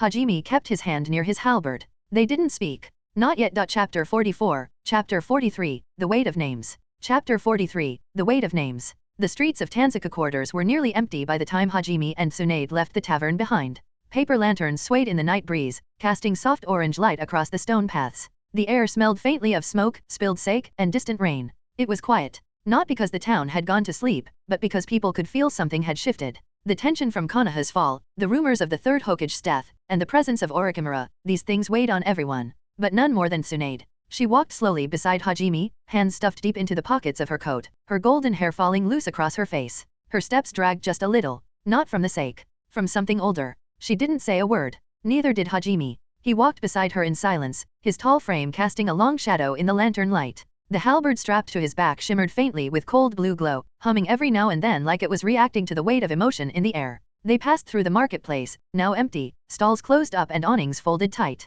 It wasn't until they reached the edge of the open square that Hajime finally spoke. Are you all right? Tsunade didn't answer right away. Her gaze was fixed ahead, unfocused. Her breath left her in a long, quiet sigh. No, not really. She wasn't slurring anymore. The alcohol had dulled the sharpest edge of the pain, but it was still there, just quieter, buried. I figured, Hajime said. More silence followed. The only sound was their footsteps against the cobblestones. You know it's a trap, right? He said after a moment. Orochimaru doesn't give anything for free. Not even promises. Tsunade flinched slightly, as if hearing his name stung. I know that. Then why are you thinking about it? She stopped walking. Hajime turned to face her. Her expression was unreadable, but he saw it in her eyes. The conflict. The hope. The guilt. She crossed her arms over her chest. Because, what if it's real? What if it works? Dan. Nawaki. I've missed them for so long. He didn't rush to answer. Instead, he looked at her. Really looked at her. Tsunade, the proud, loud, fearless woman he'd trained under, looked small now. Not weak, but tired.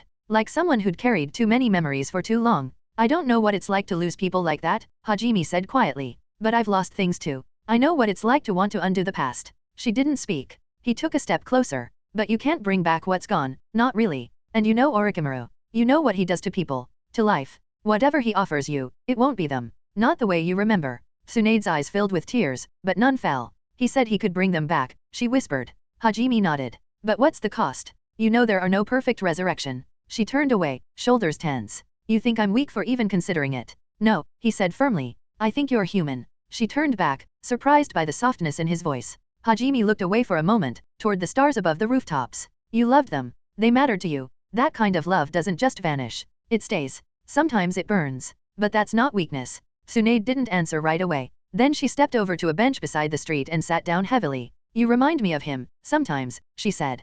Hajime blinked. Who? Dan, she replied. He was quiet too. Steady. Didn't need to say much to get through to people. Hajime said nothing. He simply sat beside her. They stared ahead at the quiet street. Tsunade reached into her coat and pulled out a small flask. She looked at it for a moment, then closed it again and shoved it away. I didn't think it would hurt this much, she murmured. Hearing their names after so long.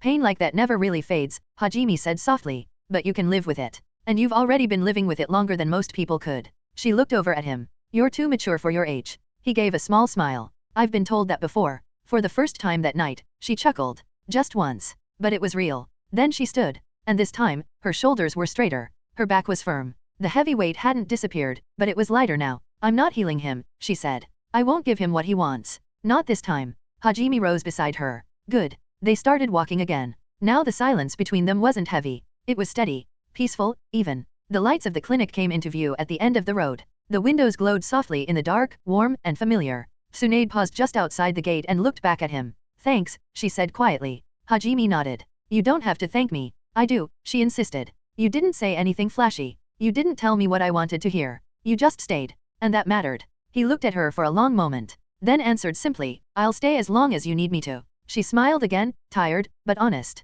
And together, they stepped inside. Chapter 45, Chapter 44, The Sage, the Fox, and the Giant. Chapter 44, The Sage, the Fox, and the Giant. The afternoon sun rolled lazily across the skies above Tanzaka quarters, casting long golden beams across the wooden rooftops and bustling stone streets. The smell of sizzling meats, distant incense, and the tang of summer wind drifted through the crowds. Laughter and merchant cries mixed with sandals tapping across sun-warmed tiles. Among the chatter, one figure limped awkwardly down the street, a merchant, middle-aged and sweating beneath his silken vest. His leg was swollen and wrapped in a poorly tied bandage, stained slightly red. He cursed under his breath with each step, grumbling about rice sacks and clumsy porters. Then he caught sight of two figures rounding a corner, a white-haired man in red, tall and broad-shouldered, with an unmistakable mane of spiked hair, and beside him, a blonde teen, holding a rubbery blue balloon with both hands, his face scrunched in focus. Damn this leg, the merchant grumbled as he hobbled past them. Need to find that Tsunade-sama's clinic. Heard she's healing folks right here in Tanzaku. Jiraiya stopped in his tracks. Tsunade?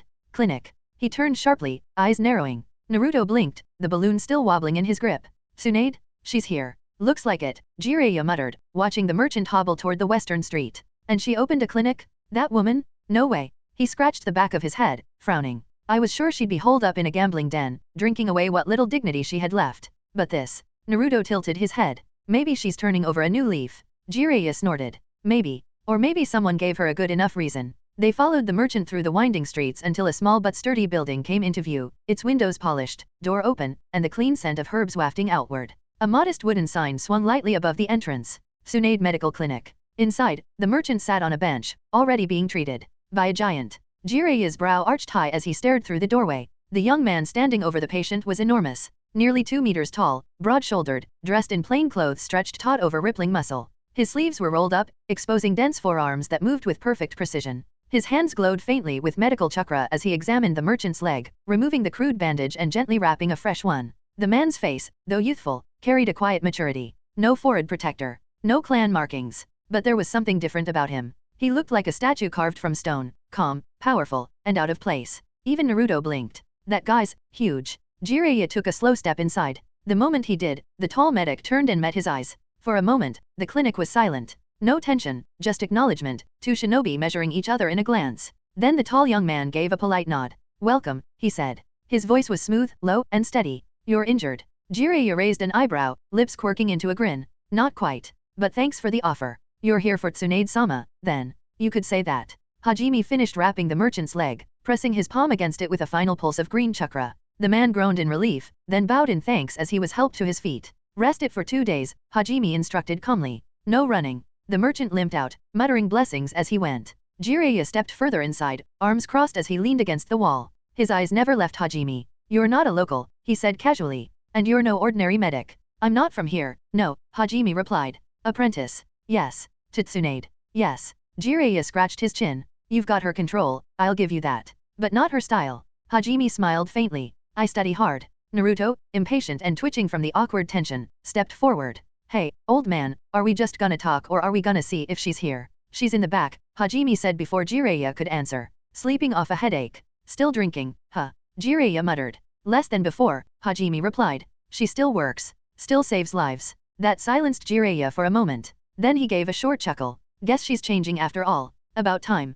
He studied Hajime once more, eyes narrowing. What's your name? Hajime. You from a clan? No. You always talk this calm. Yes. Naruto grunted. Man, you're like a giant version of Sasuke but less dramatic. Hajime tilted his head slightly. I'll take that as a compliment. Jiraiya cracked a small grin. Well, Hajime, you're interesting. And you're not just muscle. You're hiding something. Everyone is, Hajime replied. The sound of footsteps broke the moment. Shizun entered from the back hallway, blinking when she saw the 2 visitors. Jiraiya-sama, she said, surprised. You're here. He waved. Hey, Shizun. Heard you've gone legitimate. She frowned. We've always been legitimate. Right, right. Just, didn't expect the clinic. Her gaze flicked between him and Hajime. You've met. We've spoken, Hajime said. Shizun nodded, then smiled faintly. Tsunade-sama should be awake soon. Jiraiya stepped back and folded his arms. Good. I've got a proposal for her. As the group settled into the waiting area, Naruto started juggling his balloon again, grumbling about stage 2 of his training. Shizun fetched tea,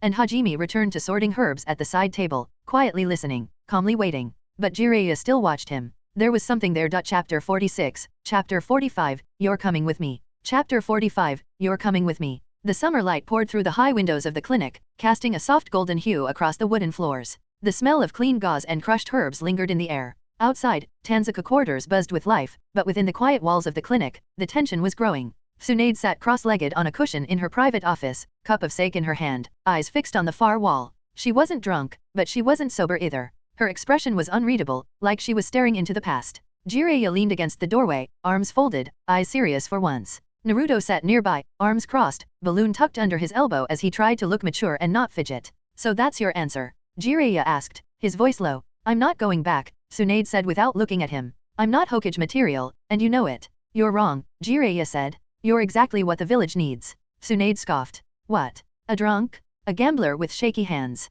You're more than that. You always have been. I watched people I loved die for that village, she snapped, finally turning to face him. I've seen what the will of fire really means, sending children off to die, while old men sit and call it duty. Naruto flinched slightly at her tone, but Jiraiya didn't back down. And yet here you are, he said. Running a clinic. Healing people. You could have left it all behind, but you didn't. Tsunade said nothing. The silence hung heavy, thick with history and pain. That's when Hajime stepped into the room. He said nothing at first, just closed the door behind him gently, like sealing out the rest of the world. His tall frame seemed to pull the light toward him, massive, calm, and imposing, even without speaking. The halberd strapped across his back hummed faintly in the air, an ever-present reminder of the power he carried. Jiraiya looked up, raising an eyebrow, but didn't speak. Hajime turned to Tsunade. You said no, he said simply. But have you really thought about what it means? Tsunade stared at him. I know what it means, Hajime. I was there. I don't think you do, he replied, walking further into the room. You think it means standing behind a desk, signing papers, giving speeches. But that's not what being Hokage is. Tsunade's gaze sharpened. Then what is it? Hajime stopped in front of her, looking down, not as a subordinate, but as an equal. It's a chance to fix what's broken. That silenced her. You told me what happened to Noeki, Hajime said. And Dan. You told me how they died because the system kept feeding wars with younger and younger shinobi. Konoha was founded to prevent that. Hashirama wanted peace. But somewhere along the way, the village forgot why it was built. Tsunade's hands clenched around the cup. I've read your clan's medical records, Hajime continued. I've studied the war logs. Konoha sent 12-year-olds into World War III. They handed out flak jackets like candy and told them they were ready. They weren't. Naruto's eyes widened a little at that. And now, Hiruzen is dead. Orochimaru nearly destroyed the village. Someone has to take charge. Someone strong enough to protect them, and wise enough to stop them from making the same mistakes. Jiraiya stayed quiet, listening. Tsunade exhaled slowly. I'm tired, Hajime. I've lost everything. You still have your name, Hajime said. You still have your strength. And if you stand at the top, maybe next time, some other kid like Noeki won't have to die, because you'll be there to stop it. Tsunade stared at him, eyes hard, but wet around the edges. You think I can change the village? I know you can, Hajime said quietly. Because I've watched you change this place, this clinic, these people. You made something good again. You just have to do it on a bigger scale. Tsunade swallowed. The room was still. Then, after a long silence, she spoke. All right. Jiraiya looked up, surprised. I'll go, she said softly. I'll become Hokage. Naruto grinned. But she raised a finger, looking up at Hajime. You're coming with me. Hajime blinked. Me. You're too strong to stay in the background, Tsunade said. And you talk like a soldier who's already fought his war. If I'm going to fix this mess, I want you beside me. Hajime didn't hesitate. I'll go. Jiraiya gave a long sigh, smiling. Well, I'll be damned. The drunk and the mystery giant. Maybe there's hope for the leaf yet. Naruto pumped his fist. All right. Granny's gonna be Hokage. Don't call me Granny. The moment passed with a ripple of soft laughter, even from Shizun who had peeked in through the door with wide eyes. Tsunade stood slowly, setting her cup aside. Her steps were steady, her shoulders straight. She turned to Jiraiya. We leave tomorrow. The sun began to dip behind the hills, casting long shadows across the road leading east. And for the first time in years, the will of fire felt a little less like a burden, and more like a chance to protect something worth saving. Chapter 47. Chapter 46. Konoha awaited. Chapter 46. Konoha awaited. The stone corridor echoed with quiet footsteps, the only sound beneath the underground lair of the hidden sound. Orochimaru sat alone in a dim chamber, his face pale and drawn, sweat clinging to his brow. His arms hung limply at his sides, black veins crawling along the flesh like rot spreading beneath the skin. His fingers didn't twitch. Couldn't. The pain was constant. Dull now, but deeper than before. Across the room, Kabuto stood silently, hands clasped behind his back, his expression unreadable. They've left Hanzaka quarters, Kabuto said softly. Orochimaru's golden eyes shifted to him. All of them. Yes. Jiraiya, Naruto Uzumaki, Shizun, the pig, and her. And the tall one. Kabuto nodded once. Hajime too. He's with them. Weapon still on his back. Clinics closed. Sign removed. Orochimaru leaned back slowly, his breath hitching from the pressure in his chest. Leaving for Konoha, he muttered, voice like cracked silk. So she accepted. Kabuto remained still. Useless, Orochimaru hissed. Well, it's normal. Even if Tsunade acts like she don't care about Konoha anymore, she cared about it more than anyone. He stared at his arms with hate, then disgust. They won't heal, he whispered. Even in this new body. The host was young, barely past 16. The skin was still firm, the face still smooth, but the arms, useless. Already beginning to decay. We'll need stronger suppressants, Kabuto said quietly. I've prepared a longer-lasting compound. But even then, you'll need treatments daily. Orochimaru's lips curled. No, I won't wait anymore. His eyes gleamed with a sudden sharpness. Send word to the Sound 4. Mobilize Kimimaro. It's time.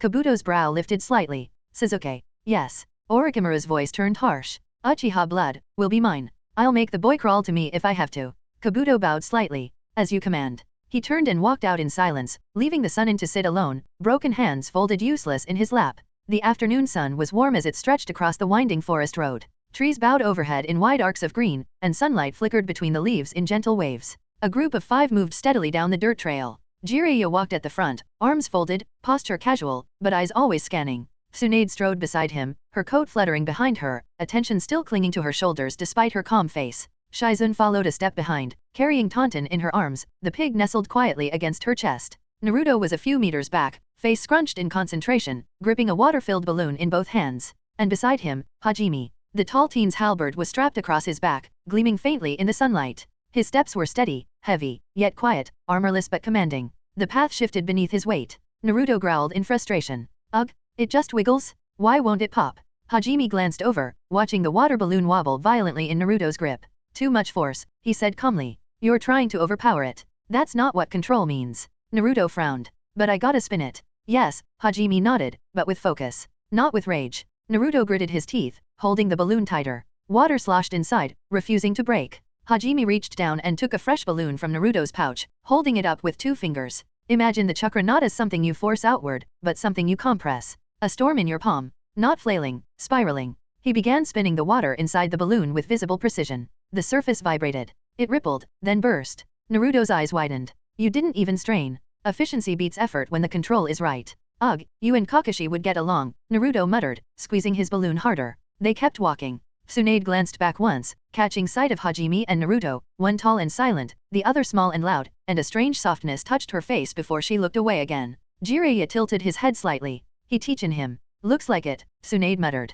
You trust him? She was quiet for a long moment. Yes. Jiraiya smirked faintly, not teasing, just acknowledging. The group continued down the road, wind rustling through the trees, boots kicking up small clouds of dust. Far behind them, Tanzuka quarters vanished behind the horizon. Ahead, Konoha awaited. But for now, there was only the road, the quiet sounds of training, and the steady march forward. Chapter 48, Chapter 47, Gaze of the Grey Knight. Chapter 47, Gaze of the Grey Knight. The gates of Konoha loomed ahead, wide and familiar. Jiraiya and Naruto stepped forward with easy strides. Shizun followed, Taunton tucked securely under her arm, her expression soft with anticipation. Tsunade walked in silence, cloak swaying behind her, the afternoon sun making her golden hair gleam. And behind them, Hajime, the towering figure, nearly 2 meters tall, marched quietly through the gates with his halberd strapped to his back like a silent sentinel. His cloak shifted gently in the wind, the steel-blue weapon across his back faintly pulsing, like it had a heartbeat of its own. Whispers stirred immediately. It's Lady Tsunade, she's back. Who's that with her? That guy's massive.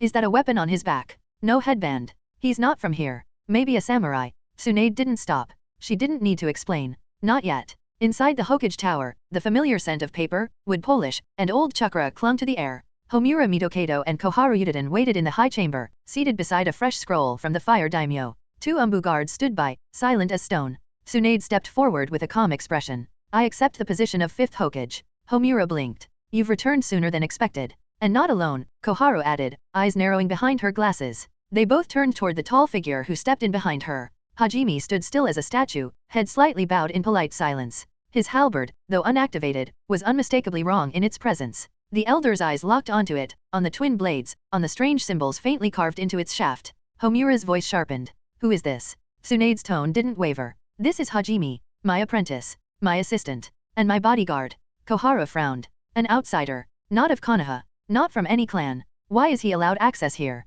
Because he earned it, Tsunade replied flatly. Homura shifted uncomfortably. Tsunade, we've just survived an invasion. We can't afford unknown variables. Who trained him? Who vetted him? Where is his record? Tsunade's eyes narrowed. He healed more patients in Tanzuka quarters than most of your best shinin. He carries no bloodline. He belongs to no clan. But he's more loyal and capable than anyone I've met in years. Koharu pressed further. Then let Umbu monitor him. If he stays near the Hokage. A shift. Just a shift. Hajime stepped forward, just once. And then he looked up. The pressure hit the room like a falling mountain. It wasn't killing intent in the way most shinobi knew it. It wasn't a flex of chakra or a display of power. It was deeper, colder, older. A murderous presence born from 1,000 battlefields where reason died and monsters screamed. An aura carved from burning worlds, broken heretics, and demon-scarred air. His eyes were calm, but they held the gaze of a Grey Knight, one who had seen the very worst of existence, and judged it. The Umbu froze. Sweat broke on Homura's brow. Koharu gripped the edge of her seat, spine rigid. Hajime didn't speak. He didn't have to. They felt it. That if he wanted to, he wouldn't need a jutsu. He wouldn't need a blade. He would walk through them like a god walks through fog. And in that moment, despite their age and history, the elders remembered what fear felt like. Tsunade, unmoved, crossed her arms. He stays. The tension cracked like glass. The pressure faded. Hajime lowered his eyes and stepped back. Silence returned, but it was broken now. The elders looked away. Fine, Homura muttered. But if anything happens. It won't, Tsunade snapped. Because unlike many, He still understands what the will of fire is supposed to mean. Koharu didn't argue again. The umbu beside the door shifted awkwardly, sweat still clinging to their temples. Minutes later, Hajime stepped out into the fresh air of Konoha. Civilians gawked. Children pointed. A few shinobi, especially the younger ones, stared in awe. Is that her assistant? He's huge. I saw him walk past umbu like they were nothing. Tsunade emerged beside him, cloak fluttering, her gaze scanning the rebuilt village. Shizun walked on ahead with taunton. Naruto was already shouting something at a vendor nearby. Jiraiya caught up, grinning. I think you gave those two old fossils a heart attack. Tsunade gave a faint smirk. They needed it. Hajime said nothing. But behind him, his halberd glowed just faintly. Like it agreed. Chapter 49, Chapter 48, The Weight of the Hat. Chapter 48, The Weight of the Hat. The sun blazed overhead, painting the Hokage monument in warm light and casting the village below in celebration-colored shadows. The plaza at the center of Konoha buzzed with life, shinobi and civilians, children and elders, all drawn by the rumors that had finally become truth. Tsunade stood on the platform, her new white cloak catching the wind. The red symbol for fire shadow flared boldly against her back. Her shoulders were square, her chin high, but her hands, hidden by her sleeves, were curled just slightly. Not from fear, just from the weight of it all. Behind her stood Jiraiya, Shizun, Taunton, Naruto, bouncing on his heels with barely contained excitement, and Hajime, tall and calm as a stone lantern, his halberd strapped across his back. He stood silently, eyes sweeping across the crowd with quiet detachment, a sentinel more than a shinobi. Tsunade stepped forward. I'll keep this simple, she said, her voice clear and steady. I didn't come back to wear a hat or chase a title. I came back because this village still matters to me, because it deserves someone who's not afraid to fight for it, even from behind a desk. A quiet ripple passed through the crowd. From this day on, I swear to protect this village, not just from enemies outside its walls, but from the mistakes that cost us the people we loved. The will of fire isn't just about sacrifice. It's about making sure those sacrifices lead to something better. The applause that followed wasn't thunderous. It wasn't loud, but it was real, genuine, and somehow, that was more powerful. As the crowd began to disperse, the Hokage and her entourage returned to the tower. The office was already a storm of paperwork, scrolls stacked high, seals half faded from age, request forms for everything from umbu rotations to petty disputes over fence borders. Tsunade dropped into the chair with a tired sigh. I thought being Hokage was all hero speeches and life or death decisions. Not. She picked up a scroll, approving ninja cats for parcel delivery. Better cats than another war, Hajime offered dryly. She chuckled. Don't tempt fate. At this point I wouldn't be surprised if Konoha got in a turf war with the cats. He stood beside the desk, already scanning through stacks. You weren't kidding. The third didn't delegate anything. Old Monkey was a control freak, Tsunade muttered. Even hunting dogs needed his stamp. It's like he didn't trust anyone else to make a decision. I noticed. Hajime sorted another pile with casual efficiency. The system's bloated. You can't run a village like this. Too much weight on one pair of shoulders, no matter how strong. She raised an eyebrow. You say that like you've done it before. Let's say. I've seen how not to run things, he said with a small smile.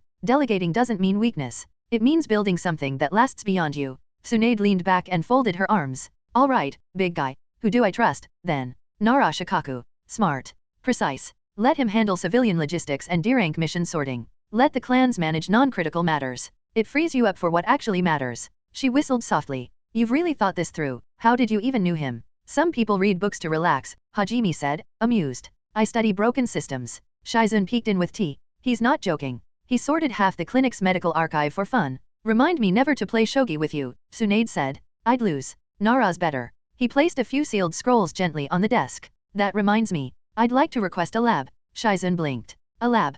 Private. Underground if possible. I need somewhere clean, sterile, and out of the way. Tsunade narrowed her eyes. For what exactly? Medical development. Synthetic organs, chakra regulation tools, surgical augmentations, maybe some long-term healing tech Konoha hasn't seen before. Think of it as investing in the future. And in return, these, Hajime said, unrolling one of the scrolls. Tsunade and Shizun leaned in. Inside were handwritten jutsu formulas, originals. Water blade, Hajime explained. Surgical precision or high-pressure combat stream. Chakra efficient. He opened the next. Yang metabolism pulse. Speeds healing, nutrient absorption. Great for wounded shinobi or emergency recovery. Another. Earth compression field. Supports underground areas and structures. Useful in collapses, tunnels, or missions near cliffs. The final one caught Tsunade's eye. Rapid flame purge, she read. That's a sterilization burst. You made a chakra-based flamethrower for hospitals. Or battlefields, Hajime said. Double use. Tsunade stared at him for a long moment. You made all of these yourself. Adapted from principles I learned from others.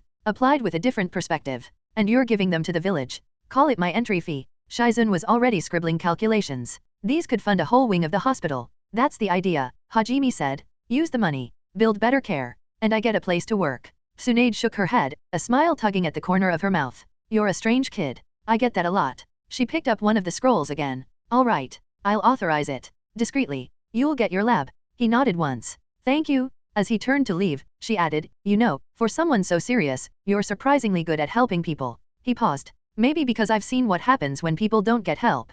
Tsunade watched him go, her smile fading to something quieter. Outside the tower, Konoha bustled like it always had, but something was different now. A new Hokage stood at its helm. Chapter 50, Chapter 49, In the Flesh of Titans. Chapter 49, In the Flesh of Titans. The underground lab was quiet. Hidden deep beneath Konoha, far below the village and the noise of daily life, Hajime stood alone. The walls were smooth stone, sealed by chakra and reinforced with metal. Bright chakra lights glowed overhead. Shelves lined the room, filled with tools, scrolls, vials of nutrients, and preserved tissue samples. This place wasn't a battlefield or a hospital. It was something else entirely. A forge, not of steel, but of flesh. Hajime had already come far. In secret, he had created and implanted 3 powerful organs into his body, a secondary heart, the osadula to shape his bones, and the biscopi to grow his muscles. He felt stronger every day, his stamina lasted longer, his strength was increasing, and his control over chakra and psychic power had sharpened. But now, he had reached a point where simple progress was no longer enough. The next stage of his evolution required something different.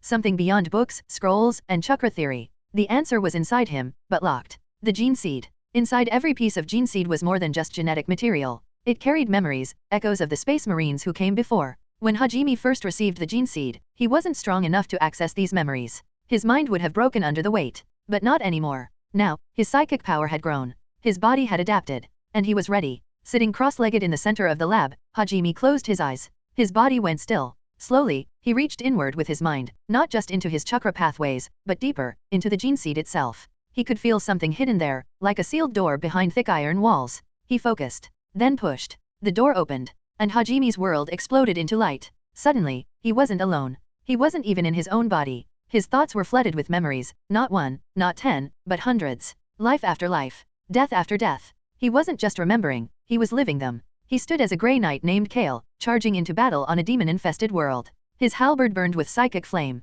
His armor cracked under the weight of a greater daemon's claw, but he didn't stop. He died on his feet, roaring a prayer to the Emperor. He blinked, and now he was another. Viren, a Justikar. He stood at the top of a ruined temple, holding back a swarm of cultists and lesser daemons. His psychic shield crumbled, and he exploded in a burst of holy light, taking them all with him. Another flash. Now he was Thasser, a librarian meditating in a hidden fortress, resisting the whispers of the warp. He sat in silence for years, never speaking, never sleeping, only thinking and watching until the enemy appeared, and he burned them to ash with a single word. More came. A tech marine named Alron, building weapons from alien metal. A scout named Drill, assassinating corrupted governors before their cities fell. Each life was short, violent, pure. Over and over, Hajime lived them, hundreds. Their pain became his. Their training, his knowledge. Their victories, his pride. Then, one stood out. Slower. Clearer. A Grey Knight in white armor with the red symbol of the apothecarian on his shoulder. His name was Maladile. He wasn't fighting. He was studying. Hajime watched through his eyes as Maladile walked through a massive chamber filled with floating diagrams and glowing tanks. He was deep beneath Titan, in the apothecarian. He was reading something forbidden, files created by the Mechanikus scientist Belizarius Call. The files described new organs. Better organs. Stronger ones. Organs used in a new type of space marine, the Primaris. The sinew coils that could make muscle stronger. The Magnificat, which balanced the whole system. The Belizarian furnace, which gave second chances when death came too close. Maladile read every word, then slowly closed the files. No, he whispered. These organs are powerful, but they're not pure. Not designed by the Emperor. Adding them would change what we are. Hajime felt the thought like a cold wave. Maladile believed that strength wasn't worth the risk. He feared the unknown. So, he locked the knowledge away. Then, the memories faded. Hajime gasped as he returned to himself. His body was sweating, his muscles trembling slightly, but his mind was calm, clear. He now carried the memories of 10,000 years of war. He knew every technique, every battle tactic, every organ, every surgical process. It wasn't theory, it was experience. He had lived them all. And more than that, he remembered the Primaris files. Unlike Maladile, Hajime did not hesitate. He walked across the lab, where a scroll floated behind a psychic seal. It was the memory of the forbidden knowledge. Now that he had unlocked it, he didn't need keys or codes. He opened it. The data poured into his mind. Designs, measurements, how the organs functioned, where they went, what nutrients they needed, what side effects they caused. He stood silently, staring at the scroll. Then he began to write. Using a brush and ink, he drew new diagrams. He combined the standard Grey Knight organs with the new Primaris ones. He modified the designs to match his human chakra system. He added warp stabilizers to keep the energy flow safe. He improved their healing rates by using chakra pathways like the ones Tsunade taught him about. It wasn't just copying anymore. He was creating. He looked at the final blueprint. A complete system. A fusion of psychic power, chakra control, and genetic mastery. A warrior not just of steel and muscle, but of mind and spirit. A being built to resist chaos. To bring peace through unshakable strength. To protect a world that didn't yet know it needed saving. He stood tall, breathing slowly. I will become the first Primaris of the Grey Knights, he said quietly. Not just stronger. Not just better. Something new. Something more. The forge was ready, and Hajime would build himself into a titan.